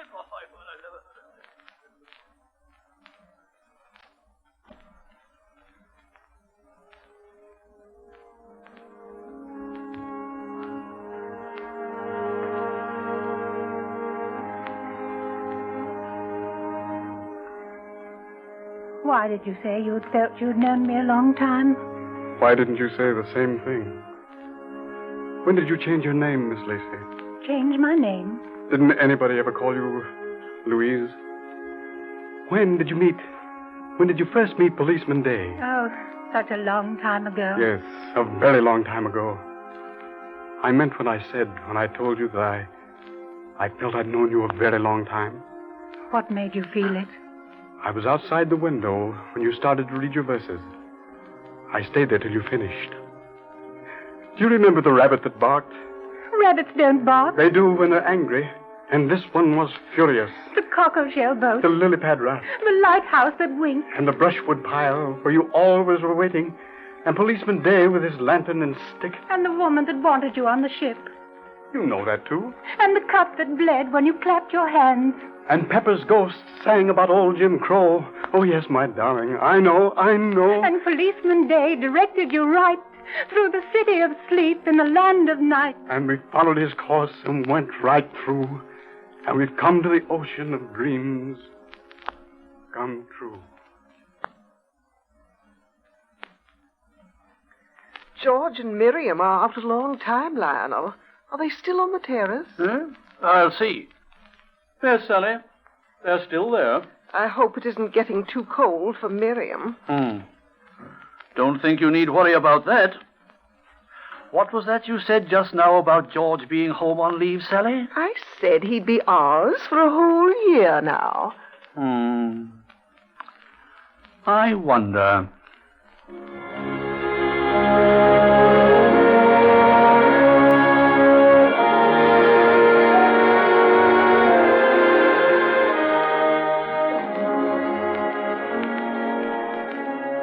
You have been listening to the Columbia Workshop in a radio adaptation of The Brushwood Boy from the famous short story of the same name by Rudyard Kipling.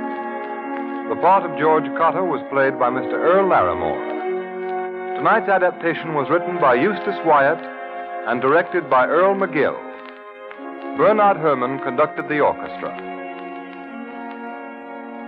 This is the Columbia Broadcasting System.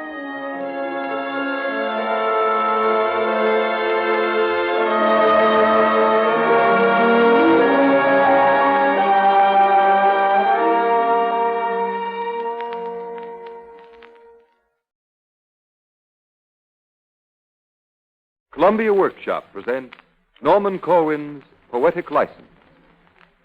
Tonight, in the first experimental program of its kind, the Workshop offers a new treatment of the very old art of poetry, a technique of orchestration and augmentation created expressly for radio. This technique adapts for the enjoyment of the ear poems written originally for the eye, and in doing so, full use is made of the freedom implicit in the title Poetic License. First, we hear an arrangement of Butchell Lindsay's poetic sermon, The Daniel Jazz. Darius the Mede was a king and a wonder. His eye was proud and his voice was thunder. That was me, Darius the King, speaking. They called me a wonder, and I think they're right about that. Have a cigar, my friend. And by the way, have you seen the fine lions in my den? He kept bad lions in a monstrous den. He fed up the lions on Christian men. Yeah, lions. Here's a couple of nice fat Christians for you. Now, Daniel was the chief hired man of the land. He stirred up the jazz in the palace band. He whitewashed the cellar. He shoveled in the coal. And Daniel kept a-praying. Lord save my soul. Daniel kept a-praying. Lord save my soul. Daniel kept a-praying. Lord save my soul. Daniel was the butler, swag and swell. He ran upstairs. He answered the bell. Who's there, please? This is old man Ahab a-calling. Will you step right in here, please? And he would let in whoever come a-calling. Saint so holy, scamp so appalling. Old man Ahab leaves his card. Elisha and the bears are waiting in the yard. Here comes Pharaoh and his snakes are calling. Here comes Cain and his wife are calling. Shadrach, Meshach, and Abednego for tea. Here comes Jonah and the whale and the sea. Here comes old Beelzebub a-calling. And Daniel kept a-praying. Lord save my soul. Daniel kept a-praying. Lord save my soul. Daniel kept a-praying. Lord save my soul. Now, Daniel's sweetheart and his mother were Christian and meek. They washed and ironed for Darius every week. One Thursday, Darius met them at the door. Paid him as usual, but acted sore. Now, here's your wages as of the weekend and Thursday, which is today. Oh, thank you, Darius. Thank you, Darius. And by the way, your Daniel is a dead little pigeon. He's a good hard worker, but he talks religion. He talks religion all the live long day. Now y'all come with me. Just step this way. And he showed him Daniel in the lion's cage. Daniel standing quietly, the lions in a rage. His good old mother cried, Lord, save him. and Daniel's tender sweetheart cried, Lord, save him. and she was a golden lily in the dew. And she was as sweet as an apple on a tree. And she was as fine as a melon in a cornfield. Gliding and lovely as a ship on the sea. Gliding and lovely as a ship on the sea. And she prayed to the Lord. Send Gabriel, send Gabriel, send Gabriel, send Gabriel. But King Darius said to the lion, Fight, Daniel. Fight, Daniel. Fight him, fight him, fight him. and thus roared the lions. We want Daniel, Daniel, Daniel. We want Daniel, Daniel, Daniel. And Daniel did not frown. Daniel did not cry. He kept on looking at the sky. No, I ain't gonna frown. I ain't gonna cry. I'm just gonna keep on looking at the sky. And the Lord said to Gabriel, Go chain the lions down. Go chain the lions down. Go chain the lions down. Go chain the lions down. Yes, Lord, right away, Lord. And Gabriel chained the lions. And Gabriel chained the lions. And Gabriel chained the lions. Well, that's done. Now you can't stay put there. And Daniel got out of the den. I'm a-getting out of here. And Daniel got out of the den. I'm on my way out of this place. And Daniel got out of the den. I is out of the den, and I'm a-going to see King Darius first thing I do. And Darius said, You're a Christian child. Darius said, You're a Christian child. Darius said, You're a Christian child, Daniel. I thank you, Darius. and he gave him his job again. Is you going to give me my job back again? Surely. Surely. Praise be to the Lord. That's right, Daniel. You're a Christian child. And he gave him his job again. Praise be. And he gave him his job again. Praise be. You take back the job, Daniel. Report Monday. And now, a very different type of poem. Samuel Haskell's Claire de Lune, a poem whose simple idyllic title leaves one unprepared for the impressionistic realism which follows.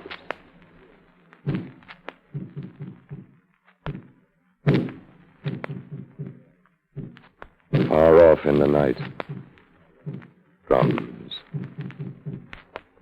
No mask, no burger mask, no lute, no caroling, just drums.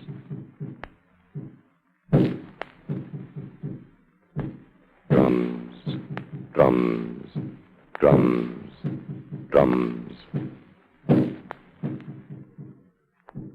Say it again, drums. Again, again. Men are marching tonight to kill men. Men are marching tonight to kill men. Men are marching tonight to kill men. In the moonlight.